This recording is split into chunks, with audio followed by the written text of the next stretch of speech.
Greetings, sentient beings. This stream is not intended for children who should all be in bed now anyway. There will be adult language and strong themes and, all that crap. So, how's everybody doing? I'm just Ducky. How about you? Overall, pretty good. I'm just Ducky. How about you? Whoops. I always forget to turn that down. Yep. They got the stimulus payment in my bank account today, so I've got some extra money that I, hadn't had planned for anything yet. Really? It actually showed up, or just the notice of deposit? No, it's actually showed up on my bank balance by the end of the day today. Well, cool. Good for It you. wasn't there earlier in the day, but by 6 o'clock in the evening, it was showing. Mine doesn't show up till the 4th. Yeah, I was surprised that it came that quick. So yeah, I've actually got some money that has not yet been earmarked for anything, and the car is not breaking down at the moment. So I'm not actually sure what I'm going to spend this on. I cannot remember it. It has been so long since I have actually had some money that wasn't needed to immediately cover some kind of bills. Well, then put it away and save it. Wait till the right thing comes along. Yeah, well, that's since we moved, things have definitely been doing better for us here, and Sloth Girl and I had even started to put a little aside in an emergency account, just figuring that car repairs are inevitable at some point. Mm-hmm. Well, put it in something for your retirement. That's my call to anybody who hasn't retired yet. Put away for your retirement. Don't be like me. I put away for my retirement, but I lost it all because I'm so bad at finances and financial decisions and stuff. So, well, I've basically lived my whole life in survival mode. That they talk about paycheck to paycheck, and it's like I have just literally my whole life been wondering if I was going to have enough money to make it through the end of the month. So, yeah. Hi, kids! Yay! Hi, Di. Hey, Sammy. Hello. Yay! Purple Sammy. Who the hell's Purple Sammy? Watchtower Watcher, Sammy Jenkins. Oh. Hi, Sammy Jenkins. Hello. I didn't know that was your alternative name. It's not. It's just well, the purple is a new thing, but I recognize the avatar. Because I'm on Purple Stream. Yeah, I forgot that if I had OBS running, I wasn't going to be able to give StreamYards my devices. That's what took so long. Yeah, it was a little weird, actually, while I was still in yours and Jenny came in here, because it was sending my microphone out to both of them. So, was a little confusing there.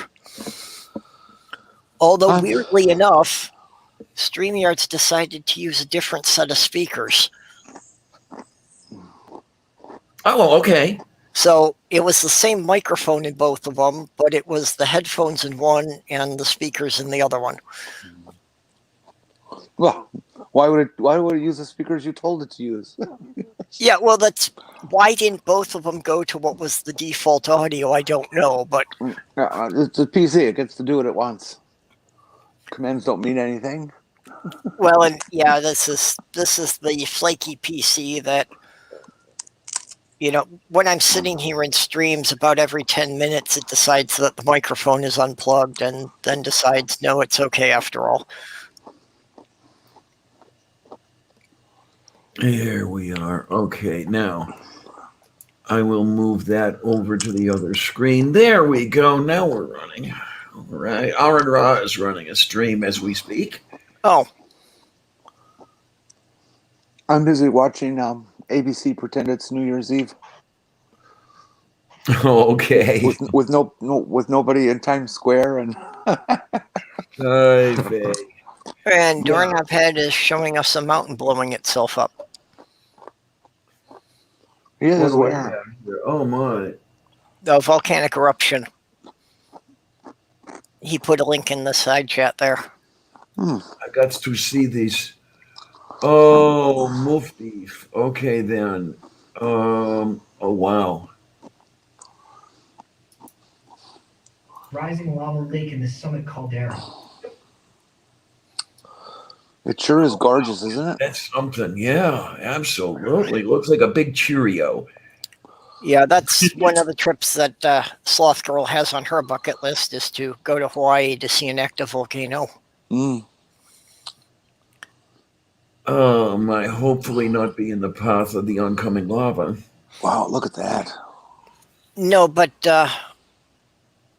I forget the name of it, but one of the volcanoes in Hawaii has been continuously active for like the last 45 years. That's, I think, this one. I'm thinking, yeah, is that Kilauea? Yeah, Yeah. that's probably it. But especially to see, where the lava flow meets the sea, that you can actually see the island growing. Mm-hmm. Yeah. And what's really great is the footage that's obtained. Ooh, that one kind of looked like a vulva. I'm sorry. So yeah, we've got got Doorknob Head and Von Rick and Native Atheist and Mage Grey Wolf in the side chat there. Oh, and there's Harmonica Man. I thought you went to bed. Hey, Randy. Yeah, it's really great to see the pillow lava forming below the water's surface. That would be really cool to be able to go scuba diving and actually see that underwater. Uh-huh. It'd be really cool if this whole thing pulled a Krakatoa and just blew all at once. Well, not for the people living there, but Yeah. for us who just They have might to have watch. something to complain about.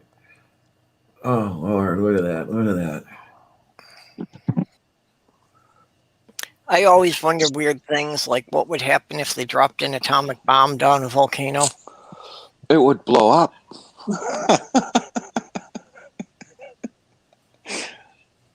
Because there's conventional explosives on an atomic bomb, aren't there? That's what makes the Well, there compression, are the actual conventional compression. explosives to compress the core. Yeah. Yeah. Yeah, to get it started, the trigger for it. Oh, we lost Sammy.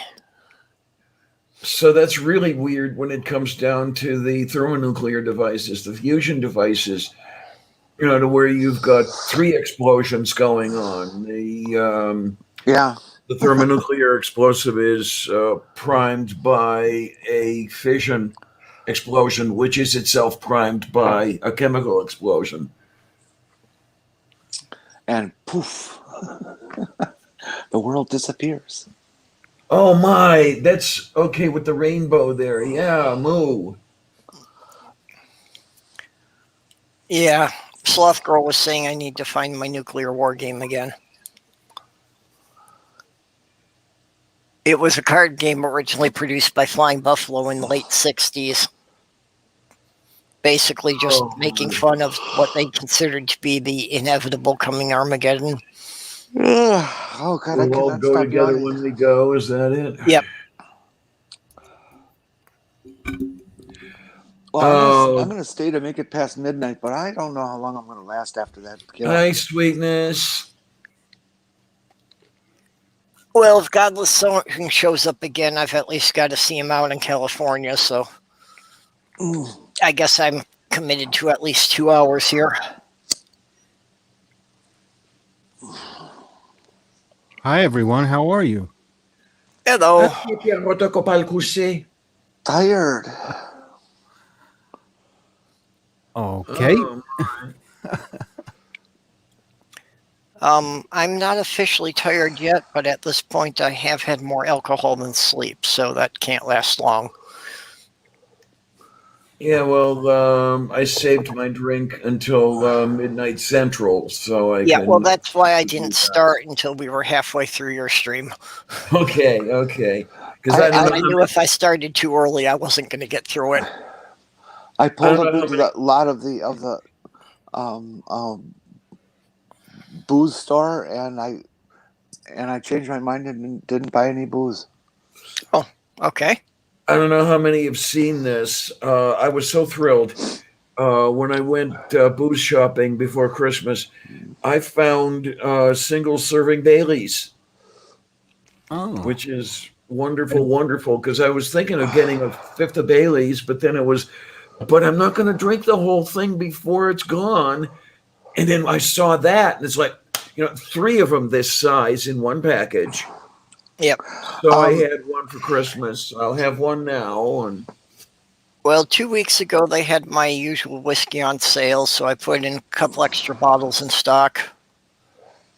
And moo.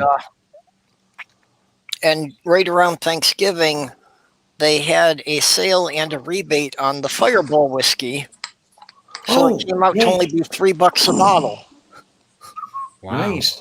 Yeah, I'm like, yeah, I get halfway decent whiskey at that price. Of course, I bought a couple of them. No, Doorknob had Doorknob saying, I'm not going to drink the whole thing before it's gone. Yeah, that's kind of how that works. Doorknob had something you have to understand. I have a fifth of scotch over on the booze rack. Okay, there are about 4 or 5 shots left in it. Let's say 4 shots left in that fifth. I've had it 20 years.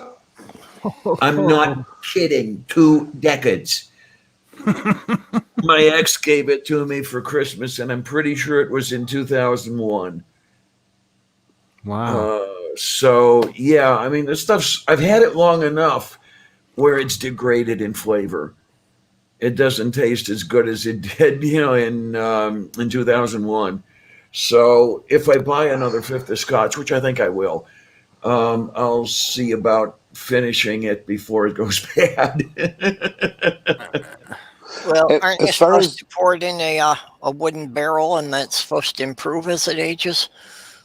So they say. I don't know if it works that way or not. Mm. as far as your Bailey's goes, I'm a Bailey's fan, and I found last year, I guess it was, a substitute, the second shelf Bailey's aftermarket Okay. off-brand, and it's called Mary's, Merrys. Okay, I've seen that brand. I didn't know if It it was was like good. $12 a bottle versus 40. So I bought Okay. 2 Yeah. and drank them both Oh my. Yeah. at that price. You can afford to. Could you tell the difference? Uh-uh. Oh, No. I Okay. hope that the local booze store doesn't have it because I'd be tempted to buy it. Yeah, I had to get Sloth Girl another bottle of Bailey's because I used up the last of hers over Thanksgiving. Well, try this Ugh. stuff. I don't think you'll be disappointed. Yep. Yeah, So that's you a say shot of it's Bailey's and hot cocoa is very nice. called Mary's? Uh-huh. Like Merry Okay. Christmas, Mary's. Yeah, I know I've seen that brand. I just didn't know if it was any good. Okay, I want to see this. Of course, Uh, Sloth Girl too doesn't drink very much, so that bottle I bought her will last the whole year. well, I'm not drinking anything today. Just didn't feel like drinking. Yeah. it happens. Yeah, Well, you I'm not a certainly big. should never feel that you have to have it. Well, yeah, I look at these holidays, especially New Year's Eve, as sort of like an amateur night where people who haven't drank for the whole year, they go out and they get all sloshed and they drink and they act like idiots. That would be me, except the Mhm. acting thing. I never get that drunk. But yeah, so, and I don't drink normally anyway. I'm not a drinker, so. I don't like the feeling of being drunk, so Neither I do I. naturally limit what I drink. Yeah, I used to drink a lot when I was younger, but the more I drink as now at this age, it's just not good. It's, On This TV is right now, they're showing a film clip of the Go-Go's. Remember the Go-Go's back in the Yep. 80s? oh, sure, yeah. When they're all, what, 18, 19? Walk like an Egyptian, right? Linda Carlisle looks like a baby. She is a baby. Yeah, I remember them. They did the Walk Like an Egyptian thing and a lot of different songs. This is weird. I went to the state-sponsored booze store, and it seems they don't have Mary Irish Cream. Oh. Or at least I don't see it on their online listing. A state-sponsored booze store still sounds weird to me. That's all I've dealt with. I grew up in Ohio, and I lived- I've come to realize that they're common in a lot of states, but just not in states that I had lived in. No, Doorknob, never. I would never do karaoke. You could not pay me money to do karaoke. I was absolutely floored the first time I went to Illinois and saw whiskey in the grocery stores. Yep. Really? This was first time at uni, so we're talking, 74, 75 here, something like that. Well, I remember that growing up, and I distinctly remember an odd bit that when my dad was buying his whiskey, the cashier was this young girl who asked him to reach over and press the button on the register. Oh, because she couldn't Because sell it. technically she was too young to sell it. Ah, yeah. But, just by the technicality of her not pressing the button, somehow that was okay. I didn't really get that, but... Well, in Ohio, I was able to sell the beer at the Male Slimy Bastards store because I was his kid. And the laws were different. You could have your kid do things that you couldn't have a non-related employee do. Yeah, and that's a lot of the labor laws have exemptions for family members. Okay, Jenny, you want to deal with this one? Oh, No yeah. karaoke. No, never. I don't know what bukkake is. Oh, For karaoke, okay, not a chance. Okay, if you knew what it was, I'm sure that you would not want to participate, but... Yeah, Okay. likely. Oh, is that one of those dirty things? Yes. Yeah. Oh, okay. I thought it was a poet or something. It's usually in the context of a gangbang thing. Okay, yeah, no, I wouldn't be doing no gangbangs. I don't believe in caterpillars. Caterpillars? That's a South Park reference, isn't it? That's Okay. another one of those dirty things. I don't get the caterpillar reference, but we'll just go on. I don't know. Well, just imagine a chain of people who have penises and how they can attach themselves to Thank each you. other. No. Okay. Yeah. No. I don't fly that way. Sorry. Yeah, that was an image I didn't really need. Hard to unsee it, isn't it? Well, I was, just because I have been known to go to sex parties, I was thinking I should have tattooed on my ass "exit only." There you are.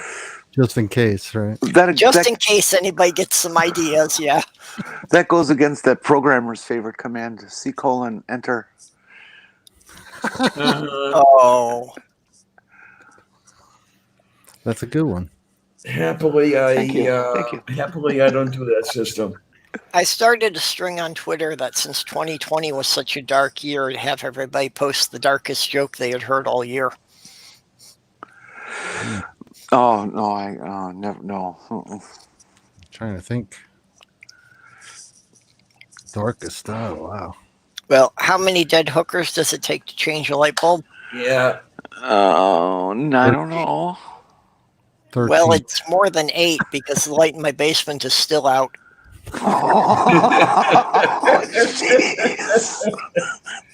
Duck, honey, how you doing? I heard that from That is Cyborg terrible. Slim. I heard the same joke from Cyborg Slim.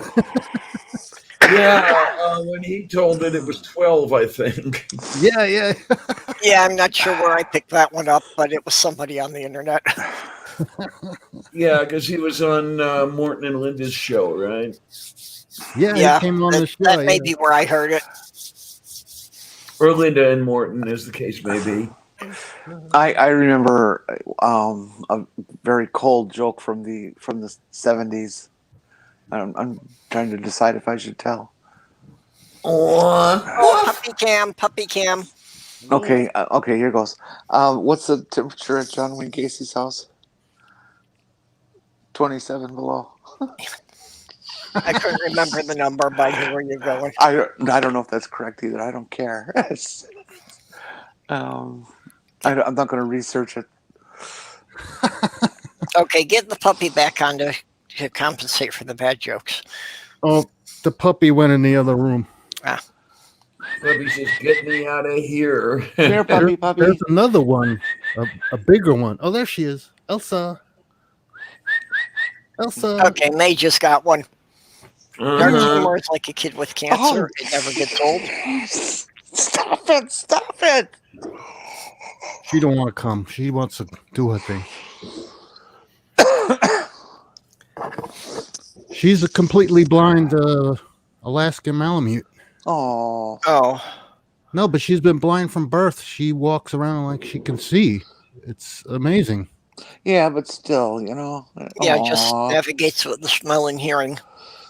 Yeah, it's uncanny. Yep. But since she's lived in the house all her life, she knows this house. Yep. The back. I was going to say though, how is she if you move stuff around? Does it still take a while for her to get used to it, or? Well, you can't really move anything around, and if you do, she usually will bump into it and then walk around it. Because if we do work outside in the backyard, occasionally we have to do things, clean up or whatever, and we have to put a pail somewhere. She'll bump into it first with her nose, and then she'll walk around it. But generally, we don't move anything. So yeah, that can be a big problem for. It's like that old joke of how did Helen Keller's parents punish her? They rearranged the furniture or something. Bing, bing, bing. Oh God, there was a whole string of Helen Keller Yes, jokes. there were. You could go to get a library of Helen Keller jokes. A junk shop. Hi, honey. Oh, hey, junk shop. Junk shop, come on in and help us stop telling sick jokes. Yep. Yeah, there you go. Yeah, we're down to 3 minutes here. Keep the place honest. And there's Doc. Doc, honey. Hello. Hey. Hey, Doc. I just got up. Oh, my. Groggy. Well, that was a mistake. You should have slept through the end of the year. I know I should have. Well, you got a little over 2 minutes to wait to the big meaningless moment. Yeah, well, I'm pouring. Yeah, I my don't gum actually on have a you. countdown clock And here. if any of you thinks a stupid number is going to make any difference in how fucked things are in this world, you're wrong. How true that is. What? Wait a minute. Are you saying that when it was New Year's in London, that didn't fix Brexit and end the virus? No, not even when it man. was midnight in Australia. Nope. Didn't do it. Although I heard all the spiders died. Okay, New Year's countdown clock. We're down to less than a minute and a half. No, Oh, boy. wait a minute. Come Well, on. Something I I'm didn't going by realize. ABC. I'm on the West Coast. Yeah, well, this is for Minnesota time. Oh, okay. Now, do I have this correct? I thought I saw somewhere that with Brexit, Northern Ireland left the UK. Is that it? Northern Ireland, well, Northern. Northern Ireland stayed with England on Brexit. The rest of Ireland is still part of the EU. Yeah. Okay. At least Okay. that's how I understood it. Which in itself is going to create just unbelievable problems because for most of it there was really no marked border. Yeah. Math Right, Pig. I was absolutely. on. I was on the stream with Math Pig today, and he was saying the same thing. Because I thought I saw somebody say on the Twitter earlier that there is now a border between Great Britain and Northern Ireland, and it's like, what? I didn't. So maybe somebody had it just totally wrong. 21 seconds. Well, maybe I've got it 19, first. 17, 2, 1. 15, 13, Yep. 6, 4, Well, by the clock I'm down on, 8, it's already down to 0. 5, Yep, me too. 2, By One, mine, it occurred 20 seconds 0. ago. Yep. Well, this is something in New Orleans. Proceed, New Year. Happy New Year to everyone in Minnesota and everyone in that area. Cool, cool, cool, cool, cool, cool, cool. Yep. One more time zone down. Oh, Hey, Sloth. Well, I don't feel any different, but why is the sky all red?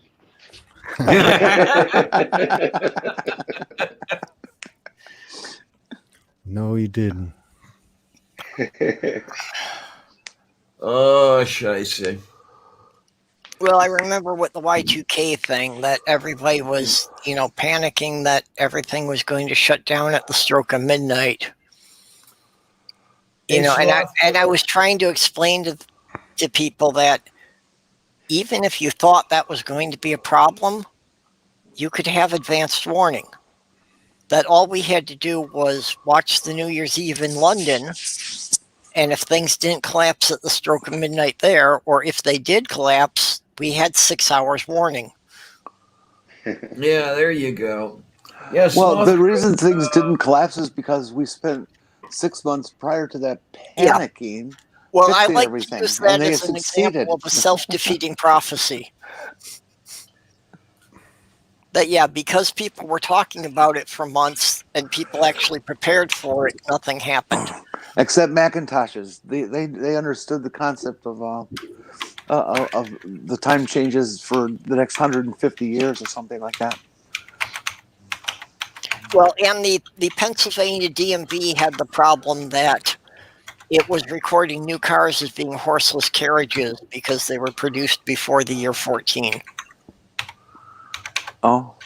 Alrighty then. Hey, I'll be right back.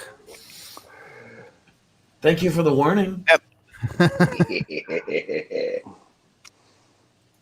I Harvey says projected that it sounds into your like a mind, war zone. Diana. What, you've got fireworks going off there?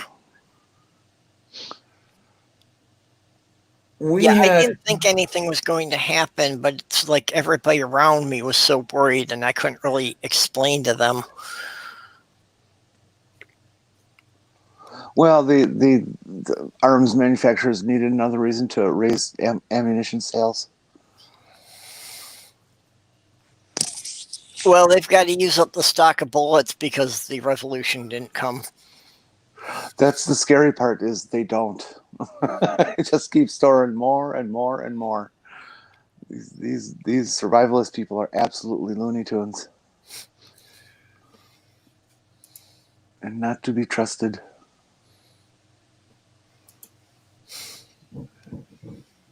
Yeah, there you go.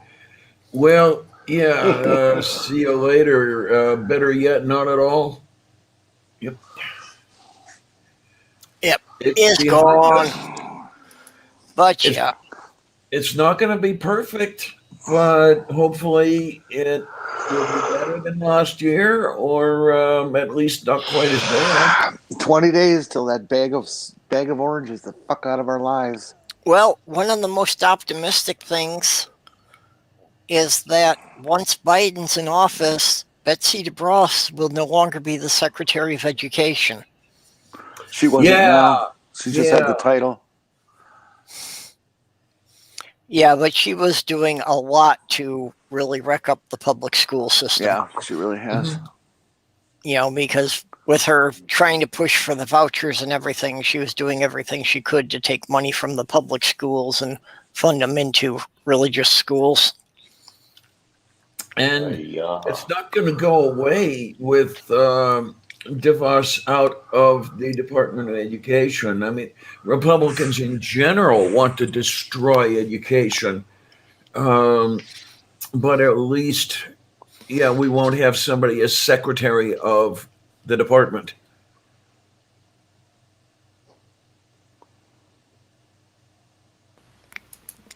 Well, hopefully we'll have somebody in charge of the department who, will actually see some value in having public schools. Did I see somewhere the name of Biden's selection? Wait a minute. Well, that's pretty cool. They're showing the fireworks over La Crosse, Wisconsin right now, which is where I am. Okay. Yeah, I did see Biden's selection for Secretary of Education. Somebody by the name of Miguel Cardona. Does anybody know anything about this person? No clue. I think he was part of that same power structure with Obama. Not secretary, but undersecretary or something like that. I'm not positive. Okay, Don't quote me on it. Let's see what U.S. News and World Report has to say about him. Well, and like we were saying on Deanna's stream, that even if we have a good president, that alone is not going to fix things as long as we've got such a deep divide between the parties. Right. Because if Congress will not work with the president, nothing gets accomplished. Yeah, we really need to win in Georgia.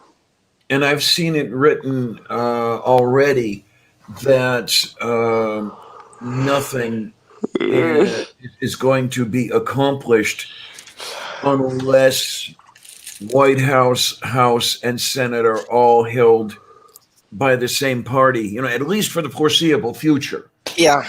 Well, Mitch McConnell has already said that he's not going to allow a single Democratic passed piece of legislation get to the floor or the Senate. Well, not even to the floor. Now, I don't know how accurate this is. I have seen somewhere that allegedly Harris could take over day-to-day operations from McConnell, and that would be a way to break his blocking hold on the Senate. I don't know if that's the case or not. All depends on the Senate rules. I don't know of any way that would be possible unless there was a tie in the Senate, because that's the vice president's only real power is to break ties in the Senate. Yeah, I don't know how it works because as Jenny said, I don't know how the rules are concerning majority leaders and minority leaders. And what's important to remember about the House and Senate rules is that they're established by the House and Senate, and they can change any time as long as they have a majority vote in the Senate or the House. Whichever one they're applying to.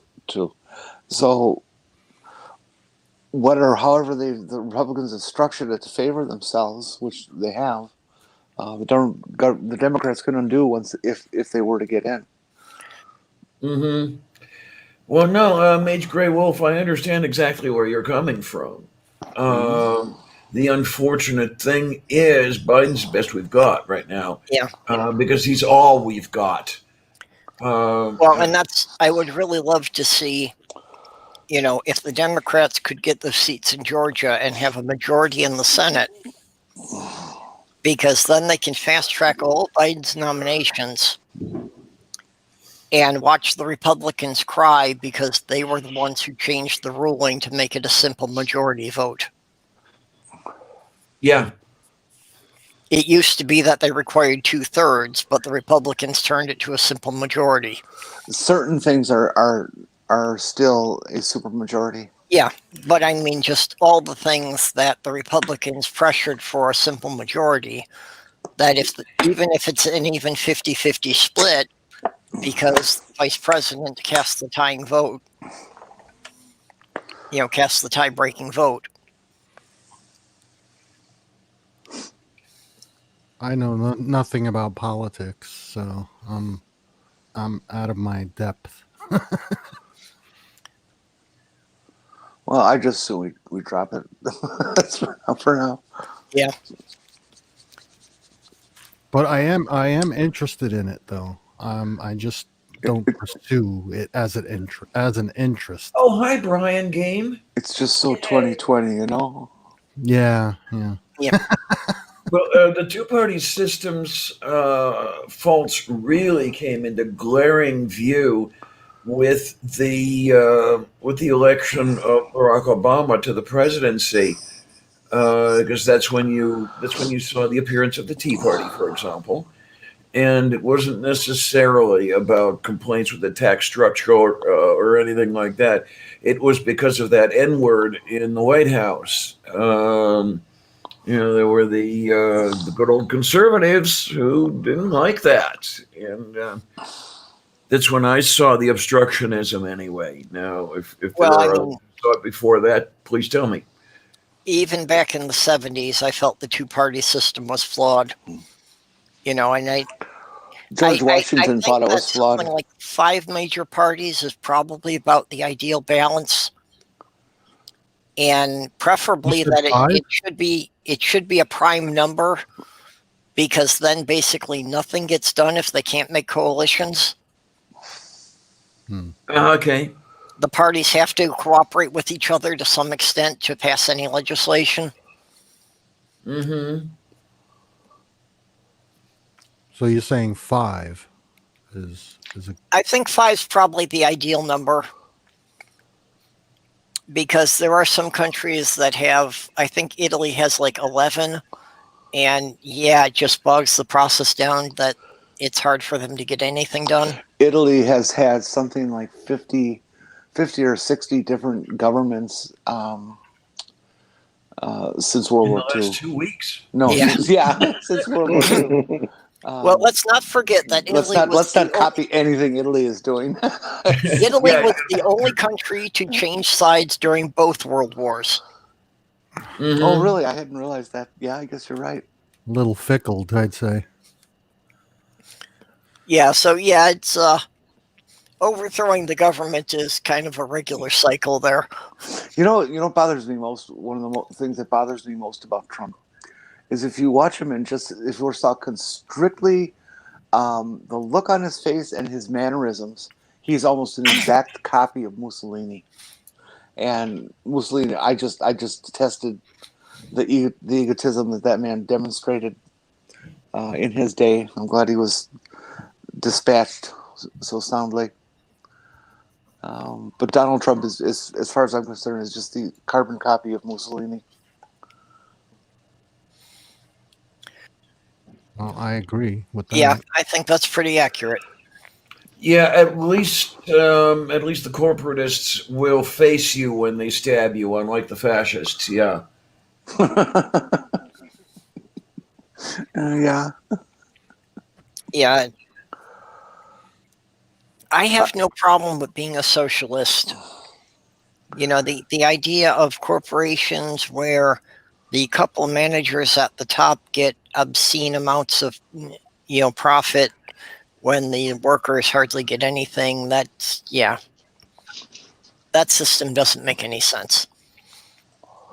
Well, that system seems to be uniquely American. I mean, Yeah. even nations that claim to be free market, that claim to be capitalist, and more or less are, it's not quite as bad as it is in America. I mean, the CEOs make what, 400 times the average wage of their employees. Oh, Yeah. I think it's much higher than that.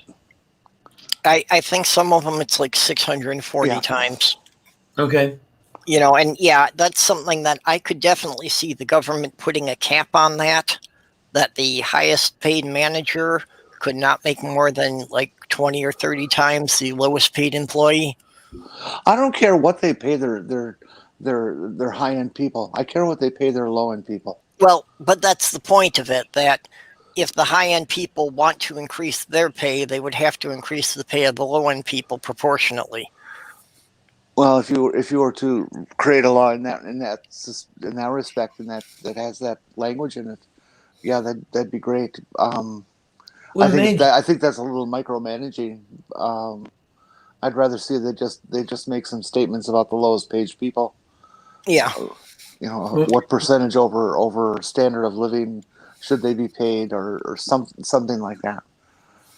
Mage, the thing is that, well, first of all, Mage says I think socialism and capitalism are comparable. Capitalism is good for producing, and socialism gives you buying power. The Yep. thing is, you really cannot produce very much or very well without the rank and file's ability to buy the stuff. Yep. That's where it doesn't totally fall apart, but it's less than ideal. Well, that's what the whole auto industry was built on. Was that, Ford's idea that the cars had to be made at a level that they would be affordable for the people on the assembly line to be able to buy one. Yes. Mm-hmm. Cars are way out of line today for pricing. When I was a kid, the first car I bought, I was 18. I could afford to buy a car at 18. How about that? I didn't have a job for more than 6 months, and I could go get a loan for $3,500 to buy that car, knowing that my monthly payment was going to be like around $75-$80 a month, and that was just fine because each week I was bringing in a couple of $300, maybe Yep. $400. Cars were such a smaller percentage of your income then. You could pay off a car in 2 to 3 years, and Well, yeah. now Oh, they got yeah, loans that yeah. are going 5, 6, 7, 8 years on a vehicle. They're Well, way out of line. Way I out of line. remember the day when it was common, almost a tradition, to buy a new car every 2 years. Yep.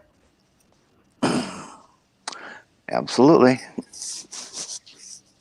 Well, and now what they push for is that you lease a car for 2 or 3 years and then you get a new one, but basically you haven't built any equity in the one you're trading in. Yeah, no, leasing is good for the Mhm. company, not for the person. Leasing originally took off because it was a good tax incentive for people that were making serious money. Yeah, it Yeah, was well, easier to expense the lease than it was yeah. to, depreciate the asset. It started out originally for companies, having company cars for their employees. Well, I can't even afford a car. I mean, you look at the upkeep, just the maintenance alone. I've That's never bought a exactly, new car in my life. The car I'm driving now is 17 years old. that's exactly where I'm coming from, Gio, honey. Yeah. Um, I bought one new car in my lifetime. I haven't been able to afford a car since 1980 fucking nine. And it's really interesting. The car I bought was a 1979 Mustang. I it came out in late '78, and that's when I bought it. $6,000 for that thing. Um, Wow. Well, my strategy for buying used cars has always been to find one that was undrivable but had something that I knew how to fix. okay then. Because then I could buy a car for a couple $100 and put about as much money into it to have something I could drive. Which is the one I have now. I wound up paying $1,500 for it, but then I had to have the whole front end suspension and steering rebuilt before I could drive it. Well, So it was about $3,000 into it before I could actually drive it. my problem isn't buying the car. It's insuring. It's the maintenance. Mm-hmm. It's the fueling, the registration, all of the other ancillary expenses. Well, yeah, and for me, the insurance is the biggest single expense. Oh yeah, absolutely. I don't know what it would be like for me. I mean, number one, I haven't been insured since I had the Mustang, so I haven't had insurance in over 30 years because I haven't owned a car. And that's the thing Um, that'll really kill you is not having Yeah. existing insurance. You'll be a Mhm. high risk. Yeah. I was with Progressive Insurance for quite a number of years because they were good. Their pricing was excellent, and I think Flow is just a stitch. um, Yeah, and I'm with Progressive now.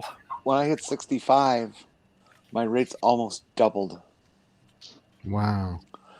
And I was just living for I took it for the first year, but this year I went out shopping and I found Safeco insurance was I was paying about $93 a month before. Now I'm paying about 43. That's a big jump. Yeah, it is. Yeah. Hi, Santi. And Minnesota is a insurance required state, so I don't have a choice. If I'm going to drive, I have to have it. Yeah, it's almost Well, I don't know. imperative that we have a car here in Arizona. I live with someone who happens to have more than one vehicle, so I'm lucky in that respect. So Well, that's otherwise, I'm riding my bicycle all over town. I'd like to go Hey, moving with my Ultra. brother. He's got 11 cars. Oh wow! well, and Yeah. that's for us too. That's part of why we had to arrange apartments in the same building. Was that the car's in my name, but Sloth Girl and I split the expenses for it.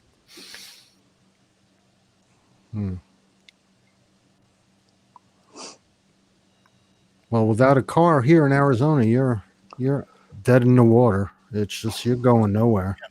Well, and I didn't really know St. Cloud until we moved here, but I'm actually surprised by the mass transit system, and I actually think we could live here without a car because there are 2 bus routes that go right by our building that wind up making a loop around the major shopping district that we could pretty much get to everything, in a reasonable time on the bus without even having to transfer. That would just be one bus ride. Well, I lived in New York City, and I couldn't tell by the accent. yeah, I rode public transportation everywhere. I didn't need a car, but it was slow. I could walk to work quicker than I could by using public transportation in New York City. So that's why I began to ride my bicycle. And I figured, what the heck? I could ride my bike to work in 15 minutes instead of waiting on a bus stop for 15 minutes, staying on the bus for 15 minutes. Yeah. It takes me a half an hour to get to work as opposed to 15 minutes. So it wasn't worth it. That's when I was living in Minneapolis as a student, I found that too, that, on a bicycle, even in the winter, I could get around faster than the buses. Yeah. Brian Game asks, how can American minimum wage earners afford a car? They can't. They can't. You're right.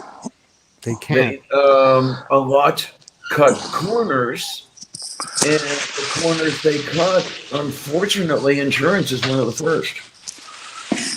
Yeah.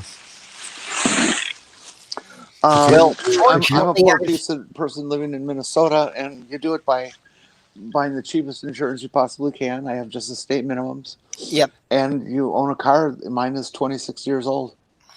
Right. And that's, like I say, the car I'm driving is 17 years old. I've got a clean driving record. I haven't had, any accidents or tickets. And with the state minimum insurance, that imagine, basically, but if I was in an accident, my insurance only covers damage to the other person's car.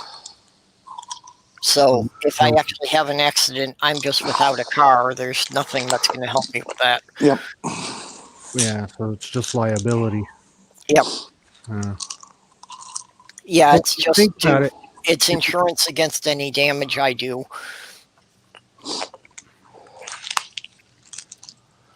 That's pretty old car. You said yours was over 20 years old? Jim? 26. 26. Yep. Wow. It's got $250,000 on it. $250,000. And I think I equate that with computers, and I'm like, I have a 12-year-old computer sitting here. The thing is slow as molasses, even slower, but it still works. My car is not slow. Yeah. But you're saying $250,000, and mine's at 230,000. I do You're not drive slow cars. Thank you. you're driving a BMW, aren't you? Yeah. hmm Yeah, Yeah. well, see, you've got an actual performance car. I've just got the economy hatchback.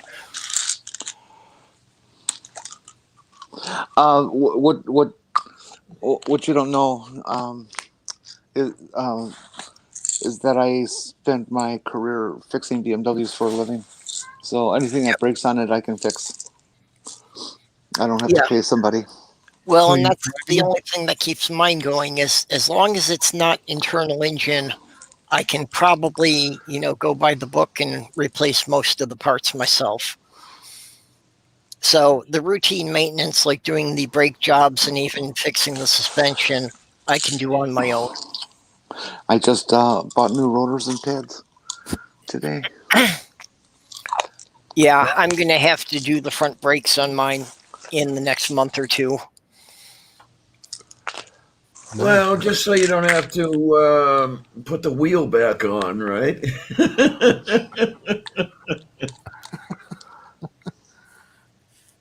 You're never going to let me live that down. Oh, I think it's cute. We have a I think secret it's going great here. because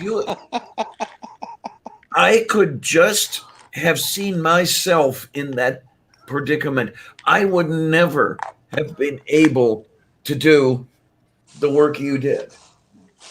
I mean, you got in there, you knew exactly what to do, you did it, and it was done. It was great. Well, yeah, when it's the physical mechanisms that I can see, I'm fine. Like I say, if it gets to actual engine or transmission work, I can't deal with that.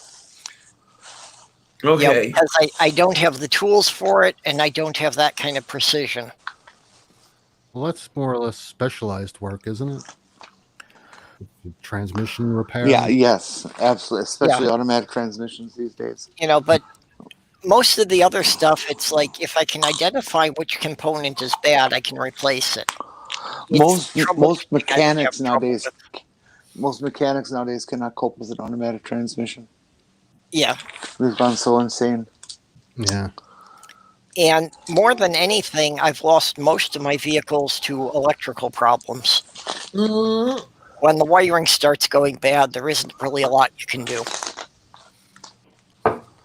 Yeah, you have to change all of it.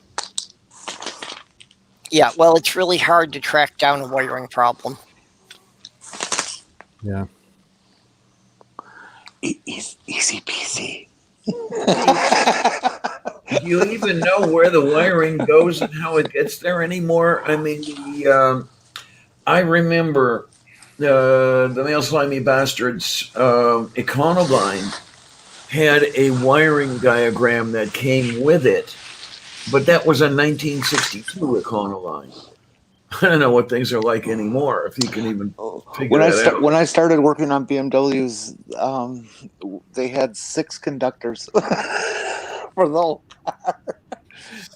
And when I finally left, I never counted, but let's see, there's at least 5 independent harnesses, each of which had no less than 40 and as many as 80 or 90 conductors.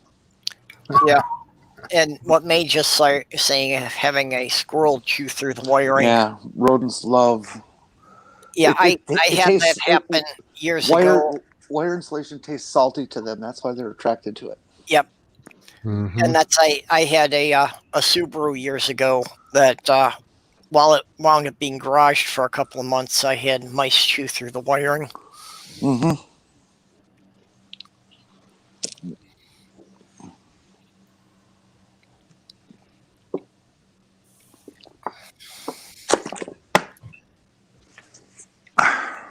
Yeah, my ex knew more about how to do shit with cars than I did.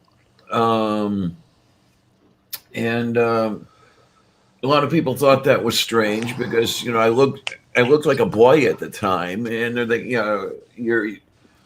your girl partner knows more than you. Yeah, she does, but oh well. Well, one of my best tricks with buying cars was that I didn't know a lot about cars. So I would take my sister with me, and while the people were trying to sell me on all of it and show me how impressive it was, she would be checking everything out, and she would give me a list of everything that was going to have to be repaired. Okay, then. It's a good trick. Yeah, well, my sister was also the first girl in our school system to ever take auto shop. Moo. Woohoo! My mom actually had to fight with the district for that, girls weren't supposed to be in that course. But that was back in the 70s. Really? Yeah, I was in school in that era, and I really wanted to. I really wanted to take what they called at the time home ec, and there was no way I was going to manage to get in there. Number one, the school wasn't going to let me in there, and number two, I could just see the slimy bastards going crazy. You want what? When I was in junior high, I was part of what they termed an interesting experiment. That for one semester, all the boys took home ec and all the girls took wood shop. Oh man, that's a plus on both ends. Yeah. The problem I had. Hey, Jen. Hi. Oh, Hi, Was that Jen. in home ec, I was. Happy Hey, New Year Barrel. to you guys. Happy New Year. Happy New Year. Hello. You got to remember, chat. I went to high school at a time when girls were sent home for wearing pants. Uh-huh. Yeah. How many times have you sent home? They could have nailed me every day if they knew.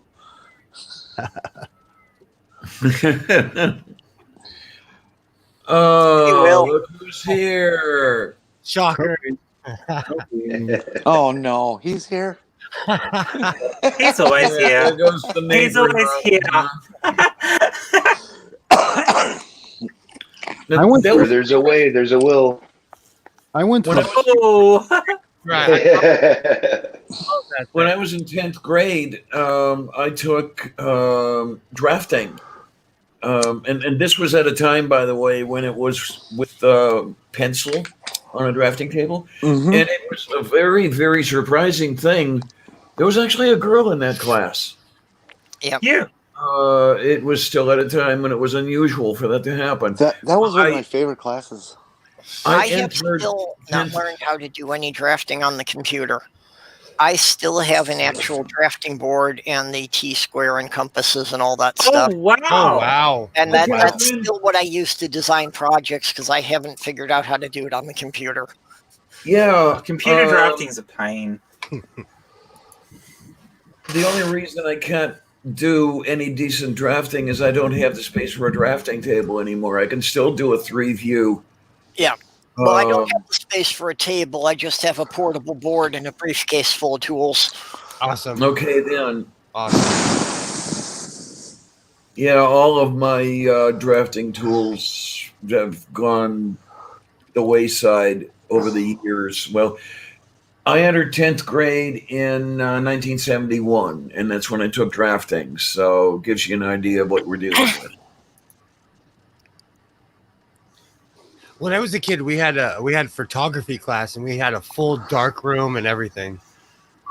Lucky. Oh, that man, was- I would have loved that.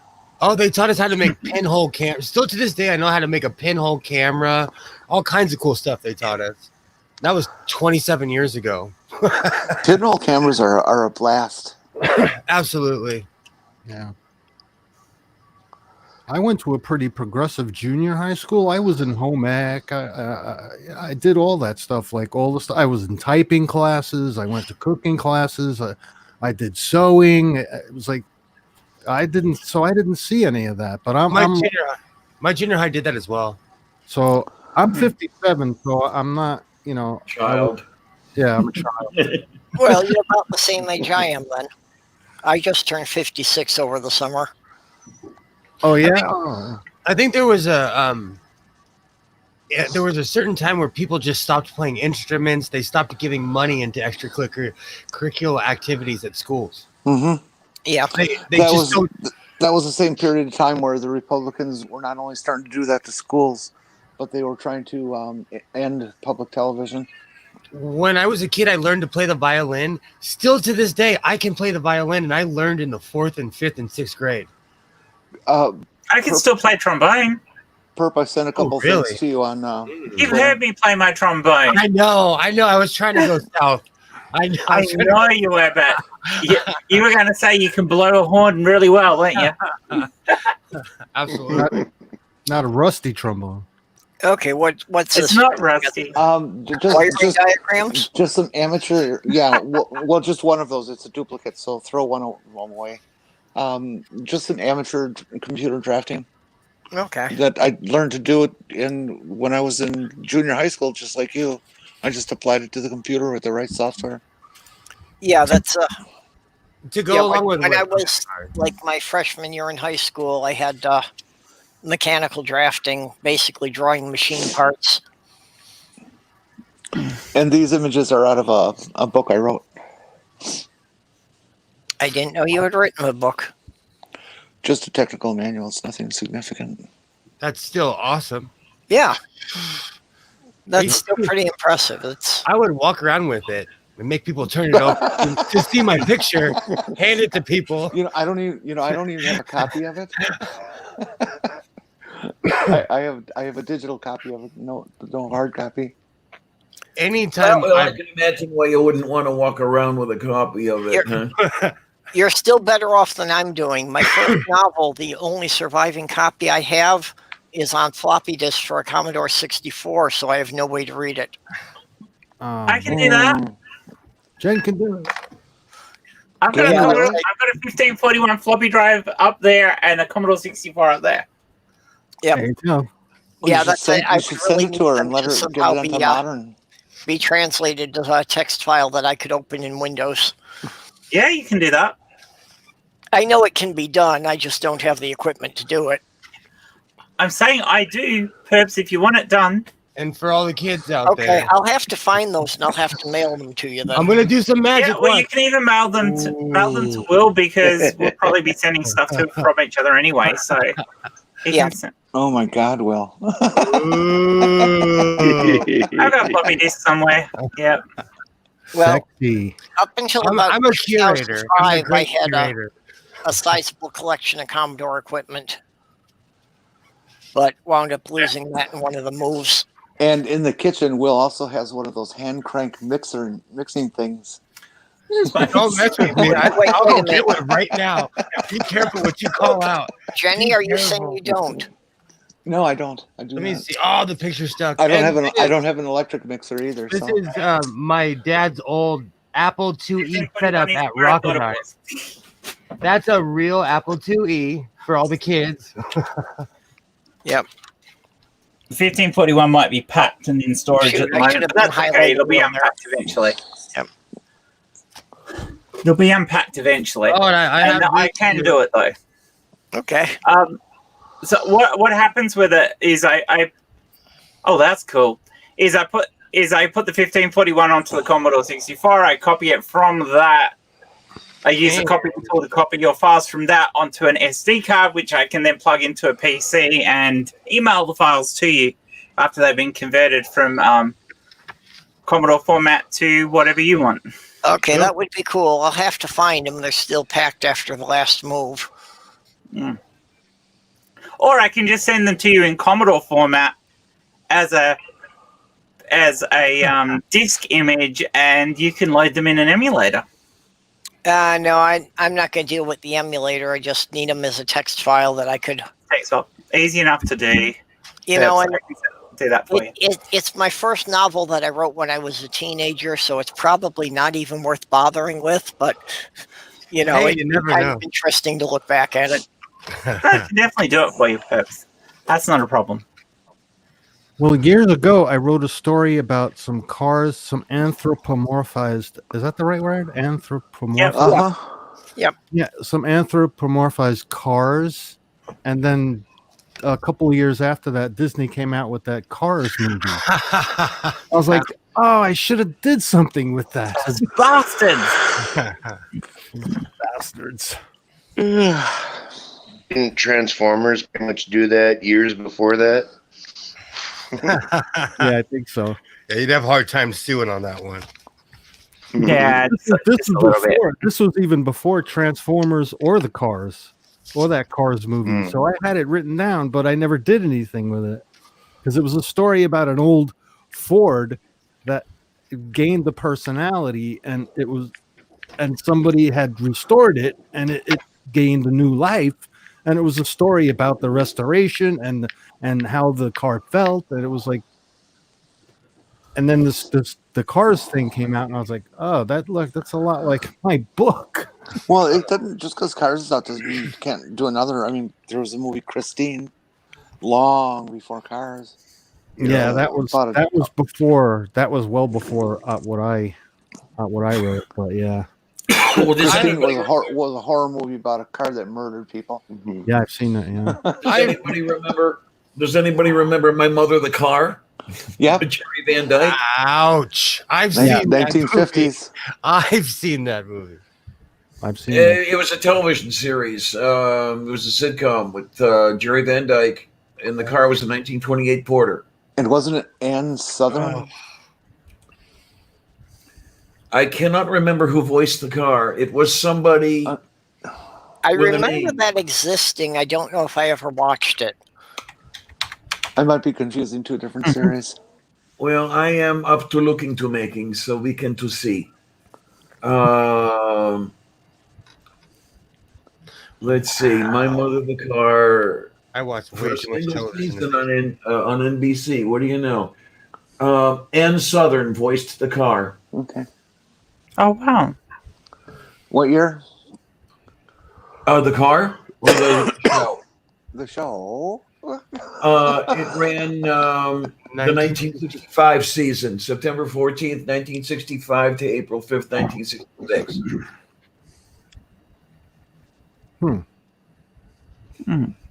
Anybody ever hear of the movie Rubber? No. I've heard of it. I haven't seen it yet. Was that teen pregnancy film? No, I'll read the little thing they have here. It's a homicidal car tire that discovers it has destructive psionic or psychic power. Yeah. On a desert town, once a mysterious woman becomes its obsession. A tire. A tire. Yeah, it's a tire that rolls around and blows shit up. So I guess it I wouldn't love be- bad movies. It wouldn't have been a good year. It wants to be the rubber in our life. What it is. Oh my god, that's awful. Apparently, there's Funniest 365 movie I've It's one of the funniest movies I've seen in such a long time. It was made in 2010. Jeez. It's called Rubber. I love bad movies. I miss the old Sci-Fi Channel movies like Rock Monster. There was Big Ass Spider. They made a ripoff of every movie that came out. Snake. No, if there was like a big sci-fi movie, the old Sci-Fi Channel, they would make a ripoff of it. It was bad CGI. I miss those movies. They're just the new age B movies.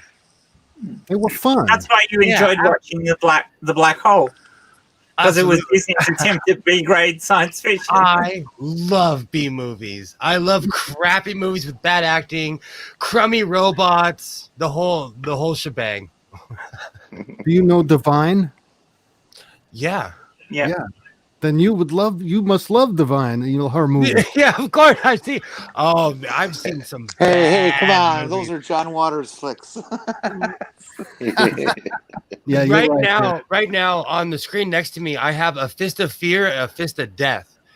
And it's an old Bruce Lee movie from the 70s, and it's bad. It is a bad movie, but I like it.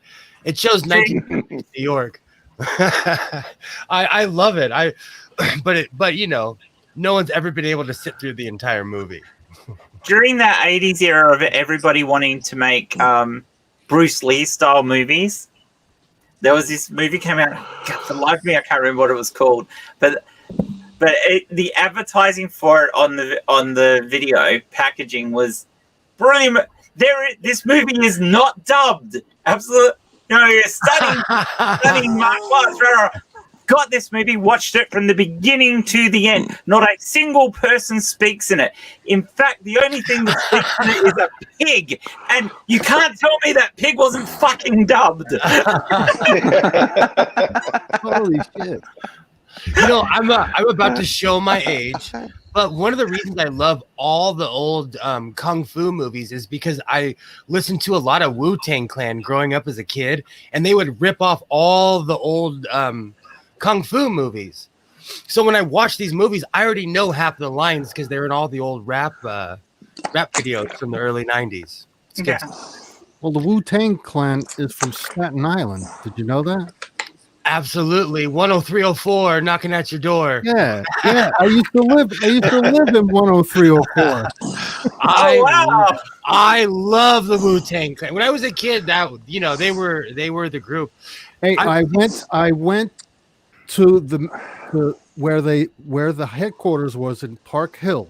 Oh, I know about Park Hill. And you see this tooth in my head?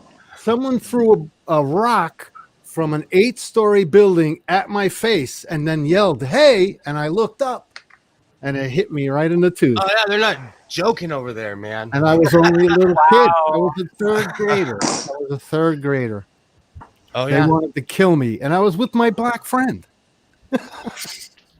You know, it hasn't. It's like that here too, depending on what neighborhood you in. But I still have this broken tooth in my head from since 3rd grade. It's still there. I have a hockey injury right here that has not in my inner lip. I'm so surprised. I still have it, and I was like 8 or 9 years old. You can't say black friend anymore. You have to say pigmentally advantaged. Ooh, I like to say brown year round. Can I I'm kind of always this color. Did you say what was that? Pigmentally what? Advantaged. Advantage. Or you can say when you're talking about somebody else, you can say they're melanin deficient. Yeah, if you're talking about white people. Well, I'm melanomin challenged. Is that the word? No, melanoma is a cancer. Challenged. Melanin. Melanoma. Melatonin. My fiance's best friend used to call me Saltine because she said I was the whitest cracker she knew. I get called a few things I can't say on stream. Oh no. My phone number is 867-5309. Hey, so now I'm gonna be singing that all. You're right.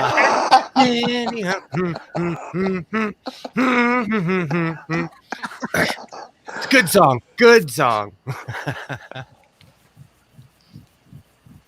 Yeah, you're right. I'm singing it too. Exactly. See, normally if we were on school stream, I would sing it and get them demonetized. or have his stream taken down. Oh yeah, like there's any chance anything on my channel will ever be monetized. Yes, welcome to my world, Purple. Welcome to my world. There was one time I had this Who song just stuck in my head, and I came into Stool's stream singing it, and his stream got taken down. So they are listening, I guess. Kinda. They got robots that listen. Yeah. Well, and I was watching some videos, up there with Sloth Girl and her son, and I don't get some of the bullshit stuff that they have blocked my videos for. And yet there are entire music videos basically that all the visuals are scenes cut from the Star Wars movies. Yeah. And those get by, but I had, played a minute of a video of a sloth climbing a tree, but because that was footage from the Discovery Channel, they blocked my video until it was edited out. I'll never understand that. I would think that it depends on the I don't know, the intensity of the gatekeepers. If I was Discovery, I'd have a bunch of people out there watching to see what's going on. Yeah, but Star Wars is owned by Disney, and Disney is just absolutely maniacal about protecting their copyrights. Absolutely. I watch a lot of Star Trek review stuff, and I always wonder how people get around that because they're showing clips from a show that was on yesterday, and Yeah. they're I don't get the whole copyright thing. Well, and like you were saying about singing a song, and there are channels that do nothing but, are doing karaoke you. or doing covers for famous bands. And I didn't think it was real until it actually happened to me. Well, Yeah. on still a stream, but it was taken down. I kept on singing it, and I kept on singing it over and I was just singing this song. So it's just there is no consistency. There is no way to gauge what is acceptable. Absolutely. Well, I was filming a video of a package. I was picking up a package at a post office, and I was filming the outside of the post office where I had parked my bicycle, just to show people, here I am. This is the post office. Here's my bicycle. And a car pulled up playing music. I didn't even hear it. I didn't even recognize it. And I finished my filming, got home, uploaded the video to YouTube, and they gave me a copyright strike for the music that was playing in the car that I had no control over. Wow. I've heard of that happening. Wow. That people were saying that like their roommate had a radio going in the next room, and their video got flagged for it. And I'm not going to harp on this too much. Well, that's different. See, that's private. When I was in public, I was on a public street, and the car just drove up, parked right next to me, and was playing music. I can't control what people do in public. Indie filmmakers have all kinds of problems when they're shooting out in the real world, as they're set to have to be on the lookout for logos and names that go past in the background, and be ready to blur them out if they show up, which nowadays is much easier than back in the days when it was all film. But companies will come by and sue your ass for having their logo in your film. It seems to me the bigger the company, the more they care.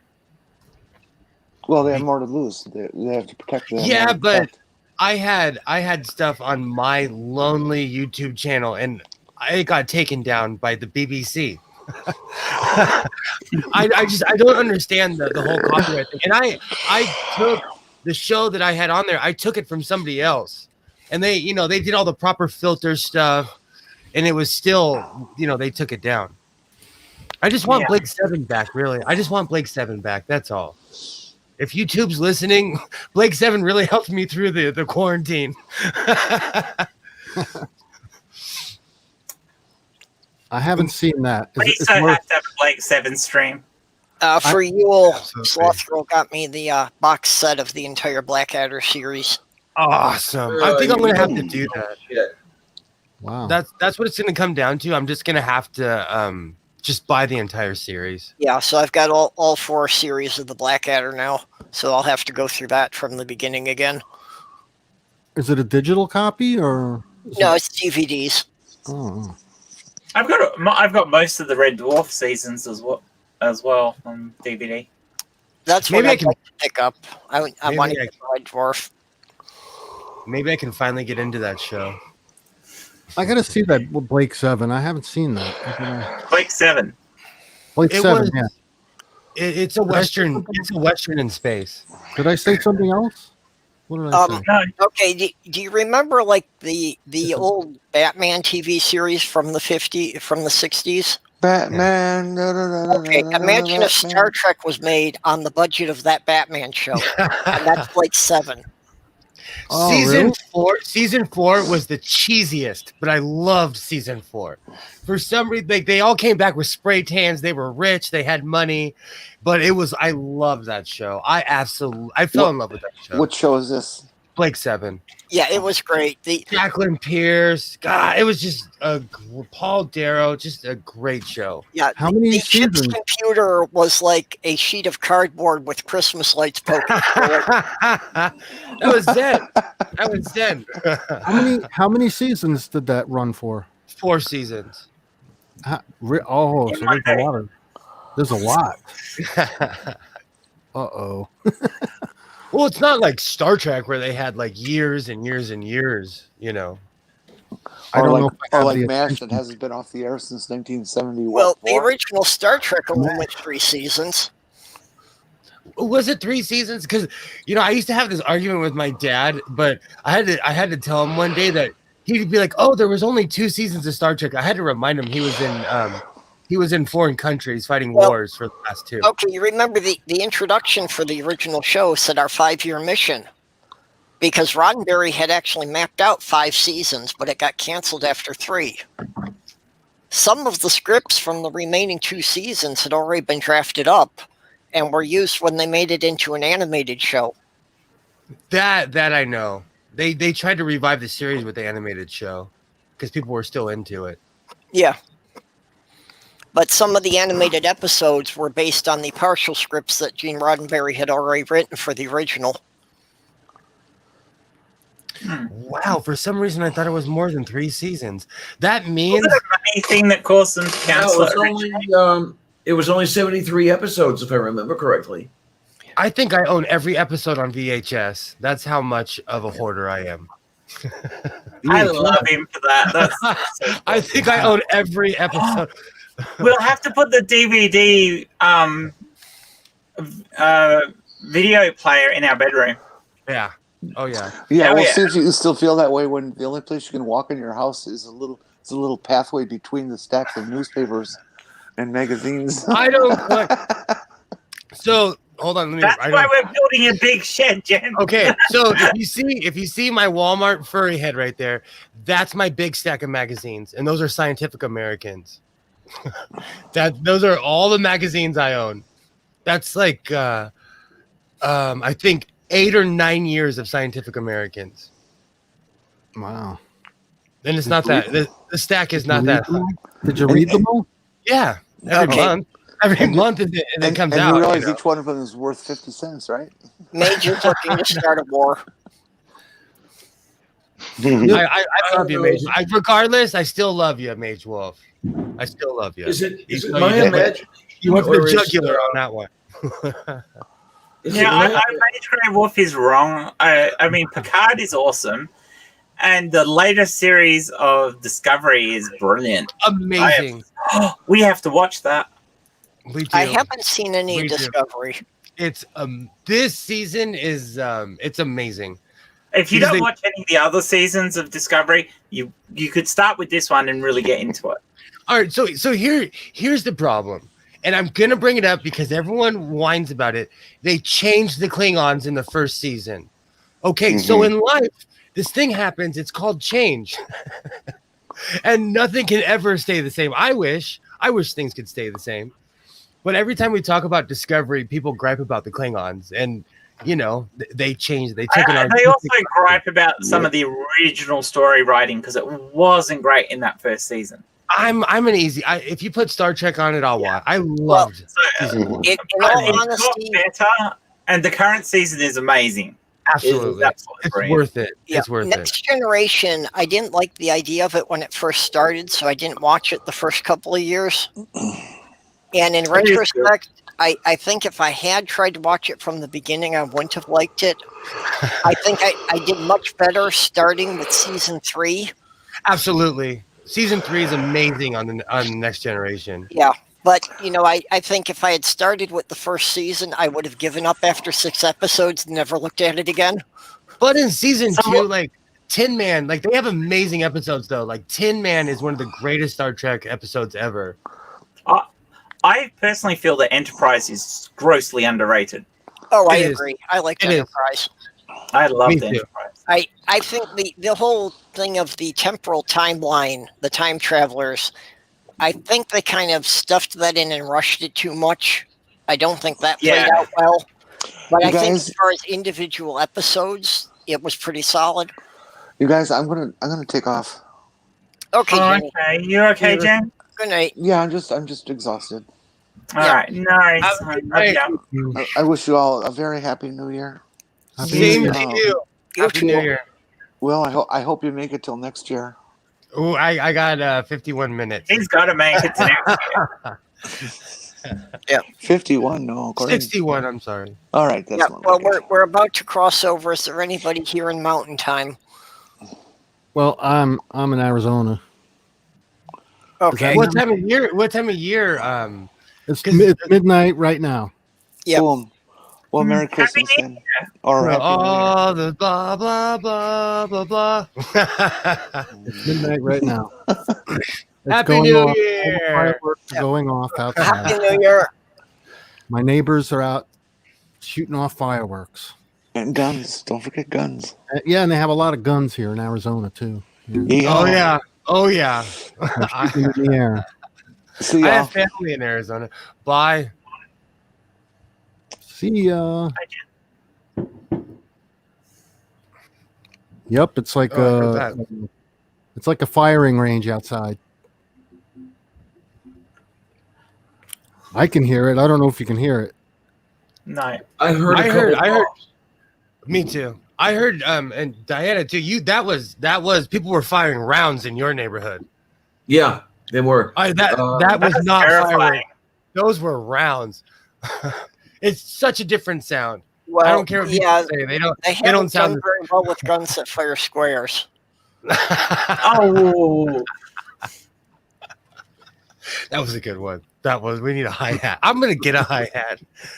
I need more junk in here. are you gonna hop in with this genie? Is Genie in your group, Perps? No, I don't think so. Yeah, Junie, did you need a link? I'll do it. I was gonna I say can do I'm not it. even sure if I'm connected with Junie on Twitter. Bob, if you wanted to pop in here too. I've got the paid version now, so I can have 10 people in here at a time. So I have a question for you, Gio. Do you think there's more fireworks now than there were 4 years ago? Just a strange question, or just in general. I think there's more. Because here in LA, it seems like there's people own way more fireworks. Like I it's think easier. there's a lot more because I had never had access to fireworks Babs is off when to I bed. was So. young. Night, My Babs. neighbors have full mortars. Since the 4th of July, it's been insane around here. Yeah, it's crazy. It's Yeah, I it's can hear it. crazy here. They're going nuts. Fireworks have gotten a lot easier to obtain because I know a couple of decades ago, you basically could only get them around a couple of weeks around the 4th of July. Exactly. And now they're pretty much around any time of the year you can find them. Where I live, if you get caught with a mortar, it's jail time. Yeah. But people have them everywhere. People, because it's literally a mortar, and if you point it at someone, you could cause massive amounts of damage. Yeah, you could kill them. Exactly. At no point in my life did I work on designs to make Estes rockets into a shoulder-mounted rocket launcher. Oh, you're no fun. That's some Wile E. Coyote kind of stuff. Wile E. Coyote. I was always rooting for him when I was a kid. Nice disclaimer.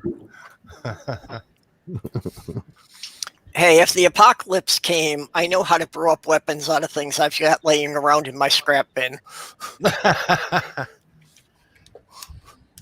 If the Yeah, apocalypse- you don't want to know the guides and instructions and stuff that I have around here. I used to have. Does anybody here know about Lumpanics Unlimited? No. No, It was a place where you could get all sorts of books and printed materials and shit like this that you simply couldn't find at the bookstore or the library, for that matter. I'm talking about how to make weapons from household items and shit like this. Oh yeah. My dad taught me that. There's all kinds of weird stuff that you could use. Yeah. Even Yeah. I don't want to give anyone any ideas, so it's a disclaimer.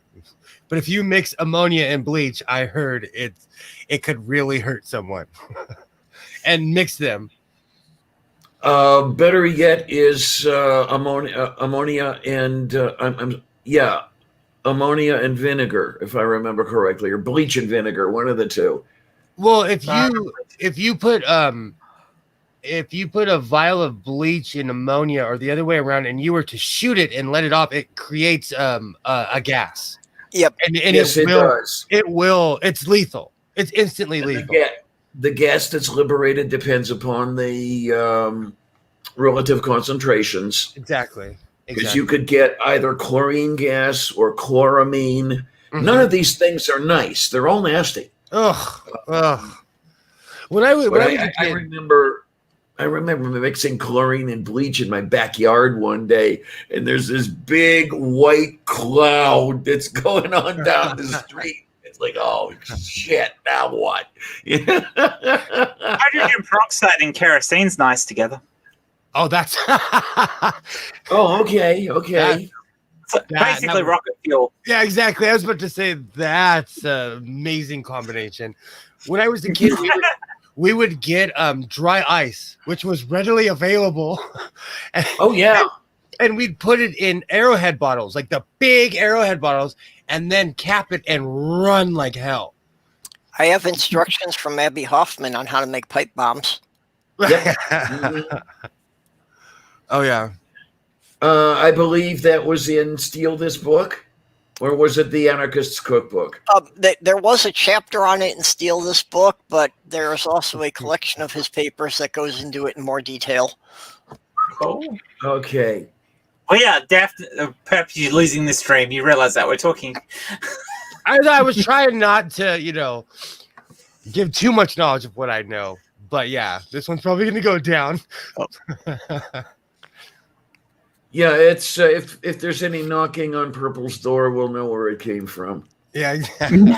I have already had that experience when I lived in New York. Well, because they realized I was buying large amounts of pseudoephedrine, which was just for my chronic sinuses. But for a separate project, I was buying industrial strength ammonia for a refrigeration system. Yikes. And somehow those two lists got cross-referenced, and I had somebody knocking on my door, and I had to show them what I was doing with the ammonia. Oh, same here. If you were to buy like a giant crate of hydrogen peroxide at the hardware store, somebody would be at your door within a couple of days with a badge asking you what you're doing. If you bought fertilizer at the same time. Exactly. Like and certain stores won't sell it to you, and then they'll call the cops on you as you're walking out. Yeah. Although if you live in a farming community, you won't have much problem with that. True. Where I live, you'd get called out for something like that.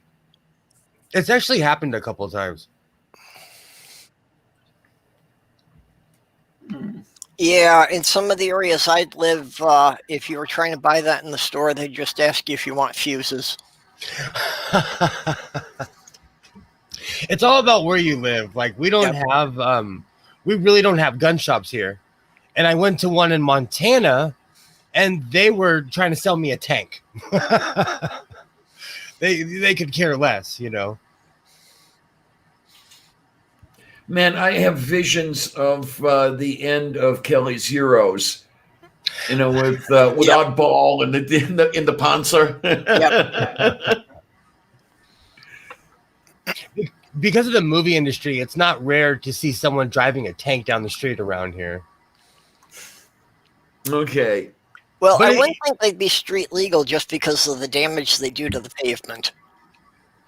Though a lot of the old British tank have tires underneath. Yeah, well, they'd have to be adapted to rubber tires. Yeah, exactly. Well, I was in the service, and I was a tanker, so I know all about tanks. Oh, what size trucks would they bring them in on? Well, if they were transporting them, they would transport them by train on big flatbeds. Oh. But that normally didn't happen in the U.S. There's been a couple times because I used to do a lot of driving between here and Vegas, and I would always see large convoys of Humvees and just people in general. That's probably the National Guard. Yeah, in New York, I would see that all the time. on I-90 of the National Guard going back and forth training exercises that they do That's caravans nice. of 20 or 30 vehicles. Well, when I was in Germany, we weren't allowed to do what was called a neutral steer, where you put the tank in neutral, in a neutral state, and you just turn the wheel to the left, and the tank just pivots on its tracks. Mhm. But that will dig a hole in any surface that it's on, regardless of the pads you have on the tracks. Yeah. So we were constantly being flagged down by people in Germany asking us to do neutral steer, so we could rip up the ground, and then they would get money. They would be reimbursed for the damage to the road. And we would also have people wanting us to drive through their fields. They would say, come, and they would motion to us to drive through their fields, and then they would take pictures of us driving through the fields, and then the government would reimburse them for the damage to the property. See those damn Americans and their tanks. It was crazy in Germany with the tanks anyway. But yeah, they have rubber pads on the bottom of them, most tanks. And even in the winter, they put cleats on them. This big, like, it's like these huge cleats, and you still slide around like you're on an ice rink. That's awesome. That's awesome. Yeah, not when you're on a hillside and you look down and it's like hundreds of feet to the bottom. You don't want to be sliding. Well, you know why they were called tanks? Why is that? Well, when the British were developing them, they were developing them under the code name of water carriers. But the British command objected to their secret weapon being referred to as a WC. A warring bot. I can see that. I didn't know that. Yeah. Hey, how's it going, Santy? I miss you, man. You need to come show your face. I miss you, Santy. Yeah, come hop in, Santy. Yeah, I played D&D with Santi. We play with one ring 42. Good He's a old ring. dude, man. He's a good dude. He runs a heck of a channel. Hey, I Julie. haven't really gotten to know One Ring because he's usually broadcasting, when it's too early in the morning for me to be awake. Same here. I'm always asleep during his streams. Yeah, he does an early stream. Yeah.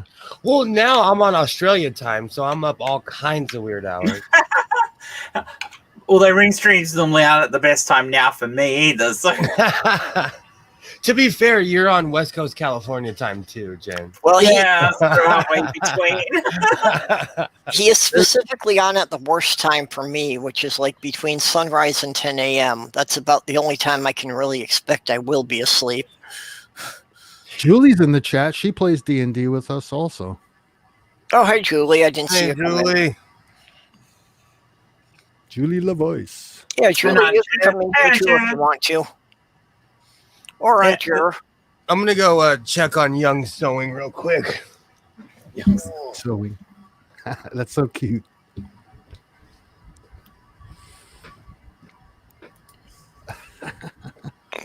Excuse me. Oh, hey, Does Julie have? Does Julie and I got Dr. Josh's book. Yeah, Well, Julie and should have Santy? the Well, link on Santy now Twitter. has the link. Yeah, Julie should be in some of the groups on Twitter that I posted. Oh, Julie, I think is in.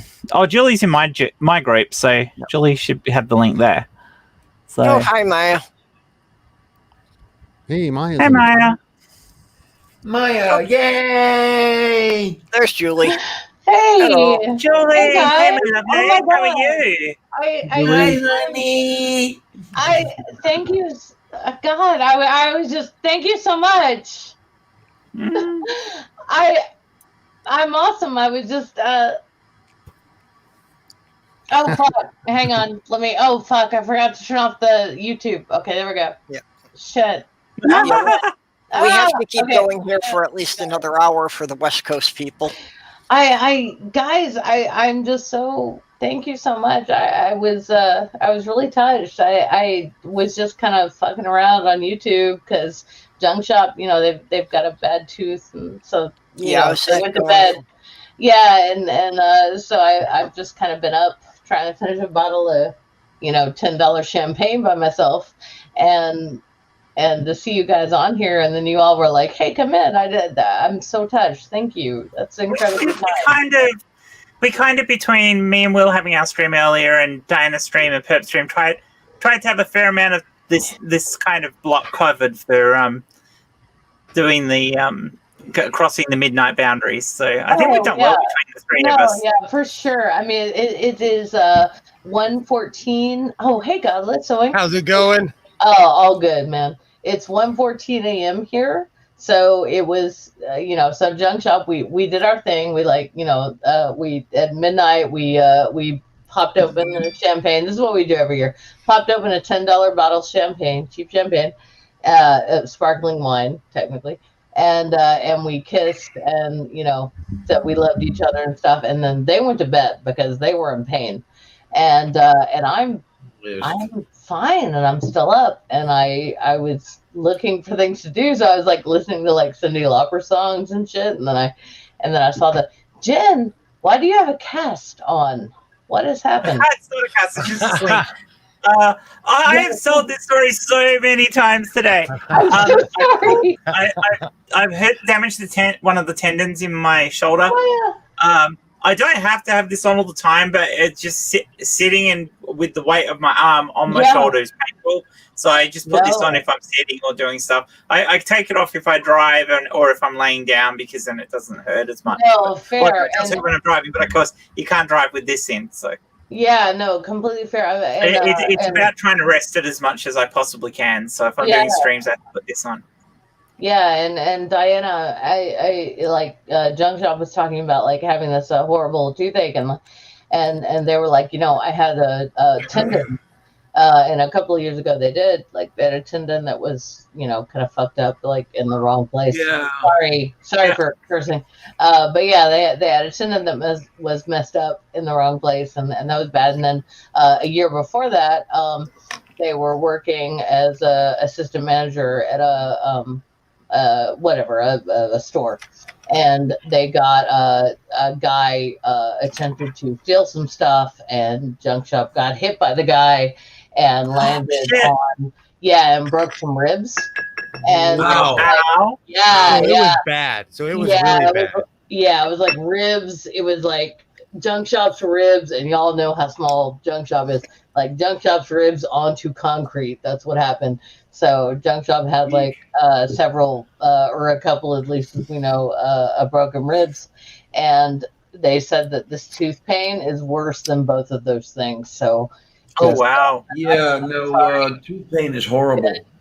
Yeah, thank you. It never stops, Lavender Lady. Right, It doesn't leave up. It is unrelenting. Tooth pain is the worst. I remember what it was like when my teeth were rotting in my face. They finally started falling apart. I mean, I broke a tooth on ice cream at one point. Honey. For real. And this was quite a while ago. Let's see, I was 39 years old at the time. So that's what, almost 25 years now. But I ended up with... that's what's happening to me right now. It's literally what's happening to me right now. Oh, yeah. God, no, honey. No. But as the years have gone on, the pain has gone away. You see, that's the thing. Because I live in America, I need like $90,000 worth of work in my mouth. Yes. Yeah. And so I'm never gonna get it. I'm not gonna do it. I'm hiding because I have no excuse. Oh my God. I can't even express the frustration because. But I'm a vampire, you see. No, you're amazing. I believe you. But look, these are our health insurance cards. 6 months. 6 fucking months we waited for these things. And they finally come. And you know what? As of right now, where we live, because it's 1:18 a.m., these are no longer valid. What? Yeah, they came today, and they're no longer valid. Bureaucracy does nothing but piss me off. Fucking damn it. I'm so angry, and I You know, like I'm all at this point, I'm all about like democratic socialism. Let's like do it right now because this Yeah. is bullshit. Oh, absolutely. Well, I over the last 15 years gradually lost all my teeth. But now I'm at a point that I can't even wear dentures unless I get some surgery on my lower jaw, Oh, sweetheart, I'm which is so going to be about sorry. $20,000, and the insurance won't pay a penny of it. See? Exactly. Oh, right. And Exactly. it shouldn't be $20,000. That is ridiculous. Should be free. This, Thank you, Yep. Sam. Yeah, it is fucking ridiculous that it's that expensive because You know- it doesn't need to be. Chris Rock told a joke a long time ago, and it wasn't meant to be a joke, but he said, I make all these movies. I'm famous. I've been on TV. I've made millions of dollars. And he said, do you know what my neighbor does? My neighbor's a dentist. Yeah. So he was basically saying, I live in this $1 million neighborhood. I'm rich as hell, and my neighbor's a fucking dentist. Like, so. And he was like they were like the only black family in that neighborhood. Yeah, exactly. I love that. There's There's especially he like said one other one, but he said he whatever. kept a bag by the door for when the rich white guy who lived there really came home. He was funny. He was hilarious. Chris Rock is amazing because Yes. Chris Rock is a great storyteller of the current time. And when he like came on right before Obama got elected president, and he was like on several of the like late night shows or whatever, and Chris Rock was like, if this doesn't go right, just I mean, he wasn't counting any chickens before they had. I love that saying. But he was like, it's not going to be good. And and like as people who vote in a red state, as Democrats specifically who vote in a red state, it is really frustrating to like see my votes not count all the time, and it's true. But it is also nice when like somebody wins and they happen to be the person I'm voting for. It's like, I know you didn't get my electoral college vote, but I'm glad that I'm here, kind of thing. All right, I'll stop talking. Ooh, Jen, Diana, what's going on? Jen, how is your show? What is happening? I'm sorry. I was looking something up. No worries. No, always. I wasn't paying. No, I'm all right at the moment. This helps. I might not make it past the net Will's New Year's, but after that I might be done. I might be jumping out, but I can make half an hour or so. Well, it's already like in the future for you. Like you're already on. It is. Well, I mean, it's 3:30, nearly 3:30 in the afternoon for me on New Year's Day. Yeah. I saw it in my New Year with Will last night. Yeah, Australia got the early release in 2021. And then we ran our stream to do Greenwich Mean Time New Year's. Did you do Greenwich? Because it's in the middle. Did you do Greenwich? Greenwich. Yeah, sorry, I did mean that. No, it's all good. Now that I think about it, I've celebrated. I've been celebrating since yesterday. Yeah, think about it. No, I get this you. has to be the most involved New Year's I've ever had. I will say that. Well, we Because tried to keep it going. Normally, I would like not care all day and like watch a movie or sleep out of depression or something. Yeah. It's always something to distract the fact that it's a holiday. Seriously, y'all. I call my parents, and I did that earlier, and they're fine. And then all we do, like, because we live in a state where people like to like shoot guns in the air, not realizing that there's a parabola thing and that those bullets come back down. Yeah. Like and shit. And so we don't go out on the and that's not even like on top of the drunk drivers. Like, oh my God. No. So we don't go out on New Year's. We never have. Like Junk Shop and I have never gone out on New Year's. So this is our usual thing, except that they happen to have a horribly infected too. So they're asleep. It's the worst. Yeah. Oh God, it's so much. Hey, Junie. Junie. Hey, Jenny. Hi. Hey, how are everybody? How are you? How you doing, lovely? Hey, Thank you so much. Yeah, I Happy New figured Year. I'd come in. Happy New Year to you. Thank you. Thank you. Junie, you are lovely, and it's so nice to have you here. Thank you. It's a little. I'm a little bit on the drifting away into sleep side, but I hear somebody's having a tooth problem, so I really wanted to get in on this. Being a Oh, it's dental Oh, my, because assistant. that's So. right. it's my partner. You work in dentistry, don't you? Oh my gosh. Do you? Oh wow. Okay, it's my I spouse. sure do. Gunshot Library it I has do. a I do. bad infected tooth on, and it's just so painful, and they're just sleeping as much as they can, and they're like holding whiskey over it because we're both mostly Irish, and that's like the whatever the cause the I don't want to say it. Oh my God, come on. You know it. You know it. Anyway, that's the general. Oh, yeah, That's what old wives' tale. it's true. Yeah. Well, they hold if you hold the whiskey in your I know. mouth, you can And I hold sensitize. your tongue in the right location, then you. I don't know. It depends if there's sugar. If there's too much Oh, sugar yeah. in the whiskey, No, though, I've heard. it'll hurt the Her tooth. clove. I heard That's clove true. was good. Yeah, well, Clove is good too because it's a numbing thing. yeah, whiskey rubbed directly on the gums does work as a local analgesic. Mhm. Yeah. Well, it's Right. only people thought that because of parents doing it with their kids, but really what happens is a small amount of alcohol makes a young teething child rather drunk and sleepy. Yeah.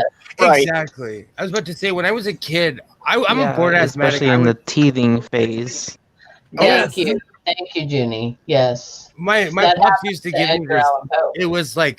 It was 2 parts lemon juice and like 9 parts whiskey, and all that would happen is I would pass out. Right. And I was an alcoholic before I was 17. Oh, That's all. well, That's all that really happened. That's actually the recipe for Pioneer cough syrup. Yeah, It's 2 shots of whiskey, a shot of lemon juice, Yeah. and a teaspoon of honey. Yeah, my mom would do she'd do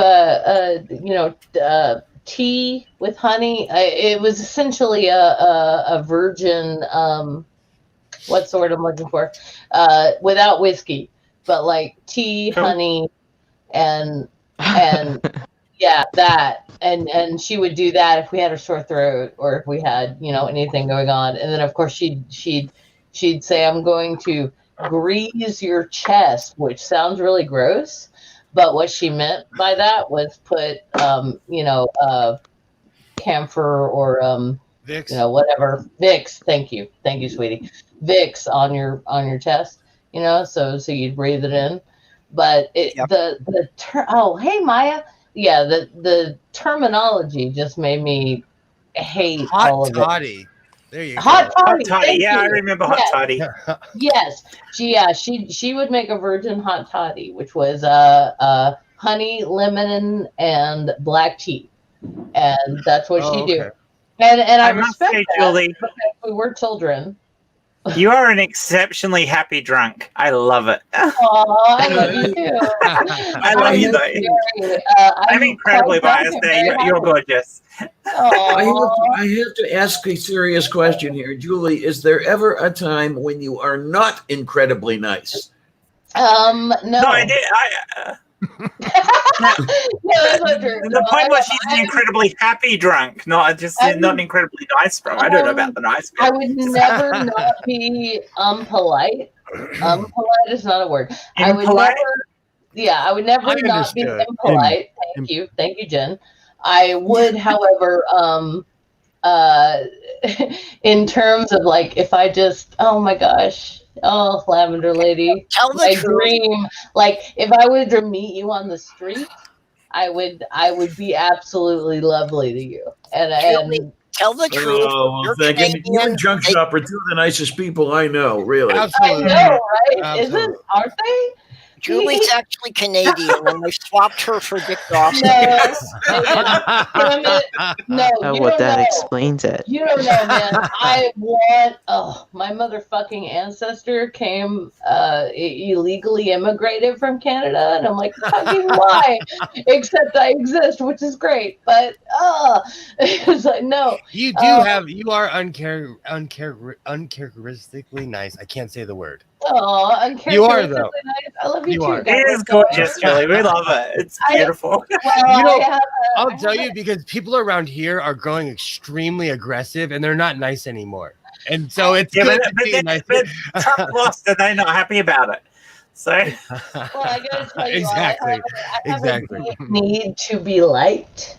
Like I like to be liked, so it's hard. Well, and also, I'm weird, and I have a hard time. It can be. Thank you, Lavender Lady. You know what? So there's nothing wrong with weird. But, I'm weird. Oh, I love you guys. Oh, my There's breath. nothing wrong. So much. I have a furry head in my background. There's nothing wrong with being weird. No, there's nothing wrong with being weird. And the thing is that I have a difficult time being mean to anyone because people were so mean to me when I was growing up that I'm just like, fuck that. That's bullshit. well, they're assholes because you're a lovely person, Julie. So. See, but I'm like that too. I'm like that too, but I'm also guarded in a way. Yeah. Because there's a lot of people that smile to your face and then, say evil things behind your back. Not like it matters, but being in the LGBTQIA circle, like people, they'll look at you and smile, and then they'll say, "Oh, I'm this or that," and then they go in a different circle and say horrible things about your existence. Or godless sewing, they just ignore it, which is so frustrating. It's like my friends here IRL, my in real life friends who know me very well and know me for over 20 years and so on, they know who I am and I know who they are, and we're all good. But like our parents, their whole thing is like, whatever, you married someone with a penis, therefore you are acceptable. We're not going to worry about it, and that is very frustrating. I get frustrated, especially with stupid people, who seem bewildered by results that I thought were obvious before they started. And then I totally lose it, and I will swear for 10 minutes straight. Excellent. I got a badge of honor today. Christy Alley blocked me. Oh my! I'm quite proud of that one. That was because of that tweet I did the other day when I had to go at all those people. She was one of them. You have to come to LA because we have to start out the new year already, huh? Absolutely. Yeah. So now we have to take a picture of you in front of the Scientology building, giving the Stone Cold salute. That's literally 20 minutes from my house. I would so do that. 20 minutes on the freeway from my house. I need a second to acknowledge. No.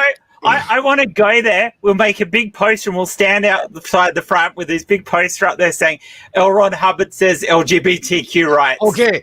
So we could do that, but we'd have to jump right back in the car because they have their own cops and they do not mess around. They have scary lawyers. That would be fucking awesome, wouldn't it? Where the building sits, it's a really eclectic part of Los Angeles. So it sits on this one part where it separates like the hood from Silver Lake where yuppies live. Like it's this really weird area where L. Ron Hubbard Boulevard is off of Sunset. Okay, we're scheduling an event now. Everybody's going at Will's house, and we're going to have a protest in front of the Scientology headquarters. My door's open. My door's open. And we need to. I got a me and to Microraptor saying interesting things in the chat, just FYI, and also just everybody like Sam. Yeah, I love fucking playing D&D with you. Lavender Lady, you are my fucking hero. Why? I have no idea why. Because you're great, Diana. We all love you. You know that. No, Diana, I will tell you. Diana is my fucking hero because she doesn't give a shit.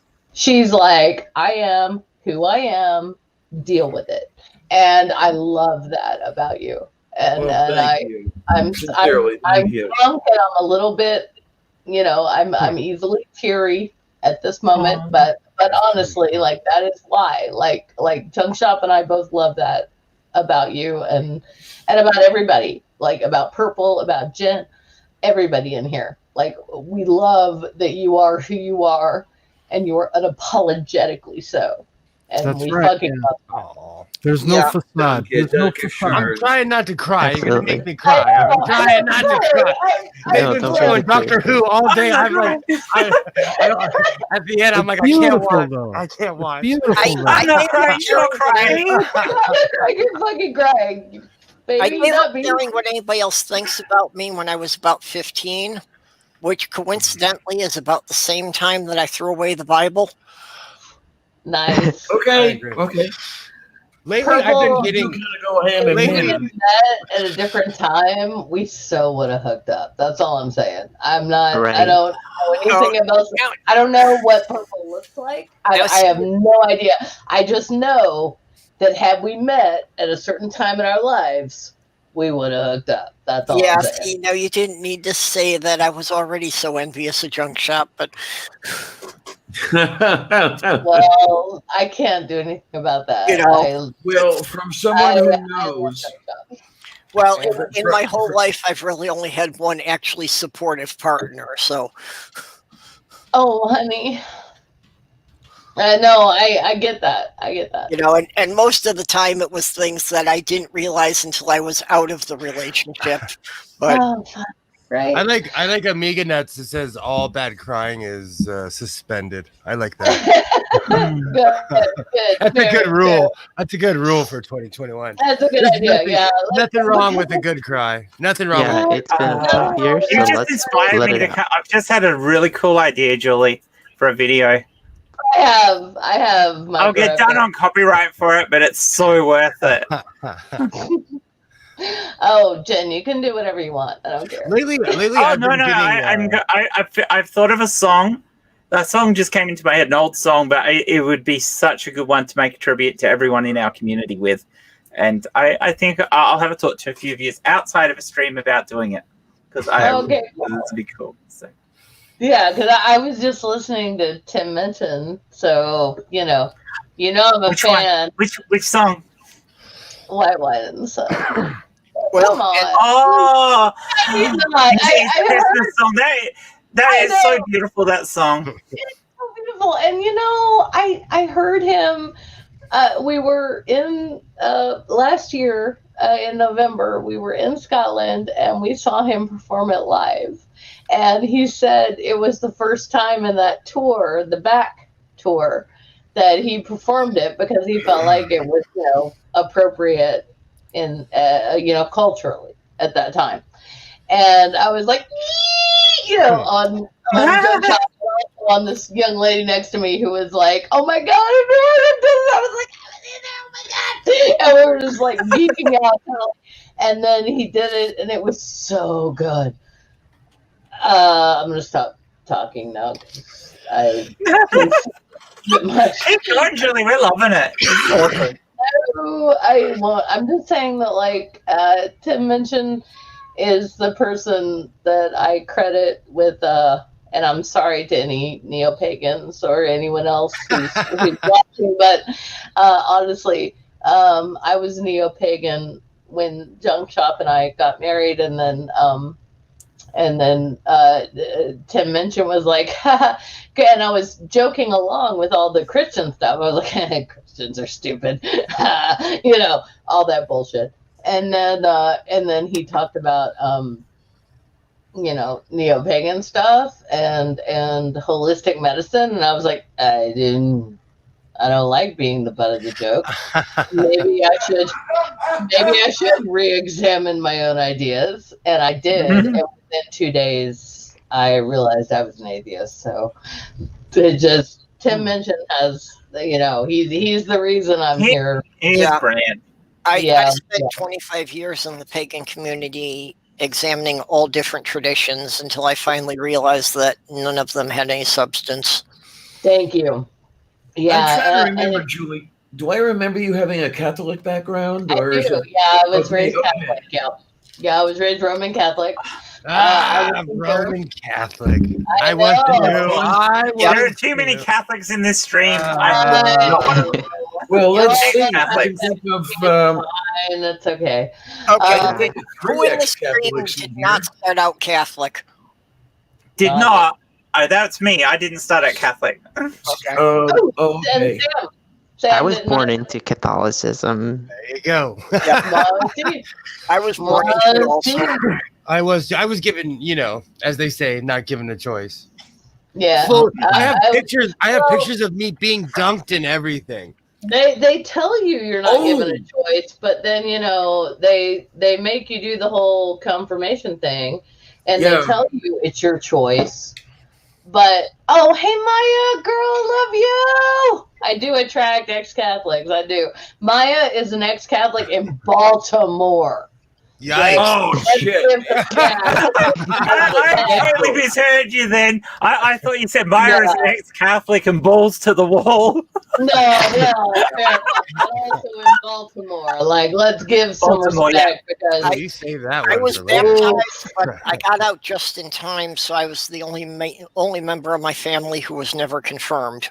oh, well done, Purple. Thank you. I will say to my parents, they told me once I'm confirmed I can do whatever I want, and I never went to church after that. They I say, went- "Hey, I went- you said you well- can do whatever you want, right?"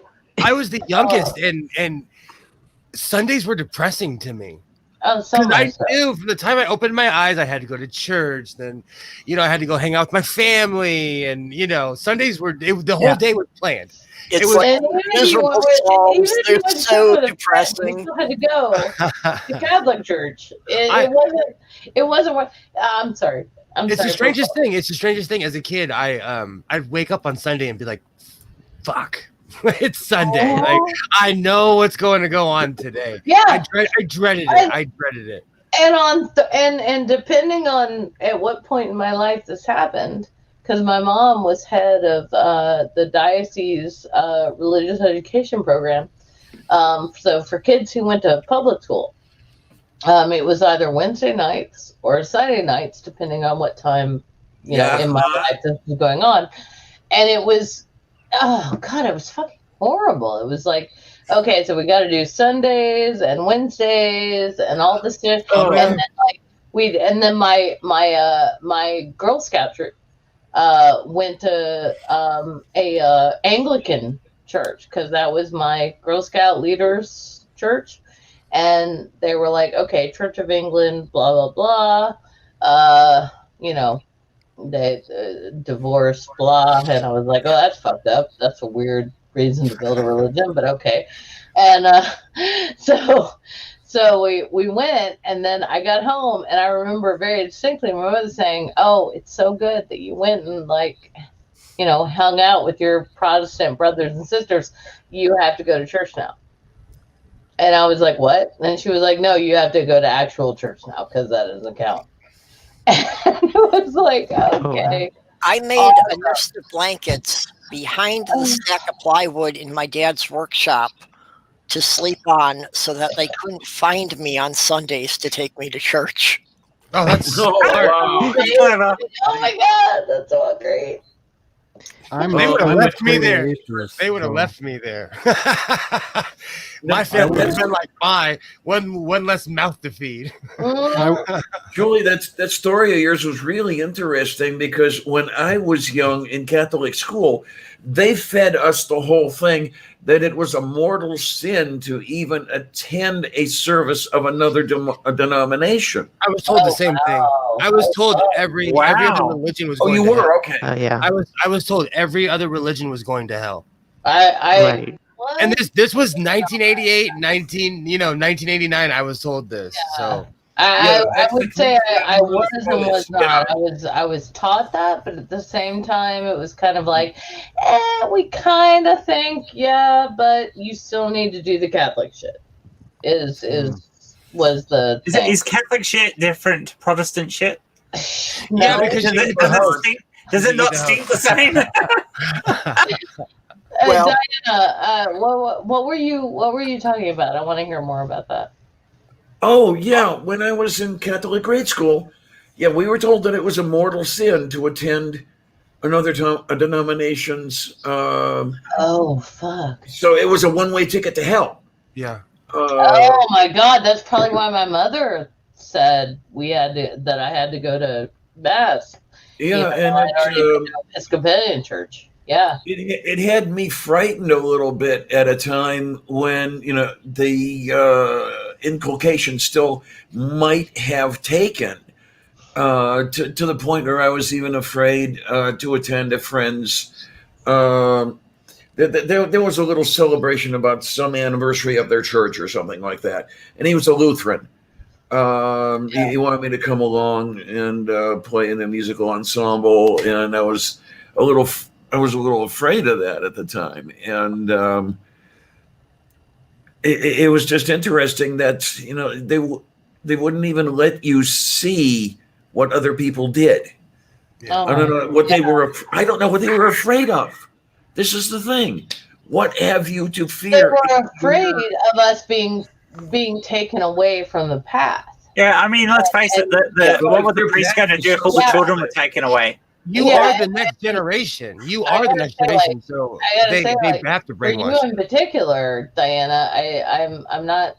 I respect the fuck out of you, and I think you're amazing. I have no idea why, but keep going. I absolutely do. I respect the fuck out of you, and I think you're amazing. But if it was back then, they would have said, well, you should be a husband and a father. Fuck that. You should not, because you're a woman. But they would not have recognized that ever. They still don't recognize me, really. No, yeah, absolutely. Yeah, no. But I was about to say, I'm not trying to say they do now. I'm just saying that, like, at the time, like, it makes sense to me that they would have tried to, crush that,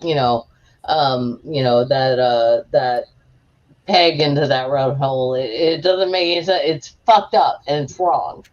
But that's what I mean, if their path is the right one, and if they've got God on their side, what have they to fear, right? But I guess right. I used to always wonder that. As a kid, I used to always wonder that, and how come no one is living what they're teaching us? Yeah. I want to go back to the point Julie made about the church constantly wanting to put their pegs into round holes, because if that seems to be something that the priests are constantly wanting to do, is put. I know, I'm sorry. It was so vile, and I apologize. But yeah, Julie was hilarious. No, it's fair, because I remember my parents being so upset about that in the 80s, and they were yelling, not at each other. They were yelling about the situation. And they were like, oh, it's so wrong. They moved these pedophile priests from,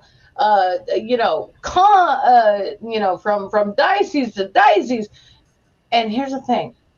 My parents knew that they were talking about priests who were raping children.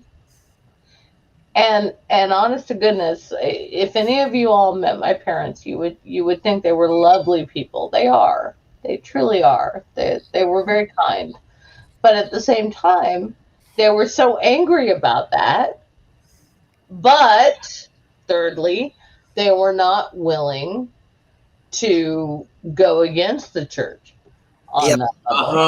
And that's the indoctrination of religion. Exactly. Thank you. Yes, exactly. So they were incredibly frustrated, incredibly angry in the moment. But that's why they constantly push fear, because you can't think when you're scared. Yes, thank you, God. Yeah, So there you go. And then scared. Thank you. They were like they were fear made them complicit. Complicit. Yes, that fear made them complicit. And they still are. I mean, there are so many people in the Catholic Church who are still defending this, and I'm like, how can you possibly defend this? They really are. I'm going to tell you something really personal right now, and it's because I'm really drunk, but also because it needs to be said. But one of my great uncles, and I'm not going to say who, one of my great uncles was a priest, and he actively molested my mom and her sisters. No, great. Yeah. And the one time that I was going to be in the same place with him, my mother told me, I was a small child, and my mother like took me like by the face and said, under no circumstances are you to be allowed alone with Uncle Juvenile. If he tries to get you alone, you come find me. Do you understand? And I said, yes, ma'am, but I didn't really understand what she was talking about because I was 7 years old. Yeah, exactly. And the thing is that what she knew and what her sisters knew was that he would uh, uh, get drunk and molest them and then give them money to keep them alive. Then. Yeah. So, you know what? When he died, I didn't shed any tears. I didn't go to the funeral. Didn't really fucking care. Yeah, no, I get that, Julie. The guy who molested me when I was young, I was so happy when I heard he died of a heart attack. I was like, oh, thank fuck. Good things happen to fucking assholes. That was my whole response to that. I was like, I mean, I was an adult by the time he died, and I was like, no, fuck, it couldn't happen to a nicer person. Yeah, who was it that was talking about defending? That brought to mind the male slimy bastard, especially when a former pastor of the parish in which I grew up, where the Catholic school was, that whole bit, he there were things brought to bear later. And he was going on. The old man was going on with, "Oh, that's a bunch of shit. They're making up stories and everything else." He refused to believe any of it and would stand up for this pastor no matter what. I mean, the guy was long dead, but didn't make any difference anyway. But and what was really funny is this pastor was very unusual. He liked girls. Ah, that is unusual. Yeah, for a Catholic priest, that's quite unusual. That actually is because most are extremely repressed. Most are extremely repressed people. Yeah, fair. Thank you, guys. Yeah, fair. Well, I don't. Well, a lot of them, especially as there's celibacy, a lot of the priests go into the celibacy because they are gay. And they think that's their way to hide the fact that they're gays. Yeah, I tried to figure this out, Jen. I did. Like, as a Catholic, I tried to figure it out. And the only thing I could come to was, it creates a system where, I'm sorry, I'm not speaking well, where people who are predators can easily find their prey and hide and get protected. Yeah. Yes, exactly. And that was the closest I could get to. And I remember, I mean, I said this in my parents' house. Like I was trying to figure it out, and yeah, it's people who knew they weren't right, at least in terms of the Catholic Church, sexually speaking, and they knew they could have and then I was like, but it's more than that, because being gay is not being a pedophile. That's completely different. No, it's not. No, I agree. Thank you. Right. As much as they try being part of the LGBT group. Yes, ma'am. It's completely different. It's not the same. Absolutely. No, it's not the same. And so if you want to hurt someone, it has to be that you thought that you've got to be amoral in the first place. Yeah, exactly. That this was a place where you could flourish. Yeah. The Boy Scouts had exactly the same problem. That they institutionalized encouraging people in who were predators, basically, and then defended them because they were more afraid of looking bad than actually protecting the kids who were part of the organization. I was a Boy Scout for 6 years. Love you, Enter. I I was a Girl Scout. I made lifelong friends. That's about it, you know. Yeah. Yeah. I was a scout too, story and my mother lied to them and told them that I was Catholic. I was brought up as a secular human being. I was raised without religion. You know, I never thought of it, but a lot of that, even when I was a kid, every person on my soccer team was a part of a religion. Every person, like our parents put us together and we kind of traveled in packs. It was really weird. Like we were all on the same baseball team, soccer teams. It's because we all went to the same church and the same schools. Yeah. It's cultish. It's very cultish if you think about it. I get what Sam is saying, actually, by his mom saying, no, he's a good, like, Catholic boy or whatever. Like, I get her saying that, because it would have been, Sam, I'm sorry, I'm not trying to, like, know your age here or whatever, but like, at the time, like, it would have been the respect thing, like, no, they were into this, it's fine. Well, at the time there was the satanic panic, Oh yeah. So if you dude, were to say you weren't religious, they would immediately assume that you were the opposite of that. Yeah, it's the whole reason you and I play D&D together right now is because well, that's the funny thing. You were saying we're allowed to. They assume you're the opposite if you're not religious, but isn't it the case that if you're this so-called Satanism is a religion as well? I mean, the only way to be the opposite is to be an atheist, for fuck's sake. Yeah, but they never look into what it is. They'll say the word. No, I know what you mean. Yeah, they exactly. never look into it. Well, everybody back then who wasn't religious was a believer in the devil, worshipped the devil, and was a part of Satan's army, so to speak. And the funny thing They is still that talk like that. the great number, if I remember correctly, the majority of people who call themselves Satanists are atheists. It's more of a belief in yourself. Yeah. Yeah. And half the Catholics, if I can say this, don't even realize that their religion was what the people were called atheists. The Romans called them atheists.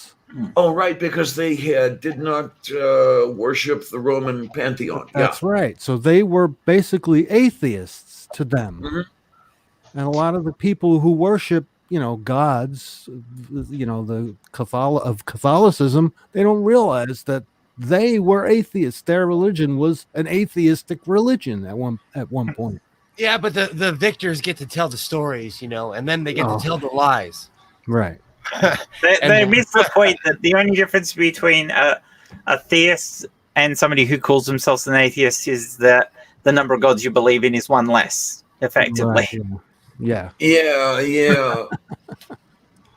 That's true. Yeah, I believe that. So tonight in my town, to completely change the subject, we had a New Year. We had a COVID super spreader event from joyous from a church called Christian Activist is playing. It's called the Let Us Worship Concert Series. And they came to my town because in all places in Southern California, there's a bunch of wackos here who are religious extremists, and I guarantee you they probably had at least 5,000 or 6,000 people there, if not more. Fuck it now. No, if you think about the population in my town, there's probably more people that were there. That's just a lowball estimate. But it shocks me. I was thinking the same thing, Andrew. Yes, Andrew. I thought he said let us worship as well. Let us worship. Sorry, it's my Southern California twang. I run my words together. Hey, I gotta go, folks. See you later.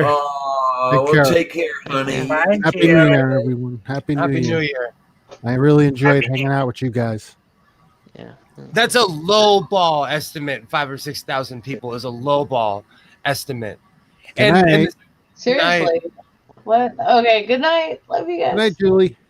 Good night. And the sad thing is the sheriff, the head sheriff of LA County, like a month ago, said he is not gonna enforce this lockdown. What the hell, man? And so in a just in my county with 10 million people, these idiots are moving freely. While someone like me who's immunocompromised is literally hiding in my house. While they're having a super spreader event in my town, which is so close I could probably walk over there. It's so dumb in the suburbs. I live in a place where I go to the gas station and I'm the only person wearing a mask. I drive over the hill into LA and everyone has masks and gloves and everything on. So I hear that the new strain has reached California. Yes, it has. San Diego County. What's that, dude? With what?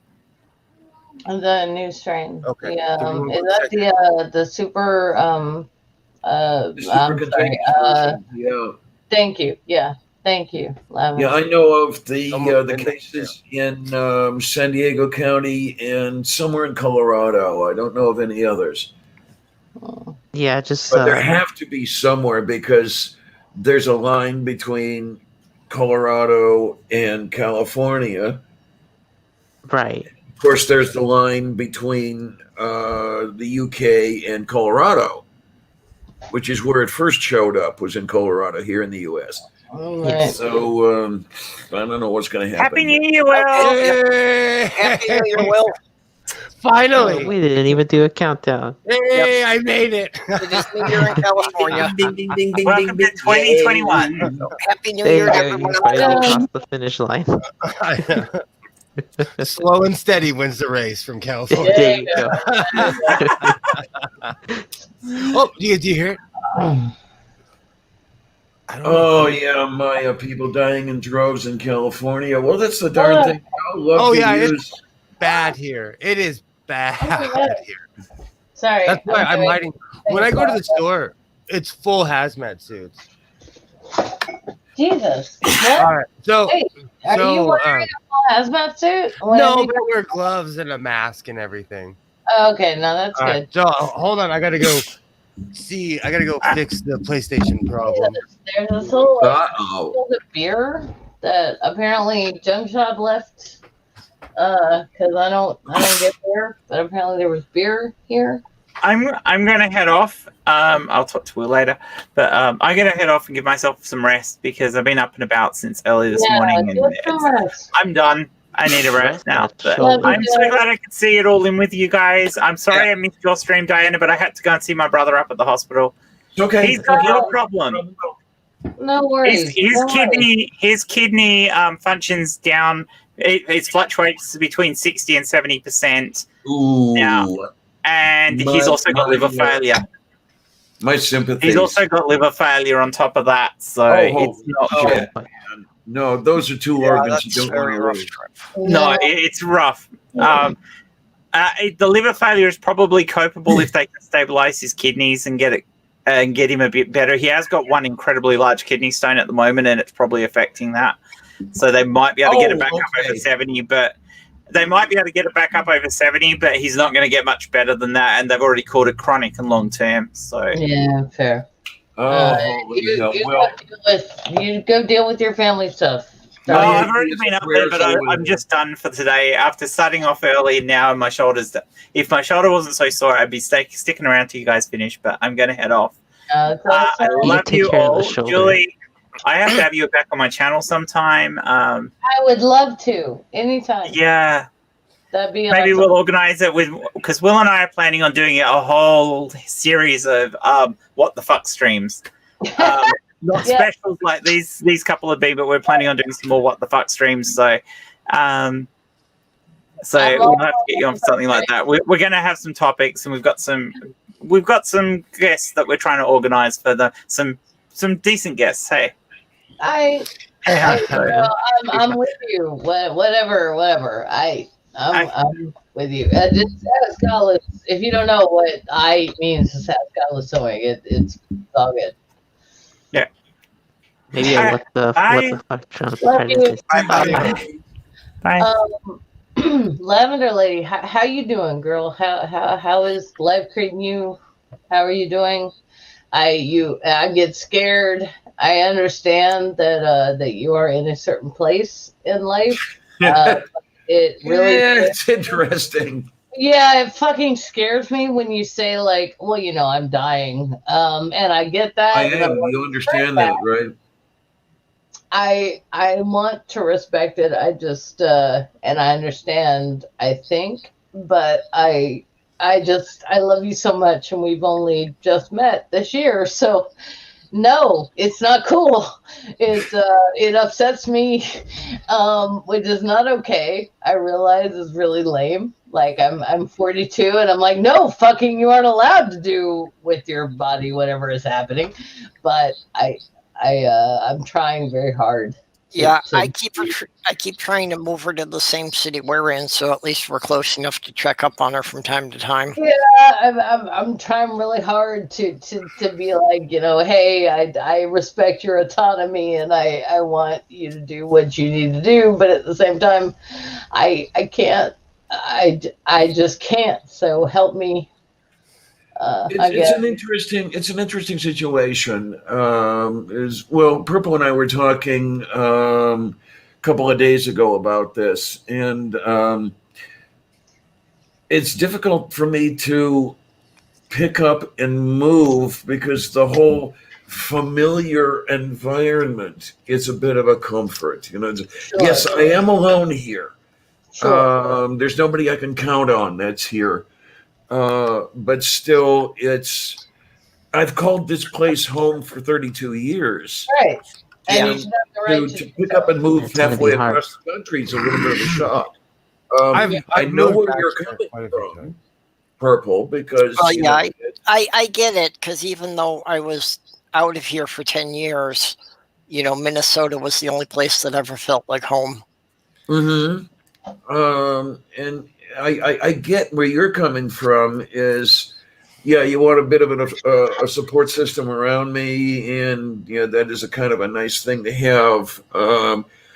It's I wish there was somebody out here I could trust. There really isn't, and my my plans are a little delayed here because I do want to go into some detail about it. I want to put out that video series again. I started 3 years ago with this series I called A Day in a Life, which was just basically this transy here. I don't have three heads. I'm not radioactive. Hi, this is me. No. But then I got the idea again of maybe I should resurrect that. And not only do I not have three heads, not only am I not radioactive, it's, this is what this particular person is while she's dying. I gotta You say, you made me cry I last week. There's one that you put out last week that you had me crying. You released it at like midnight around my time. I was sitting in my living room like in tears. Is that the one where I had just awakened from a nightmare? You were talking I about was in being my poor. nightdress. No, you were I talking don't about know. being poor. I look. I gotta say, like, I don't know. I don't follow because Look, a lot of your streams, Lavender Lady, are quite long. No, it's a video. I don't It's follow. a video. It wasn't a stream. No, Misha, I'm not trying to disrespect anything. What I gotta say is that a lot of them are very long, and Yeah. whenever our dear Diana says anything about the fact that she is that she's dying. Sorry, it feels weird to say that myself, but you've said it. Fuck. I think it was the one you released 2 days ago. It's kind of like feeling. I wanna fix it. Like, can I give you a kidney? I've got two good ones. Like, is there anything you need? Like, what can I do? And even if it's not, like, what can I do? You are if you'll forgive the term, y'all, a matriarch among us. Like you are one of the people who really and truly has shown us all the way. And we all love you and we respect you, and God damn it, we just love you so much. I'm gonna stop now because I'm gonna start crying and be stupid. I love No. Mike. Thank you, Mike Raptor. Yeah. But yeah, you're just Diana. You are amazing, and if y'all don't know the name Diana from the from the fucking Greek pantheon. That's how But I chose. That's how I chose my name. exactly. Just look it up. Just look it up, and you will know. You'll be like, oh, of course, Lavender Lady is Diana. Like you won't even wonder. Okay, I'm done. Yeah, I'm sorry. it is. Yeah, it's It is an entire subset of paganism. Is the Dianic traditions? Yeah. yes. A dear friend of mine was a Dianic priestess. Okay. I chose my name mainly because Diana was the Roman goddess of the moon, and you have the links established that way. But it's there's a lot going on and a lot that goes on through my head. And okay, I don't think you have to worry about losing me this week. That's good, 'cause I don't Oh, yeah, that was well placed. Thank you, because I was about to start crying. That was The well funny played. thing about this whole thing is that sometimes I feel bad in that it's not immediate. I don't know if it's going to be this week, this week or this month or whatever it is. And sometimes you feel bad because I've already heard from somebody, what? You've been saying this for a year. You're not dead yet? It's like, Who said that, and you who feel said like, that, and where do they live? Yeah. They are Oh, wow. looking Okay, like, so since yeah, Diana was the moon goddess, does that make us her loyal followers all loonies? it Yes. might be, you know, like we have That's something I never thought I'd be called. I Yeah. like it. which happened, and Sure. yeah, I had to take a mood. I had to take a fucking mood test recently for a job, a possible job, and I was like, okay, well, I'm bipolar, but what the fuck ever. So I answered all the questions honestly. The whole time I was thinking like, well, I'm a, I get the mood change thing because I'm feeling. Whoa, what the fuck? There, my name was in there. Yeah, Amiga was telling you about my series. Yeah, they're separate videos. They're about 5 to 15 minutes. Okay. Thank you, Amiga. The Yeah. one you had the other day, it had me in tears. Yeah, Absolutely. they're short episodes, and she's gone back playing them from the beginning of ones she did a couple of years ago. Yeah, because I had to reformat them anyway, because one of them got me a copyright strike for the intro music. I will admit it was the very beginning of a Beatles song. As you might suspect, the song was "A Day in the Life." Yeah. Yeah. So I reformatted the whole thing, and then I'm assembling them into a playlist. To get in there. So if you want, you can start them from the beginning and on to the end. Well, I think you'd have to reorder them. I think you'd have to go play them backwards. Hey, here's my thing, Diana. I don't want to just love you as this amazing woman that I met online. I want to love you past that. I'm sorry. This isn't fair. Right. It's not fair to you. It's not fair to me. But when I think of you, I want to visit you where you are. I want to come into your home and I don't know, fucking bring you food. I just want to. Welcome anytime you want to come up here. Just make sure that the body isn't stinking yet. Don't say that. And that's why I've been trying to move her back here, because I think with a support system and better health care, we might be able to drag her out a couple of years longer. Right. Oh my. We'll I talk just about want you to that. be. I Well, just I'll want go you to into be detail yourself. about that later. I'm sorry, Diana. I just want you to be yourself and be yourself as long as you can. And And enjoy whatever you have left. thank you. Yeah. I Where mean, we I want quality. Fuck quantity. I want Yeah. quality. Absolutely. Yes, Absolutely. ma'am. I do too. No, and Yeah. I understand that, if you can't maintain a certain quality of life, it's not worth just continuing, just to mark time. As a matter of fact, I Right. don't know if I've released it yet or not. One of the later videos in the Day in the Life series is on exactly that. I think it's one that I made just after I got the news that I had the progressive kidney disease, and it's a thing of I was in contact with a number of people in kidney disease group, dialysis group, that whole thing.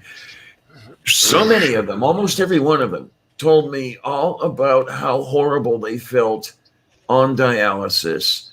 And the moderator of one of the groups I was talking to even said, "Well, you have to define a new normal." And the first thing I'm thinking is, "Well, fuck that." I mean, if I have to consider feeling washed out and worthless in order to keep breathing, I'll quit breathing. Fuck it. Yeah. It's Yeah. quality of life. Yeah. It really is. I feel the same way. I know I do terrible things to myself, like smoke tobacco is the main thing that I do that's horrible. But my mother has dementia. My grandfather had dementia. And honestly, I want to avoid that. Like I if, don't if blame I you. I don't die, blame you at all. thank you so much. If I die 20 years before, I might have, and when I still know who everyone is and still love everyone that I love and still understand all of that, that's a win in my book. Yeah. I do believe the old quip of "What's the point in living longer if you can't enjoy it?" Oh, indeed he does. Indeed, Purple. Thank you so much. Yeah. Yeah. Indeed. Yep. Sorry. I'm so sorry. No. What for? No. I don't It's know. okay. For It's a making new you, year. I Try don't it out. know. It's a new year. I don't wanna make you like do anything or feel anything that you don't already died. But at the same time, I understand that I can't make you feel anything. I just fuck, woman. I just fucking love you, and I want you to be here. I question your taste. You shouldn't. I have exquisite taste. How dare you? Oh man, it would be. I do find myself hoping, and I know that it's probably a little too much of a hope that restrictions on travel and shit like that will be lifted by July. I'd love to get down to Kentucky, and it would be great. We meet each other halfway or some shit like Girl, that. no. You get to Kentucky, we will get there. It's fine. We're in Tennessee, but it's literally like hours. I It's think not you could even hours. Well, yeah. Yeah. If we'll we get can all get the vaccine before then, I will drive her down there. absolutely. Yes. They Absolutely. say, Yeah. there's a will, there's a way. And I'm probably near the head of the line as far as the vaccine is concerned. So that's one good thing about the position I'm in. Yeah. Because I actually did look it up for the hell of it one day, and chronic kidney disease was on the list of things that would push you ahead in the line. My Absolutely. It's I going to be love a you class. too, Andrew. I love everybody. Whatever. My drunken whatever the fuck. I love everybody. And if you don't believe it, I know Micro Raptor. Fuck me running. Micro Raptor knows I fucking love you too. So you can all just yeah. I love all of you. Macroraptor, they've grown. There you are. She is amazing. I've seen Don't that fuck with episode. Micro Raptor. I will fuck with you back. Anyway. Oh, Okay, man. so where we were at Diana coming down to Kentucky for the maybe The protest, the protest. Arkansas protest. Yeah. yeah let's do it. Diana and I went down there in 2019 for that. Yeah, that Awesome. was a beautiful thing. Awesome. So yeah, I got to spend a few days with. That was an Purple awesome trip and- just because I got to meet so many of the people I'd been watching on YouTube. Aw. Yes, that was where I first met up with Jeff. Yep. Strike. Yeah, I Got got to to meet meet Aaron Ra. Strike Oh, and man, Aaron he's a Ra sweetie. and Eric Murphy. Yes, absolutely. We got to hang out at an after party, and we got to sit there and party with Eric Murphy and Aaron Ra. Yeah. And that was the amazing thing to me. We're sitting around a table at Hilton's place, the after party. Aaron Ra is asking me about things transgendered. He's looking to me for information and shit like that. And I'm thinking, who the hell am I? Why are you asking me? Why aren't you asking somebody who knows more? Because you know awesome. everything. On top of what he does, you know everything. Sorry, I'm just saying. Look, my education system in Kentucky did not teach me evolution. Aaron Ra taught me evolution. But seriously, It's like amazing though, when the it way comes, that worked. yes, ma'am. Like when it comes to other stuff, yeah. Like you are the authority on that kinds of stuff. Sorry. I'm gonna What get was really going. great though was that here we're talking one person to another. There's no notoriety, there's no fame on his part anymore. It's just two people just talking. That's awesome. It amazed the shit out of me. Really, it did. I'm gonna take off. No, don't. I'm writing you a thing in the private chat right now. Oh, really? I'm telling you not to go anywhere, which is unfair, and I'm sorry. I'm sorry that I said it because I was writing it in the private chat. Well, if Will's taking off, you might want to do some editing on the screen there so we don't get taken off here. No, it's totally in the private chat. Like Will said he was taking off, so it depends on what he's taking off. You may have to. Fair. That's for my OnlyFans. That's me and my my eagle head over here. Hey, my only question there is, how does Jen feel about sharing? You know what? I'm all good. I'm gonna go before I get everybody in trouble. Honestly, thank you. This has between Christmas and now, you have made the holidays not suck. Oh, so like good. honestly, Thank I'm the Grinch when it comes to Christmas and this time of year. So honestly, thank you, dude. Stop for 1 second. I just want to say, like, at some point, I'm in Tennessee, you're in California. I understand. It's hundreds of miles. But at some point, we're going to meet in person. We will. And if you're cool with it, I am giving you the biggest hug. You don't even know. Like, Awesome. All hugs all the time. Awesome. I was a hugger until COVID hit. I was a hugger until COVID hit. Me too. Oh my God. Yeah. So yeah, just saying, and also Junk Shop will likely give you a hug too, because Native Atheist says we've outlasted everyone. Oh, that's we're amazing. You have. People are probably gonna start piling in now. Hey, you guys are amazing. As always, Purple, thank you for letting me be on your stream. Oh, No, it's great to have you in there. I mean, I wouldn't have a stream if I didn't have fun people coming in here. Awesome. Well, thank It's you. all right, make it. I'm sorry. And I will see all you guys soon. And here's Love to you. many more years. Okay. Yeah, please. Yeah, And see- Douglas, I want you on my channel for an interview sometime. Soon. Just let me Okay. know. Awesome. All right. Whenever. Absolutely, Yeah. I will. All right. Yeah. I No. hate to be that one person too. I also have to get going, Junie, guys. you're okay. You're always okay.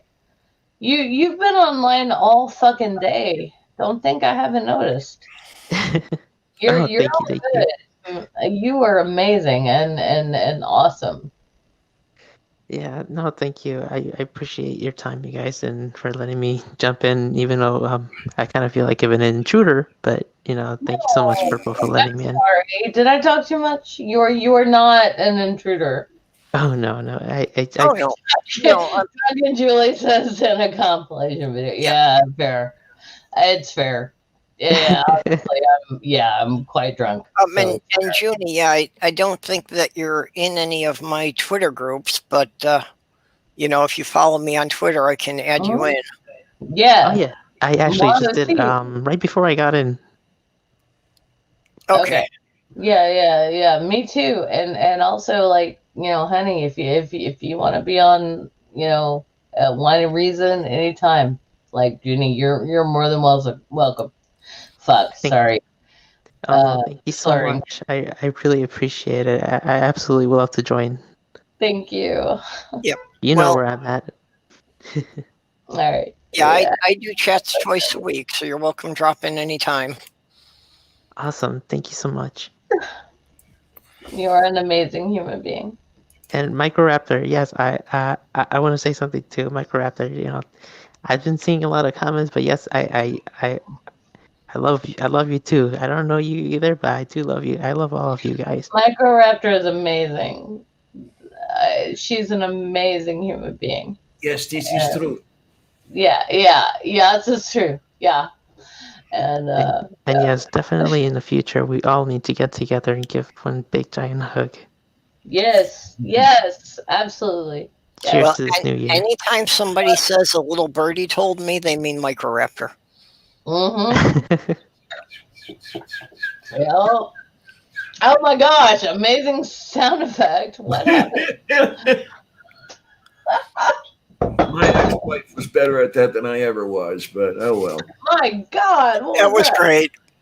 That was amazing. All right, guys. Yeah, my ex-wife sounded just like a house sparrow. Good night, Uni. Do that. Oh my gosh, that's amazing. I'm sorry, I'm completely drunk and also Really? mostly Irish and Scottish. Yeah, oh, wow, yeah, you hadn't noticed? Fuck, yeah, you had. I just want would be completely soused if I didn't have to run this thing. Well, that's lovely. Thank you. Sláinte to everyone. Diana, what's German for sláinte or for cheers or what have you? Let's see. Prost would work. Prost. Yeah. And then there's a little German drinking song called Ein Prosit der Gemütlichkeit. Oh my gosh. Which is a toast to happiness. Nice. It reminds me of that moment in sorry guys, yeah, I am fucking intoxicated. Deal with it, doorknob head. Yeah, it's like it's that moment in the like no, you know what?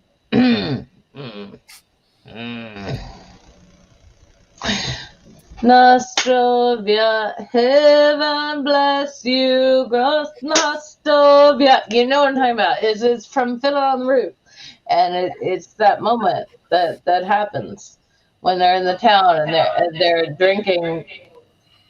Oh fuck! I can hear myself echoing, but yeah, they're hearing them. They're doing that. God damn it. Sorry. Yeah. Was I hearing? Fuck. that thing. It's like God damn it! I Fiddler on the can't. Roof is one of my favorite musicals Thank you. because Do not help me. I grew up in a community that was 85% Jewish. Thank you. Okay. So it was just something that was always there. Heaven bless you, Yeah, I don't remember the words. Do you not remember that? Really? I know the music. I don't remember the words. I can see that Diana is trying to like cover the I'm words trying for to see. me. Was I hearing Nastrovye? Yeah, Nostrovia. Yeah. Oh, okay. Yeah. To your health. Yeah, it's Russian. Yeah. Yeah.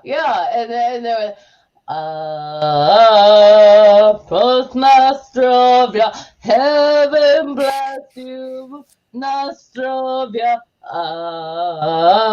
It was this idea of this amazing moment that happens in the film where the Russian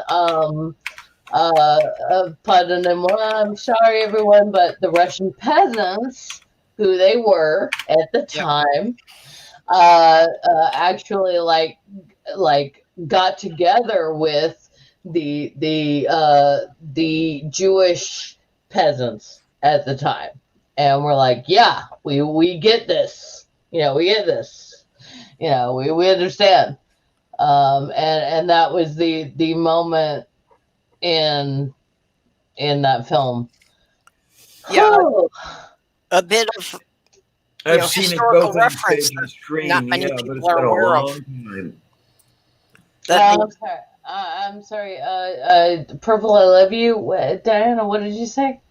Oh, I said I've seen it on both stage and screen, but it's been a long time. Yeah, we were very into it. My parents, because my dad converted to Catholicism from being vaguely like Baptist, Southern Baptist. So he was like, no, these are our brothers and sisters, and we need to know their culture and their everything. Yep. So we were taught that was all of that, and a bit of historical reference that a lot of people aren't aware of. Yeah, thank you. Gypsy is actually the Romanian word for wanderer. Oh, thank you so much. The gypsies were the Jewish refugees from Russia. Yes. That practiced the Kabbalah, which included fortune telling and telling the tarot cards.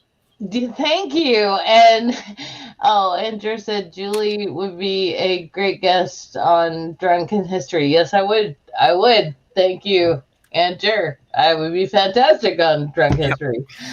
But yeah, the point is that absolutely, they the drunken gypsies were the ones who were like, don't say gypped. That's bad. Yeah. And it is. It is, like, honestly, if you're still saying I feel gypped, don't do it. Just come up with a better thing, whatever it is, because gross. Yeah, there's a lot of things that are ethnic or racial slurs that people just don't understand the origins of. Thank you, Purple. Well, I didn't know about the origin of gypped until recently. It's only me neither. Yeah, me neither until like 5 years ago. Yeah. And then it was on an episode of House, frankly. Like the show, the TV show. And I was like, oh, fuck, is that what that means? Because I grew up my whole life thinking gypped just meant, like, being rused, or whatever, like carried off in a bad way, and but I never associated it with gypsies or with Irish travelers, which are huge in the southern U.S. Like, if you don't, I mean, honestly, like, I love you, YouTube, me. Yeah, like, if you don't get like who Irish travelers are in the U.S., you haven't been in the U.S. that long, or you have not experienced lives outside of white U.S. people, because it's kind of a big deal. All right. Well, yeah, for a period in history, the Irish were the most oppressed minority in the U.S. Yeah. When the Transcontinental Railroad was being built, it's like they were fine as laborers, but nobody really wanted them around. No. Right. Not in the least. Yeah. No. Yeah. Oh my gosh, Diana, you look so beautiful tonight. I love your top. I'm sorry. I normally do not respond to how people look, but you do. You look absolutely beautiful. This is a dress I don't wear very often, but I Oh actually. my gosh, where's the dress? Yeah, it's just okay. This is not working. There we go.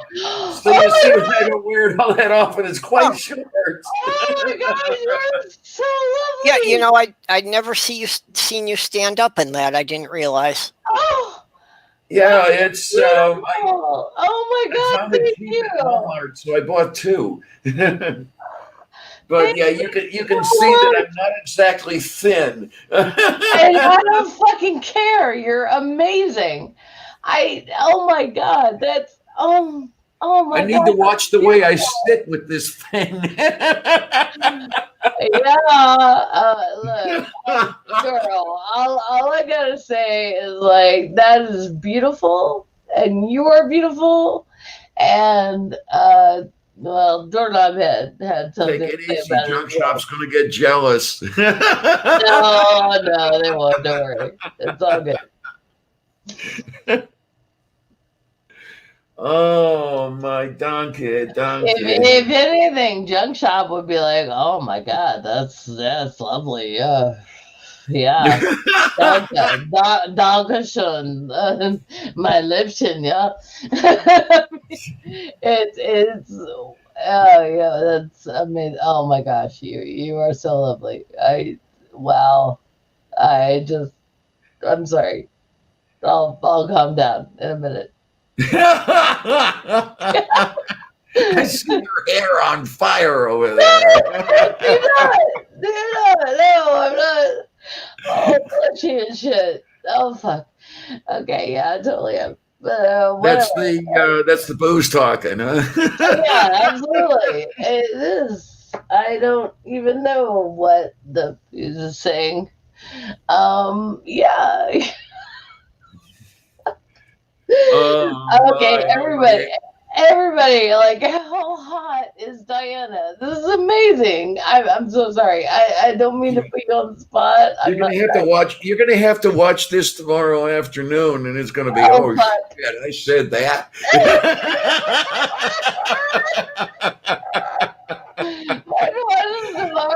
I'm gonna feel weird, but I will stand by whatever I say right now. And a big part of that is Diana is fucking hot. Anyone who doesn't notice, you're obnoxious and you have no sense of what women look like. Sorry. I can't help it. I'm sorry. That was fucking beautiful. Oh my. Yeah. There have been a number of days I've woken up because I felt I need to get on Twitter and find out if there was anything I needed to apologize for. I don't need to apologize for shit. Diana's hot. I feel no reason to apologize. Oh my! It's just too bad in my present condition. Well, number two, money. Number two, health. That I can no longer. I don't think I can have the surgeries anymore because, well, number one, I can't afford, and number two, with my kidney disease, I doubt anybody would work on me. But send me your email at some point, please. And I'm not saying I can do anything or fix anything. I'm just if you would, if you feel safe, please. Oh yeah. I do think it's important for everyone in the community to have a couple of people who can contact them some other way, Thank you. so that if they go Thank you. quiet, we can at least find out what happened. Yeah, or That's whatever. one of the things I've always thought of. And I'm typing as we speak, by the way. It's Fine. it's letting. Okay, if I drop dead off stream, how is everybody else out there going to know? And they're going to be, hey, what happened to Clarion? Doesn't she like us anymore? One of these things. So that does cross my mind. I'm sorry. I was grinning at Microraptor's response because it's hilarious. There you go. It's Yeah, over. but it's not at you. That. It's not attacking at you. It's just funny. Oh, I'm my sorry. God. I spelled it wrong. Oops. Let's try that again. Yeah, Dude, unfortunately, one typo in an email address makes it pretty useless. I will. Hey, Diana, I'm putting my my personal email. Okay, there it goes. The second one is the right one. Okay. Oh gosh. I'll give him a phone number if you want it. Microraptor wants Sylvia's phone number to check on you. Oh, okay. That's entirely up to you. That would be 7734. I put my real Diana. I put my real phone number. Phone number in the personal chat. There we go. Boom. That's it. Oh, is there the was OG thing over on the Bufu thing? I need to get it's the OG thing over on the Bufu thing. Yes. So speaking on German, no, on fuck, I can't remember in I'm French. speaking in fluent stupid. No. Speaking German, please. Spreche ich auf Deutsch, ja. Sprechen Sie Deutsch on bit. Sorry, I just mixed on Deutsch. You're mixing French and German, you know I that, know, right? I know.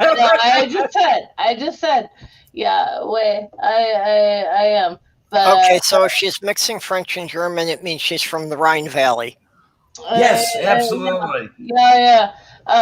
Please speak German or Allo as you would, please, because I really want to learn it. And also, There we go. Now you have that.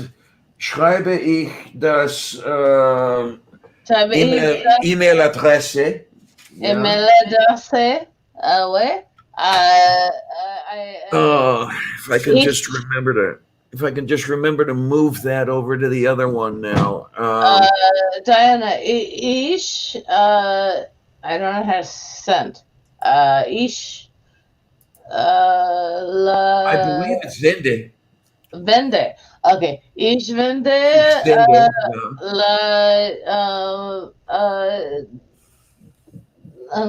damn. Extrema. Well, Clara, the Rhine Valley is very good for wine. Well, wait, but fuck, I can't think since I see my email. Auf Deutsch ist das Ficken. Oh, God damn it. My grandpa would be so disappointed. Nein sprechen Sie Deutsch. I not speaking to Joyce, but I want to. That's the extent of my foreign language skill, is I can say I don't understand you in 7 languages. There you go.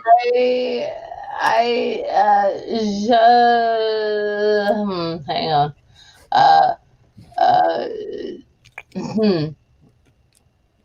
I understand some French, but it's oddly enough. Oh my French is horrible. Moi aussi. My fiance said that I speak German in my sleep.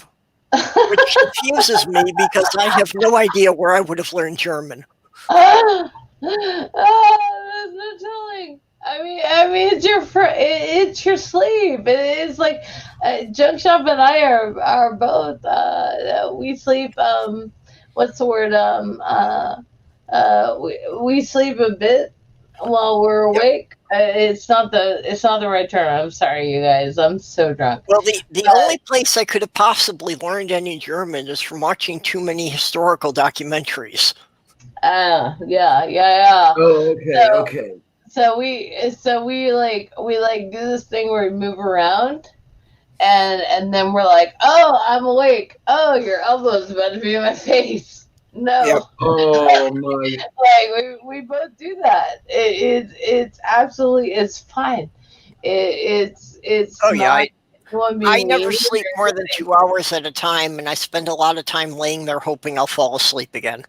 No.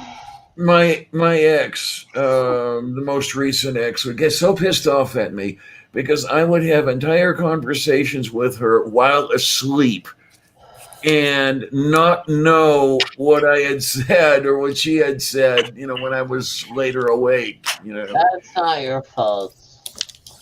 That And is not your fault. after after 11 years, she would still get pissed off at me. It's not wrong. It's not your fault. It's just insane. It's insane. Like, Brock! oh no. I need Diana to be with me in this moment. Junk Shop's former Hey, Brooke. Junk Shop's former friend, lover, used to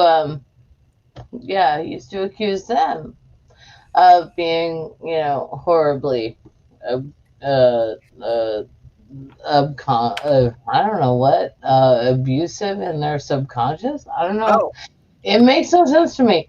It's like she would wake up and say, "Oh, I had a dream where you were really mean to me," and Junk Shop would say, "Well, I did not," and she would say, "Well, you did in my dream," and at that point, it's like, okay, what? I don't know. So yeah, Diana, I completely respect you. Man, that is nonsense. What the fuck? That's what they all say in the morning. Yeah. Fair enough. well, although that is why I couldn't take the Ambien. I was prescribed that for a while, but my fiance said that I would start arguments with her late at night, and in the morning I wouldn't remember any of it.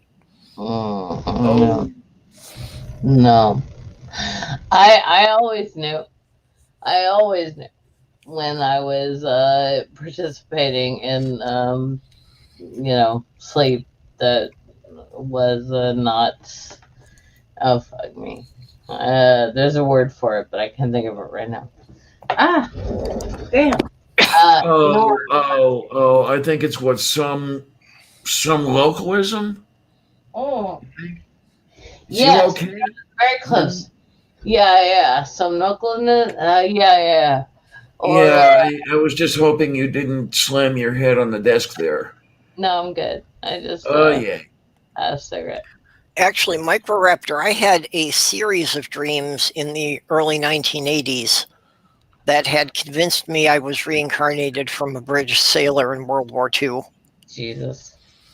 I know, and I'm not. I'm sorry. I didn't say that to be offensive. Purple. What? I had lots of dreams. You said something that could have been taken as offensive? I don't know. I completely missed it. Well, when I was a child, I had dreams about being an offensive soldier with a Luger. Ah. Yeah. and having frost covering my hands and the gun itself. And then I went to took because I live in Memphis and I'm from the South. I went to take guns good qualifications because that is what you do. Yep. And I had a panic attack after 1.5. Yeah, 1.5 uh, uh, guns taken. Yeah, I was told I was a very good shot, but I no. After I put the gun down and I had the panic attack, I couldn't do anymore. My landlady in New York had mentioned that her father or her that her father had fought in World War II. But if you questioned her very long, she was suspiciously vague about which side he fought on. Oh Oops. God. Oh, so her father was Italian. Yeah, and He was Austrian. or Australia. Yeah, I guess that worked too, as far as that goes. No, Yeah. you're all good. You're all good. Have a good.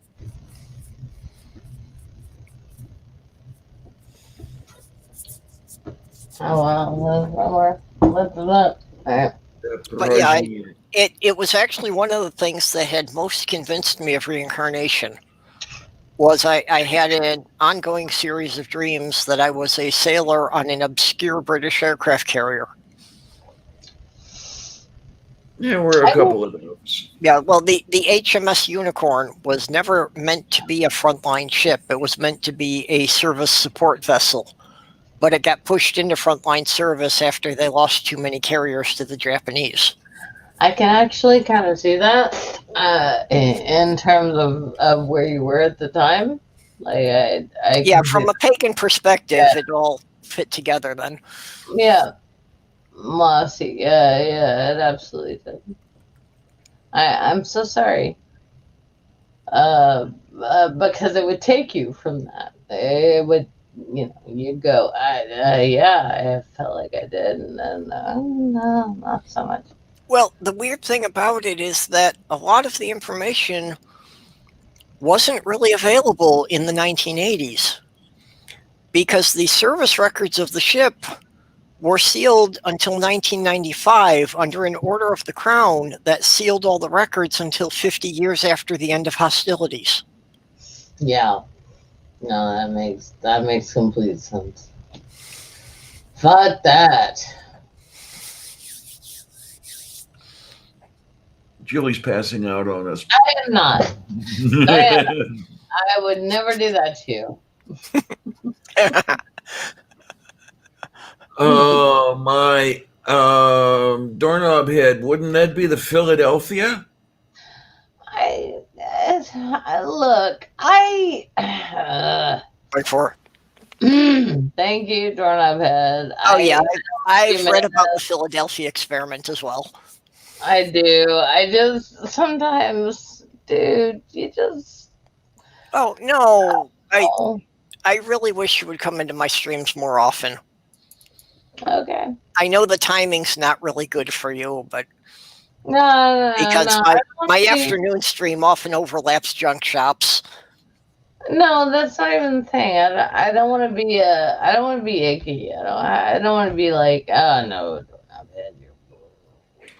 I don't want to be like that. I respect and thank you so much for saying things like Okay, this part is important. I am not Yes. falling asleep, motherfucker. Okay. I will stay awake all night if that's what you need. I will do it. Don't even the first apartment I shared with my fiance, in the wood floors there were burn marks all in a circle in this one area where the previous resident had had his chair and kept falling asleep with a cigarette in the chair. Dumbass. No. Like, if you're a fucking Yeah, so neo-pagan, no, that's not where you set up your altar. no, it was just from the cigarettes that, he nearly burned down the building on multiple occasions. Which is fucked up. I agree. That's fucked up. Well, that's how I got to be in this apartment. This was newly remodeled before all of us moved into all of the apartments in the building because some jackass had fallen asleep with a cigarette and caused extensive damage, especially smoke damage here in the building. Yeah, they had to remodel it from the top down or bottom up, or I don't know which one it is, but I desperately want to tell you, Lavender Lady and Purple, that they're doing that to our apartments right now, and there are windows out, like broken in the front, like like saying, "Hey, come over, burglar, and fuck with us." Well, I know they've been replacing your roof. Yeah, and the roof too, and everything else. Like it's just they are absolutely doing everything to make everything awful.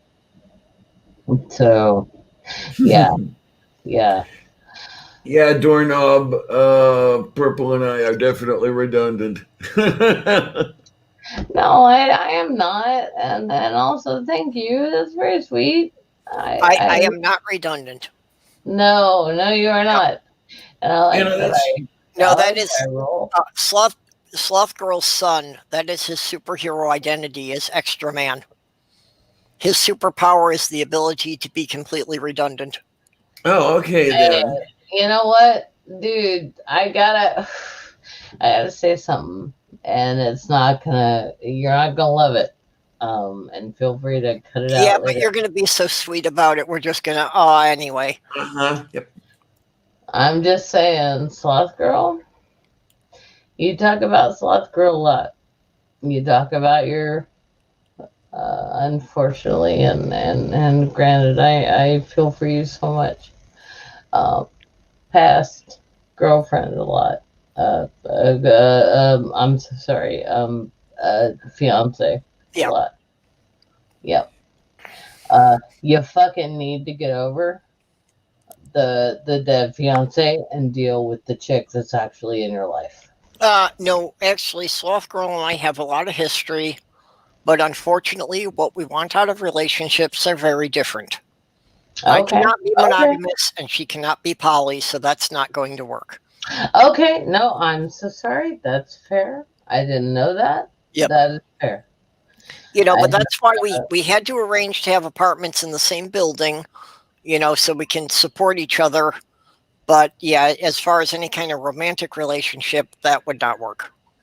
Okay. All right. I am sorry. I did not mean to. No, it's no problem. It's I need to clarify that from time to time for people who haven't heard it. It's kind of like a friends with benefits thing, except we're like roommates with separate apartments. Fair enough. And also, I tell you, sorry.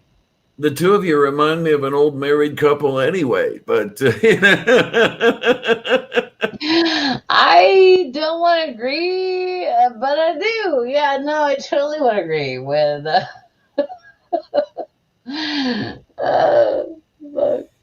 with Lavender Lady there. Yeah, no, I totally want to agree. I'm sorry, Purple. I don't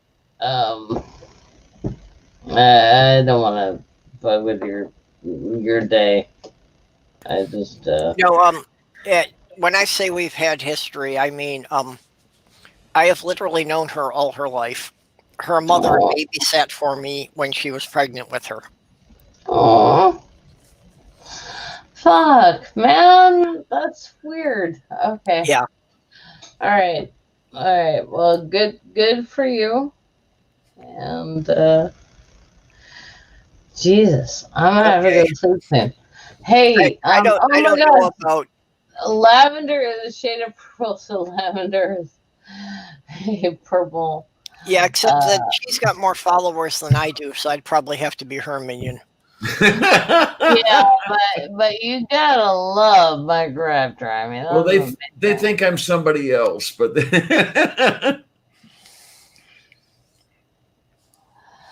Lavender is also amazing. Oh fuck, I'm gonna have to go sleep soon because I am ridiculous.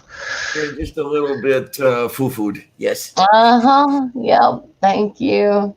Thank Okay. you. Yep. So Yep. you're gonna go get some sleep now? Mm-hmm. Okay, that Yep. would be good. Yeah, we should Yep. probably shut down here. I mean, the main goal Well, was it just to is. keep this going past midnight in California.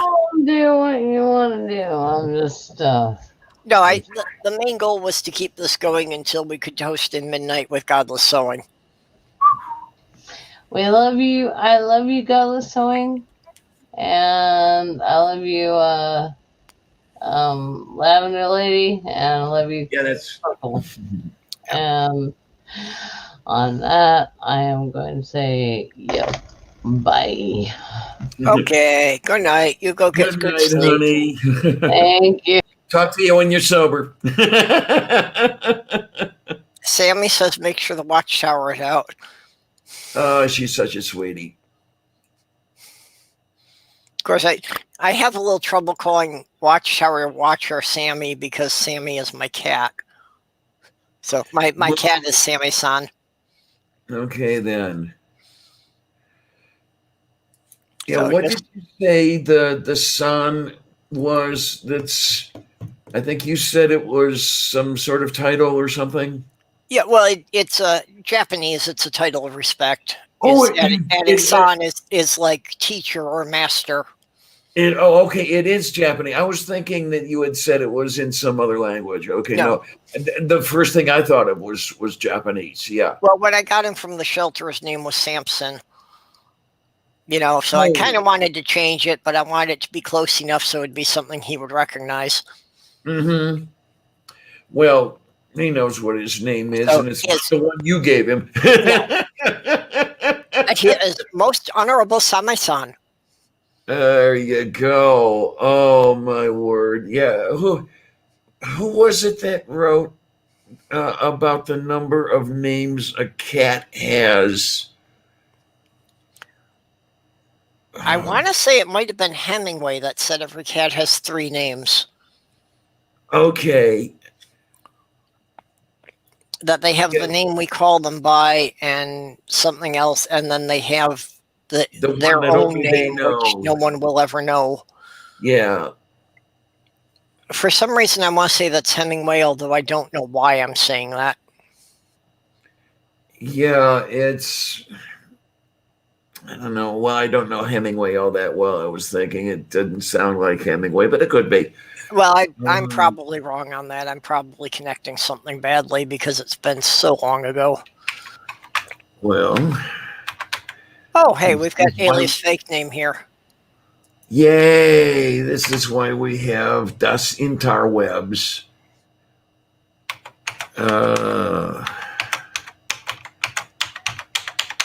Yep. Whoops. I have been dealing extensively with cat lore because it's a major. Oh, T.S. Eliot. Oh, T.S. Eliot. Okay. That's yeah. Okay. So, did you find the whole thing there about what the 3 names were? Or? Oh, let's see. There's something. There's something here about the naming of cats. Do they have it? Yeah, because it was. Oh, here we are. Here we are. Here we are. When I tell you a cat must have 3 different names. First of all, there's the name that the family used daily, such as Peter, Augustus, Alonzo, or James, such as Victor or Jonathan, George, or Bill Bailey. All of them sensible everyday names. There are fancier names if you think they sound sweeter, some for the gentlemen, some for the dames, such as Plato, Admetus, Electra, Demeter, but all of them are sensible everyday names. But I tell you, a cat needs a name that's particular, and that's where the excerpt ends, unfortunately. But it's from Old Possum's Book of Practical Cats. Okay. Cat lore is a major thing in the novel I'm currently working on, because one of the major premises is that not all cats are actually cats, but there is an alien species known as the Ornos, who are like the advanced scouts for the Galactic Alliance. But they disguise themselves as cats because it's a way that they can mingle among us, they can observe every aspect of our daily lives, and no one really pays any attention to them. Oh, what? Like Douglas Adams' mice? Yeah. Okay. But yeah, it's a way that they can observe us, and they're reporting back to the Galactic Alliance on a regular basis to inform them when we are actually ready for full contact. Then. So they've been hanging around for a couple 100 years already, just waiting for us to get our act together. Yeah, they're going to be waiting for a while. Well, the main criteria is we have to stop killing each other. They're going to be waiting for a while. Because if we're willing to kill members of our own species, how can a sentient being of another species ever feel safe here? Right. Absolutely. And that's, quite logical. Okay. Sounds like Sammy has found the reference there. A cat must have three different names specifically. One is familiar, one is peculiar, and one is secretive.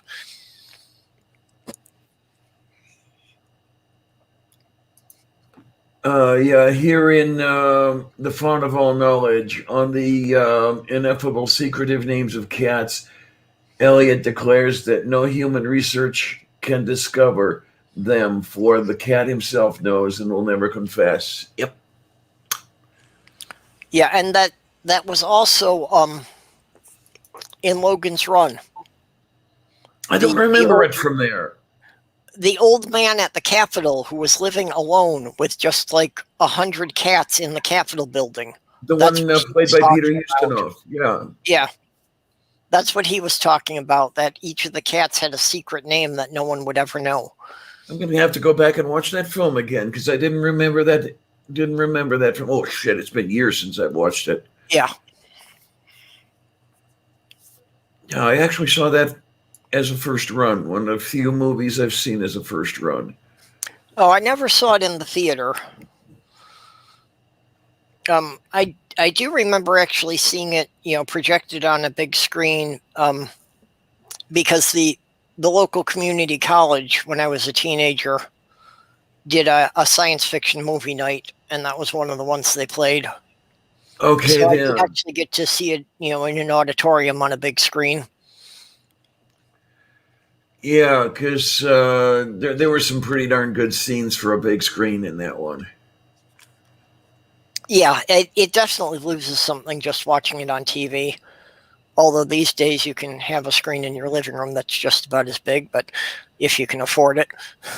Jesus, I don't know where some of these folks put these screens. I mean, I'll go to Walmart and you see somebody carrying out a 6-foot diagonal screen, and I know where they're going with the darn things, and because some of them live here, and it's like, there's nothing. Where do you put a screen like that? But well, actually, the entertainment center I designed for Sloth Girl, it has the middle section of it was specifically designed to fit a 50-inch TV, because while we were still in Michigan, it just happened I was in Walmart at like 2 o'clock in the morning, and they were clearing out the stock room, and they had a pallet with like 8 50-inch TVs marked down to $99 each. Holy fuck. So I grabbed one for each of us at that price. Yeah, Shit, no, You know, get a that was third one to that I be figured extra. I'll put it on the credit card, and even if I can't pay it off for a few months, it's still a great deal. Oh hell yeah! Because the TVs I see going out of the Walmart, some of them are close to $1,000. Yeah. Yeah. Yeah, so that's the entertainment center I built for her, is 2 bookcases with a space in between them wide enough for the 50-inch TV. Moo. Oh my word! I wouldn't have room for a television in here. Well, you know what the place looks Yeah. like. Well, and like I say, that's one of the things here, is that these apartments are really not any larger than the ones we had in Michigan, but the floor plan is laid out so much better. It seems to have a lot more room. Okay then. The Okay. actual square footage is only like 20 square feet more, but it's just more efficiently done. There are limits that HUD imposes on Yeah. floor area of a Section 8 unit, that sort of thing. Yeah. Yeah, that's this apartment is I think this one's like 460 square feet, I think is what it worked out to be. So it's not very big, but No, it's actually a bit smaller than this place is. yeah, it's actually quite nice here. I mean, because the living room, the longest wall of the living room is like 16 feet. Yes. Okay. And I've actually built a whole system that's my entertainment center and shelving that covers the 16 feet wall, and then it goes around the corner. That it includes my desk here that I've got the computer monitor on. Oh, okay then. Which extends about 3.5 feet from that, so it doesn't block the closet door. Yeah, this place is 16 feet deep. But the thing is, it's 32 feet long. I mean, when you consider the entire footprint. Yeah, that's about the same here. That the living room's like 11 by 16. Yeah, that's the size here. The bedroom is like, the bedroom's like 10 by 12, and then there's the hallway to the bathroom and the kitchen. Okay, then, yeah. But the way this is laid out, it actually has a definitive kitchen that is actually walled off. It's not like just the vague open space between the kitchen and the bedroom. Oh, so you have a door that goes into the kitchen? Well, not a door, or an archway, or yeah, just an opening. Then. But it's like the kitchen is up against the hallway to the bathroom, so the kitchen has 2 full walls full of cabinets. So a lot more cabinet and counter space. That sounds familiar. Yeah, but I do like the way this kitchen is. It's, for those who don't know, it has 3 walls. And the space where you go from the kitchen into the living room is completely open. So yeah, that's how the one I had in Michigan was a very similar layout to that. Okay, yeah, and I like that open floor plan. That house I was trying to remodel, that was going to be totally open. But I thought that would be a better thing, but like I say, with the way they've done it here, it allows a lot more storage space in the kitchen and a lot more counter space.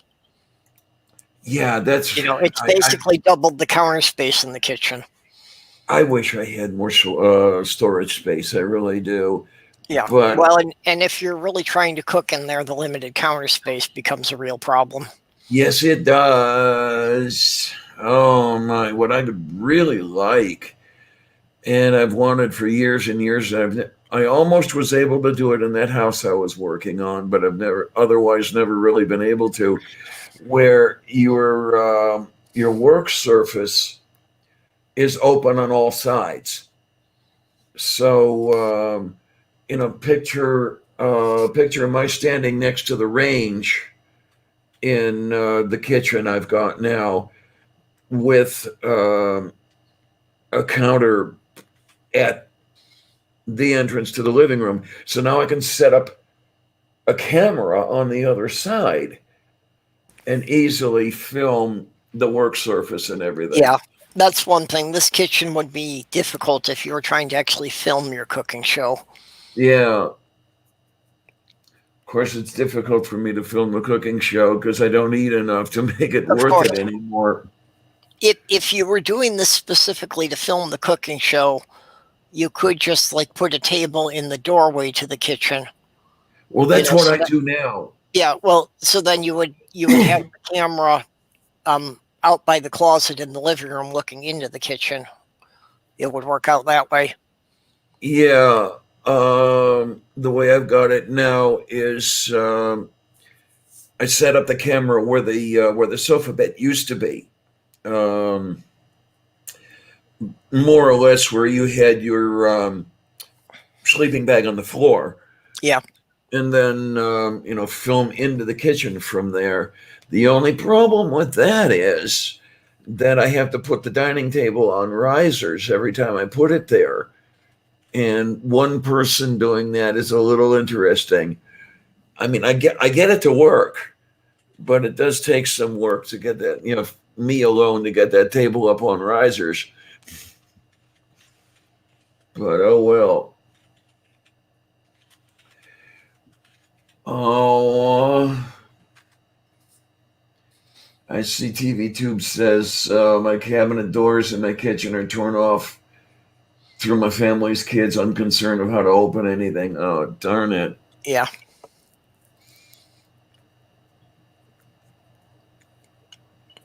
Well, like I say, that's another thing about this building that I'm really very pleased with, that of all the places I've lived, this is actually one of the best maintained buildings I've ever lived in. I've often been living in housing that I felt that the level of maintenance was something my own brother would have fired me for. Ooh. Okay, then. Yeah, I mean, okay, this place isn't all that bad, but still. Yeah, well, you know what it is living in low rent housing all your life. Oh, yeah. You get the building owners that basically don't want to put money into anything if it's not going to cause the building to collapse. Yeah, and Davidson has his own maintenance crew because he doesn't want to hire anybody competent. Yeah. Well, like I said, I haven't really confirmed it, but here I believe that the building here is actually owned by the county. Okay, that helps. Because it is mostly subsidized housing here. Okay, so then. I think that the county owns about a dozen buildings in the city. Yeah, I had thought that everybody in these two buildings were Section 8, but no, they're not. I guess there are a few market rate tenants. Yep. But, in this building, it's a mix. I don't know how they do it. Although I was surprised even, to find the market rate for this building is actually, very low, especially compared to like just Minneapolis, that's just 75 miles away. The market rate for these apartments is about half what it would be for the same apartment in Minneapolis. Oh my. Yeah, we're bumping up on the high limit here. The market rate, I forget if it's 620 or 640 for this apartment. 512 square foot, one bedroom. I think the two bedroom units go for about $750. Yeah, here the market rate on these one bedrooms is actually only like $560, just because we're not in the main metro area. We're a little removed from it. Okay, then. But it's still a big enough city that it has almost everything I need. I mean, the only thing so far that I've actually had to drive into the cities for was the oral surgeon. Everything Okay, else has then. been something that's been local here. And there are, a couple of hospitals, there are, the general clinics and that, so it's really only for some specialist. Okay, then. That is something I wish I could do. Is I wish I could be seen. Well, in a way, I wish I could be seen. In a way, I don't want to be seen by a GP. It's the COVID thing. The thing. He told me that he respects whatever decision I make, and he would be supportive. I did see this GP once in January. But then I haven't been able to see him since. And I am afraid I've been kicked in the arse by so many people. I mean, I've got a friend out here, for example. Well, I guess she calls herself a friend. I have to wonder after some stuff. She says she understands exactly where I'm coming from and appreciates my decision. And hey, how about if you check out this dialysis clinic? And it's like, Peggy, what did I just tell you? Oh, hey, Theo.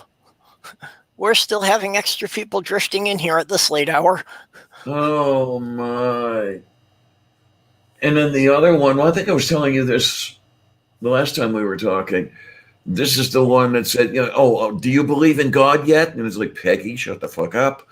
I mean, she's only known me for over 30 years. And, she still pulls that one on me. Well, not quite 30 years. We met in 91. So it's going to be 30 years when school starts.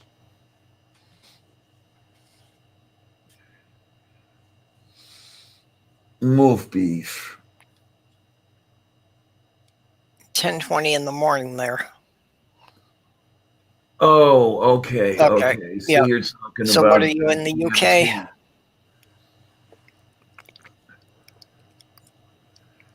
Yeah, it's 3:20 here on my local time.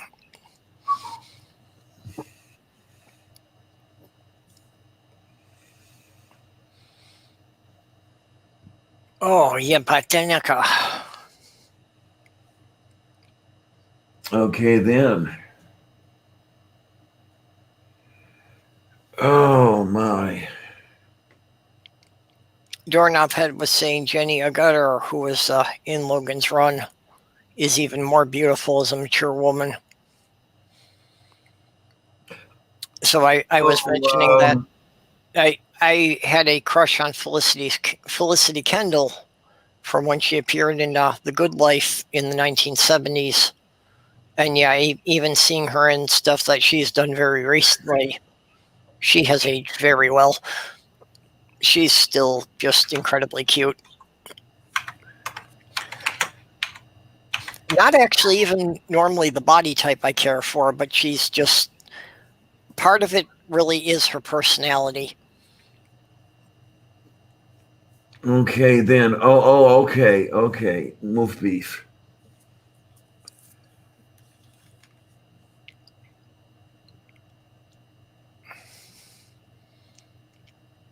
Actually, when I think about it, I guess in certain ways, kind of similar to Julie here. Already. Just as far as, being very just loving and outgoing type. Just seemed like the very supportive kind of partner that I always wanted to have. Oh, okay. Oh, Theo's in Switzerland.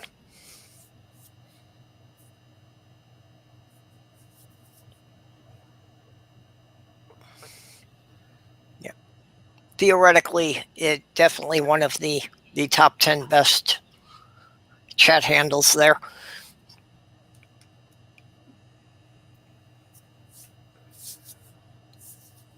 Okay, so Box was voiced by Roscoe Lee Brown. Okay, I did not know that. Who is that? Roscoe Lee Brown was an American character actor. He appeared in Barney Miller, Soap, Falcon Crest, New Spider-Man. Okay, who was he in Barney Miller? I knew that show pretty well. Oh, let's see. I am going to see the.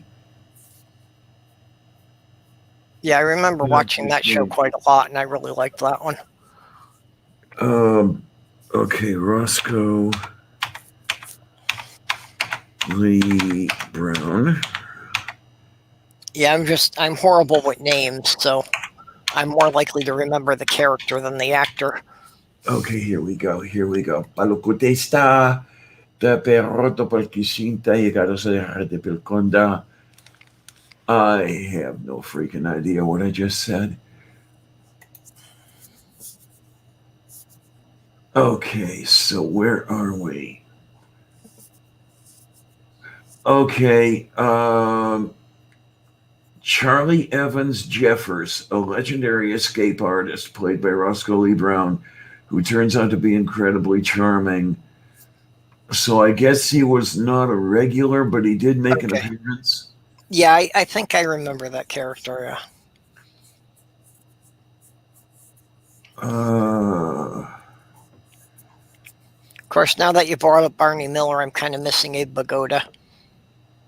Okay, yeah. Yep. He kind of made an impact on me. Fish. Yep. Well, and they did a spin-off with him. Yes. You know, and that was just, again, it kind of, the spin-off wasn't in itself that great, but the character still imprinted on me, you know, as him being this very fatherly figure, you know, trying to raise these girls and really having no clue what he was doing. Okay, then. That pretty much sums up about 25 years of my life.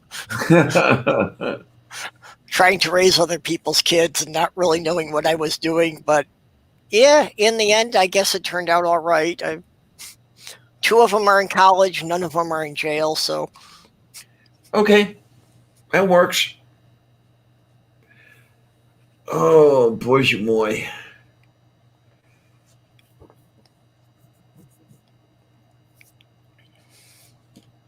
Yeah, absolutely. Gorgeous voice and accent.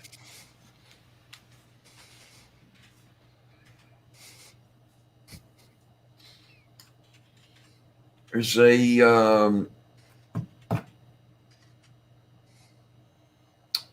now deceased, I believe he was a Baptist minister,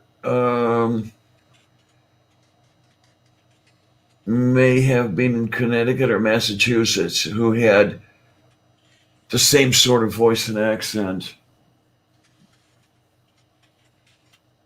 Oh yeah, there's a definite Harvard accent, or at least a style of speech.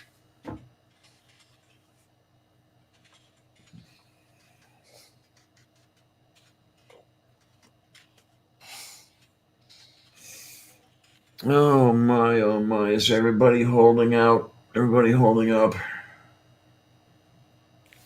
Yep, yeah, I didn't want to cut in on you while you were talking, so I was just typing in the side chat.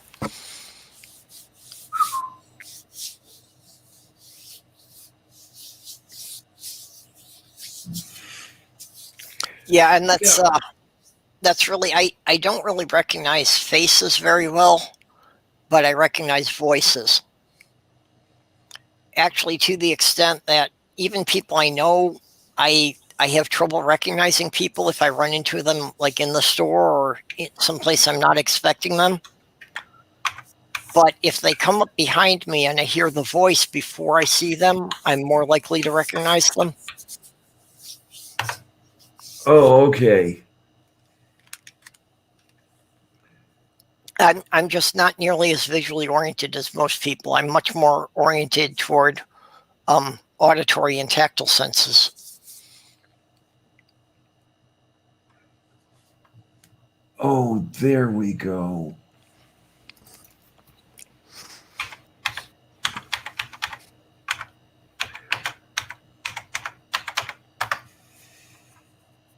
Yeah, there's the name I was looking for. Roscoe Brown reminds me as well of Peter J. Gomes. He was in a discussion with Hitchens and Kushner. Kushner of Why Do Bad Things Happen to Good People fame. I still haven't actually read the book, but I feel I pretty much know it because so many people talk about it. Mm-hmm. Yeah, it's kind of I try kind of trite, but well, what are you gonna do? But Okay, Theo, when you're talking about rhymes, proper names don't count because you can always find one. yeah, you can coin one if you need to. Yep. Although, since I picked up the handle, I have been informed that there is a legitimate word that rhymes with orange. That in botany, sporange is the term to describe the frilly structure on the bottom of a mushroom cap which holds the spores. Move beef. Okay. I learned that since I've been using this name, so. Yeah, you turn up rather easily on a search in YouTube. You turn up. That was why I picked it. I took about 3 months to pick the name. That I tried several different names, and a big part of that was typing them into YouTube to see which one would come up without having a lot of different results. Okay, then. Yeah, I don't know what I would have come up with had I done it that way. I wanted to find something that people would be able to spell that wouldn't have a lot of duplicate results. Yeah, it's kind of interesting. I mean, as far as I've found only 2 lavender ladies on YouTube, and I'm the only lavender lady, Yep. but she always comes up before I do in the search. So yeah, but yours is still a good one. It's pretty easy to find. Yeah, that's a reference. That's a reference to the queer thing. It comes from the Lavender Lads. I don't know what Lavender Lads is. Those are that was one of the epithets, if you will, for gay males back in the 50s in the McCarthy era. Ah, okay. Let's see here. Well, Doorknob Head, we've all known that you're filthy, so that doesn't matter. Lavender Lads and Ladies. There he is. And TV Tube, the name of a mountain falls under the same thing. It's a proper name, so it doesn't count. Move beef. Okay, no, this isn't. This is British here from 1986. Nope. Oh my, oh my. Orange Blorange. Okay. According to Bing, wasn't a bag of oranges useful for child abuse? Well, more for spousal abuse. Oh, supposedly, okay. if you beat somebody with a bag of oranges, it won't leave bruises. Yeah.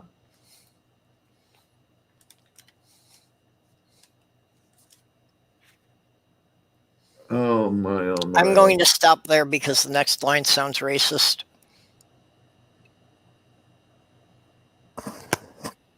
Okay.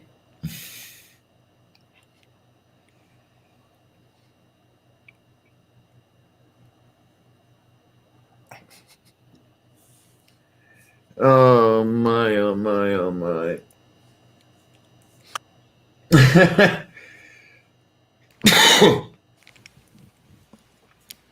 orange juice on the floor might tip the coppers.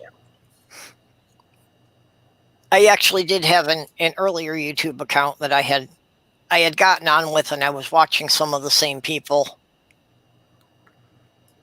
and and just commenting on things, but I hadn't actually set up a channel. Oh, okay then. I don't mention it much because I don't think Kate liked me under that account.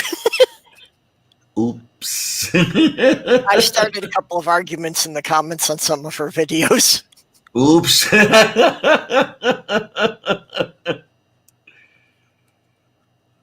Yeah, so that's something best kept under wraps, right? Yep.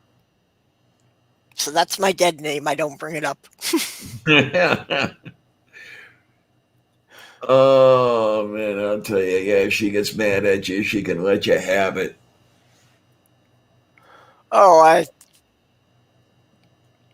I got into an argument with her that ran a couple of weeks on Facebook because I said that Star Wars was a space western. It is. Well, she said it's a space opera. Well, they're singing Yippee-ki-yay, all right? Yippee-ki-yay, yippee-ki-yay. Anyway. Oh, yeah. Basically, I said that Star Wars is a spaghetti western in space. And you know how she gets about Star Wars. Oh, yeah. Wow.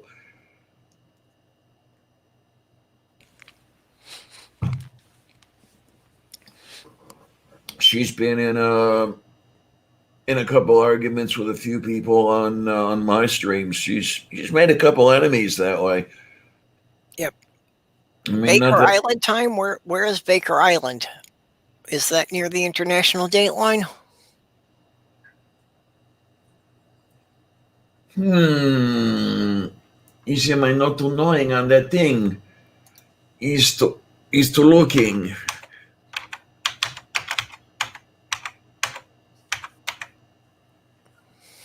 Okay, Baker Island's time. U.S. minor outlying islands. Yeah, it's got to be near the GMT -12. Okay, I wonder if that's like at the end of one of the Alaskan island chains, like at the end of the Aleutian Islands. I'm going to have to see if I can find that on map.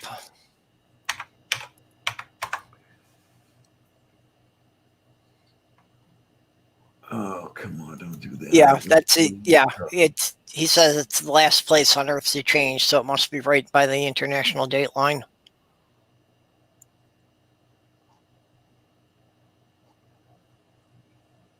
Oh man, I gotta pull out to that phrasing clarion.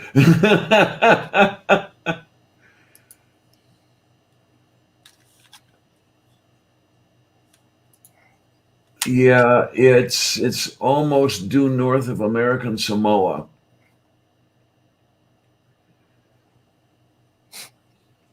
Just a little bit to the west. That's funny. Moo? Oh, I tried to bring it up on a Yahoo map, and all I get is a red arrow right in the middle of ocean. There's absolutely nothing around it. Yeah, you had these little volcanic islands, islets, atolls, all that sort of thing. Yep. Yeah, it's surrounded by the Marshall Islands, Jarvis Island, Kiribati, American Samoa. Yeah. Oh, Johnson Atoll. Okay, there's a reference I know. Yeah, it's due south of Midway Island. Oh, okay then. Yeah, it's basically it's 2/3 of the way between Midway and American Samoa. There we go. Yeah. Move beef. Okay. I had to move the map down a little bit to get Midway Atoll on there. Yeah. That's now I've got a reference now that I know where some of the U.S. naval bases were. Yeah, I was rather a student of naval history, so that's something I can get a perspective for. But yeah, that's in the Pacific. There were battles on a lot of little islands that no one has ever heard of. Mm-hmm.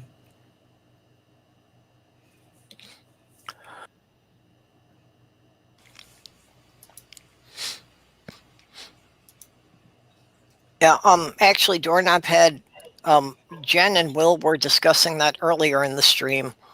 That even Australia won't let you in, even if you're recently married.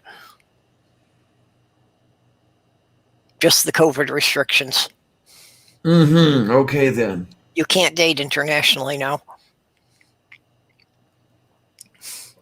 Oh, man. Yeah, and the stuff that...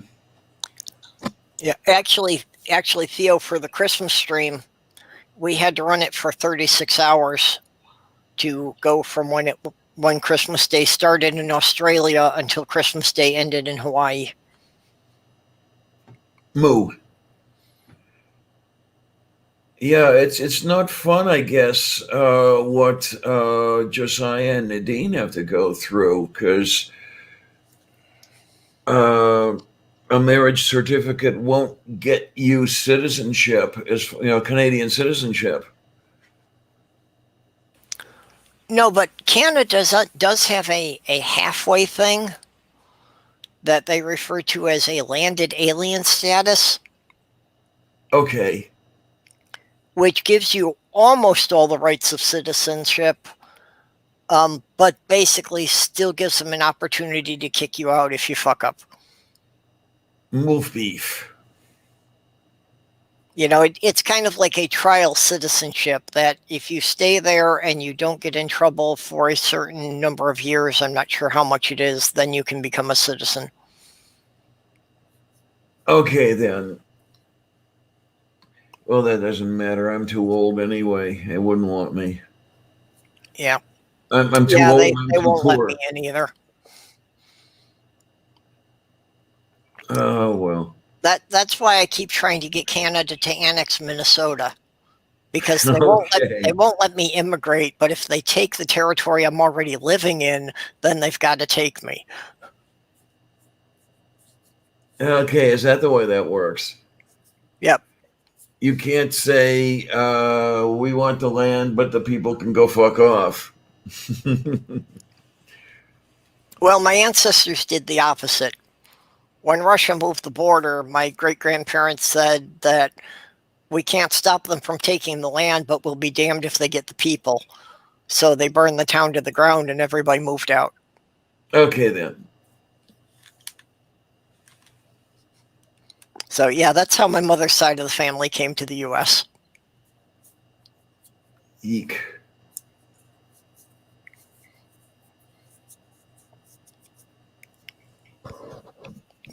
Which is also why I can't trace my family line back more than 5 generations, because all the records were destroyed. Oops.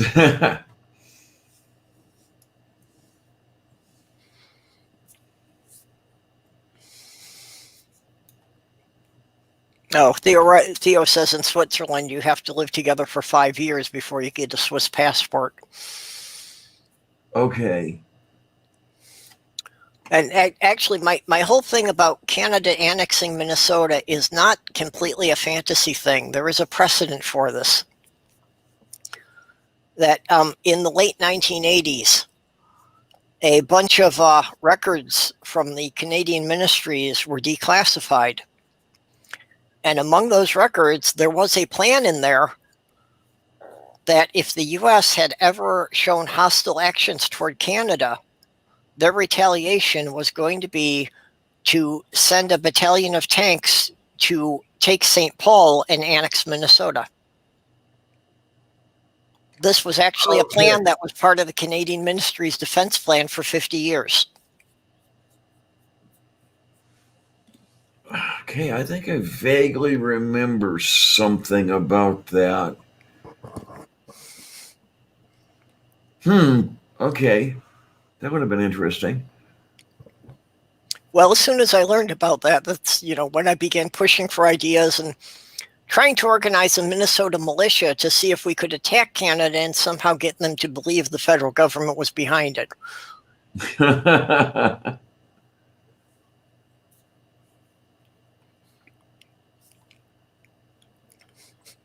Yeah, actually, I've kind of lost my accent now because I was away for 10 years. But when I first moved from Canada to New York, most of the people there, or first moved from Minnesota to New York, most of the people there thought I was Canadian. Well, of course. So Yeah, I'm it's kind of wondering how a long I have to be back here before I get the accent back. Mm-hmm.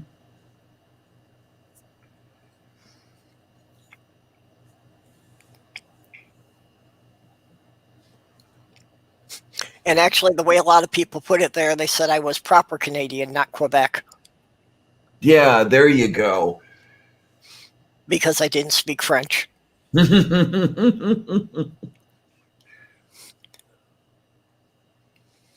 Oh my, oh my. I am just so totally amazed at how easily I was taken for Canadian, even without the damned accent. 'Cause I sounded then very much as I do now. And Yeah, I have to say from you, I don't see it, but then again, being so used to the Minnesota, I get the distinction between the Minnesota and the Canadian. So, mhm. Well, of course, the areas where I was were not the heavily Scandinavian influenced areas. Where you didn't have that sing-song Minnesota type accent going on. I'm talking about Eastern Quebec. I'm sorry, no, oh, Eastern hey, Ontario. Seraphim. I'm talking about Eastern Ontario. Seraphim, I haven't seen you in ages. Yeah, haven't seen you around very much.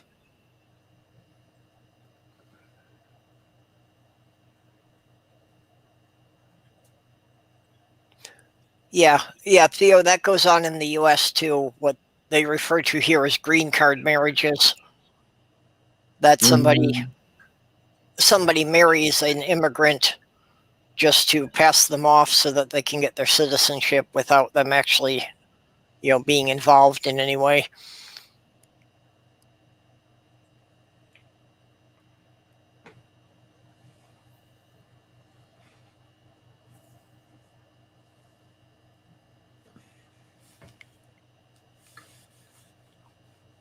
Well, Yeah.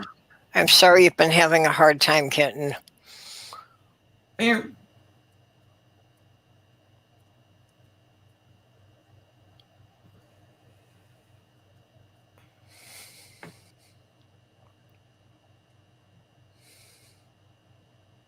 jeez. Yep. Well, actually, where I was living in Michigan, I was actually north of part of Canada.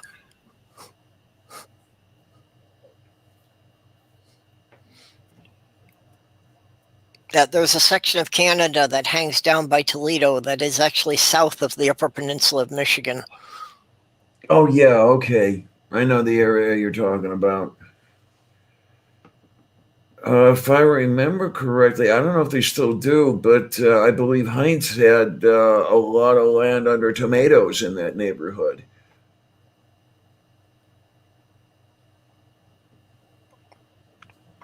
Which neighborhood?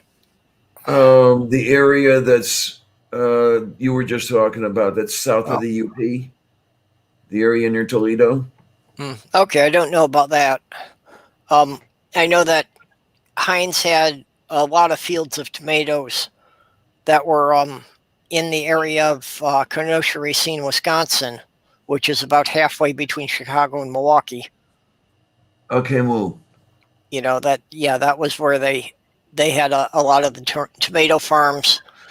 Because as a kid, I remember that after they'd run through with the mechanical harvesters and basically get all the mass tomatoes, I'd wind up going up there with my mom and my aunt that, they would let people handpick whatever was left over, at just ridiculously low prices, like $1 for a bushel. So we end up getting several bushels of tomatoes and spend a couple of days at my aunt's place, just canning tomato sauce. Mm-hmm. Yeah, I'd love to do that shit if I had any place to store the cans. Or the jars, Yeah, see, a green card in the U.S. is basically like a work visa. Right. But it allows an immigrant to legally work in the U.S., but they don't have citizenship.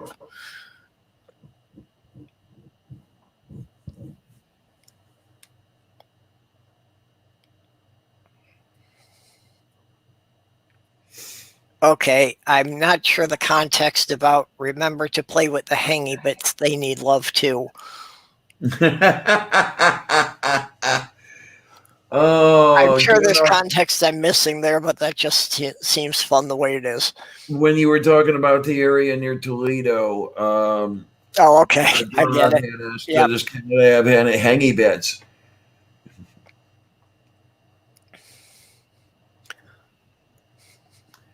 Actually, Seraphim should have a link in there for her art channel.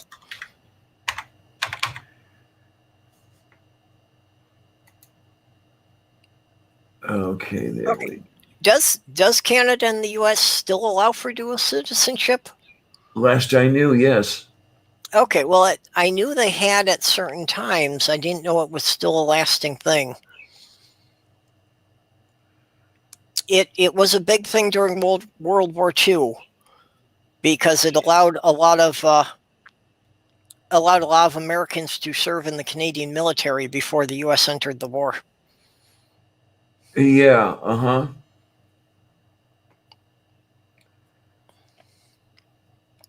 Now, see, I really think part of the problem with the U.S. is this idea that if you're born here, you're automatically a citizen. And I don't mean this about the immigrant thing. I mean, I don't really care if your family's lived here for 5 generations. I don't think you should get full citizenship just for being born here. Yeah, I think it should be like a protectorate of the state. And if you want to earn full citizenship, you should have to put some effort for it. Oh, absolutely. Yeah.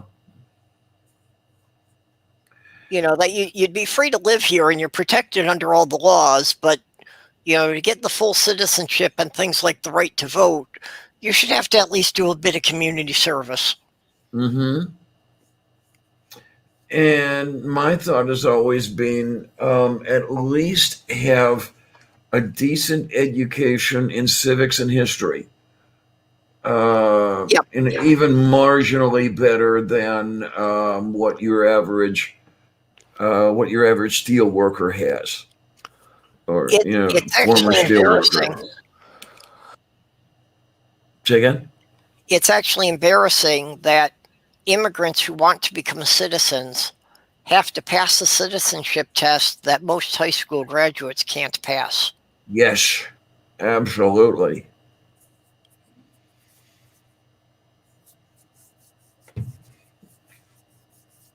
And that's part of it. To me, that seems very unfair.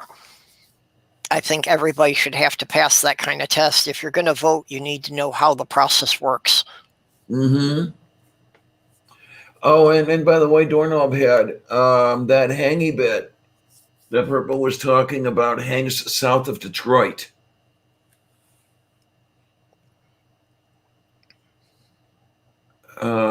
Yeah, because Windsor, Ontario is actually south of Detroit.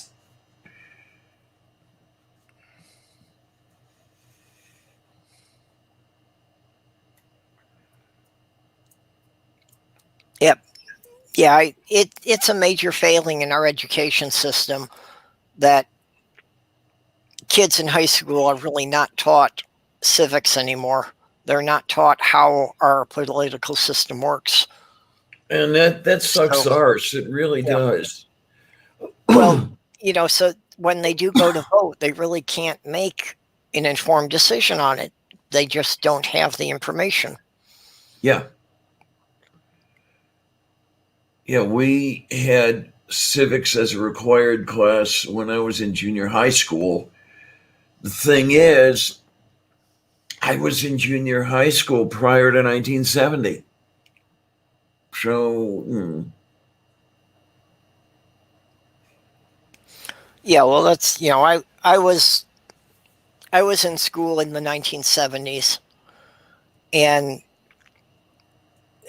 I've actually I found it really troubling that going to school in the Chicago suburbs in the 1970s, I got a more progressive education than people in a lot of states are getting today. mm-hmm. And it was really disturbing to me when I realized that.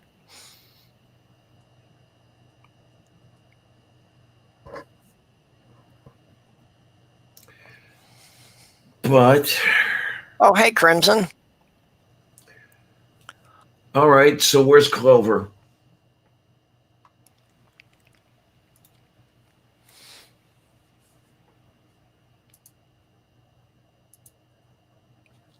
I like that. The world is my country, all mankind are my brethren, and to do good is my religion.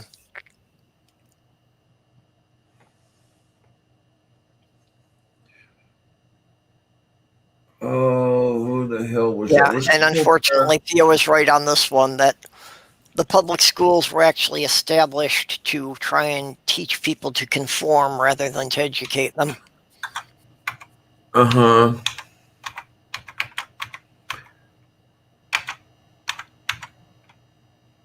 There we go. I got to find on this. Oh, Thomas Paine.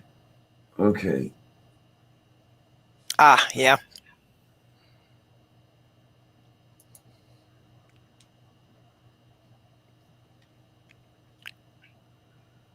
Well, actually, Doorknob had, I forget who was responding to it, but in the last week or two,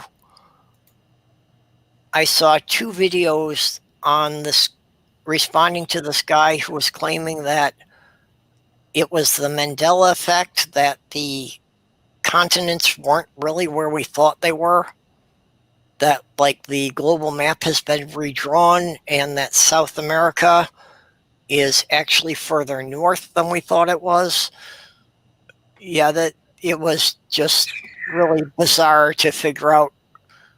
Clearly this was somebody who did not understand the concept that math projections are not 100% accurate to how things would look on a globe.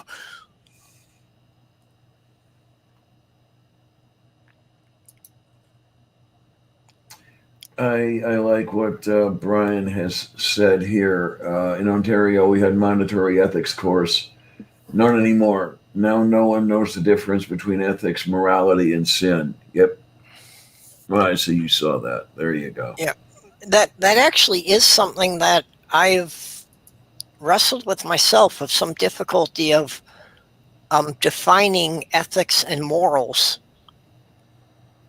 That they are distinctive and not, how you define one without using the other in the process. Oh my, I don't know how to do one without the other. Yeah.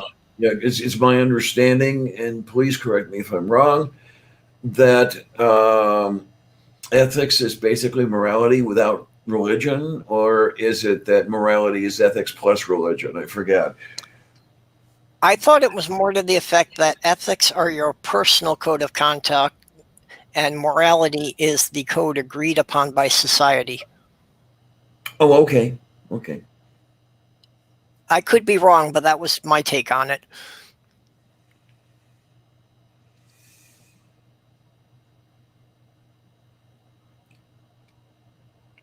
Okay, Right. Doorknobhead's got something there. Yep.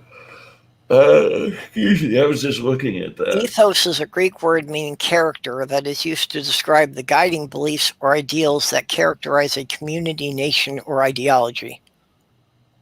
Okay, so ethics would still be a group character then. While morality is more the fine details, personal and sociological influenced.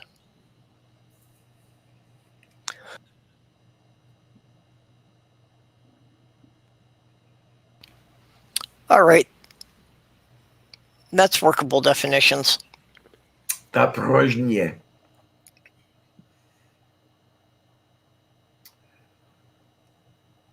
Which, as Wonder Lady informed me a while back, translates to yes, fermentation.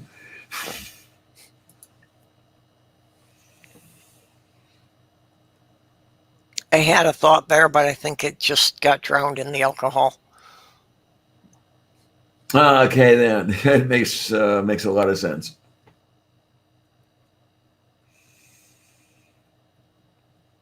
I don't see very much of Faye anymore, unfortunately. She was on Twitter when we started. I sent her the link, and she just sent a private message that she needed to go to bed. Moo. I know I don't see her much in the streams either, because there were people who were commonly coming into my streams that she preferred to avoid. I know that feeling. Yeah. There's somebody who's occasionally in my stream that she really doesn't want to be. Doesn't want to be around.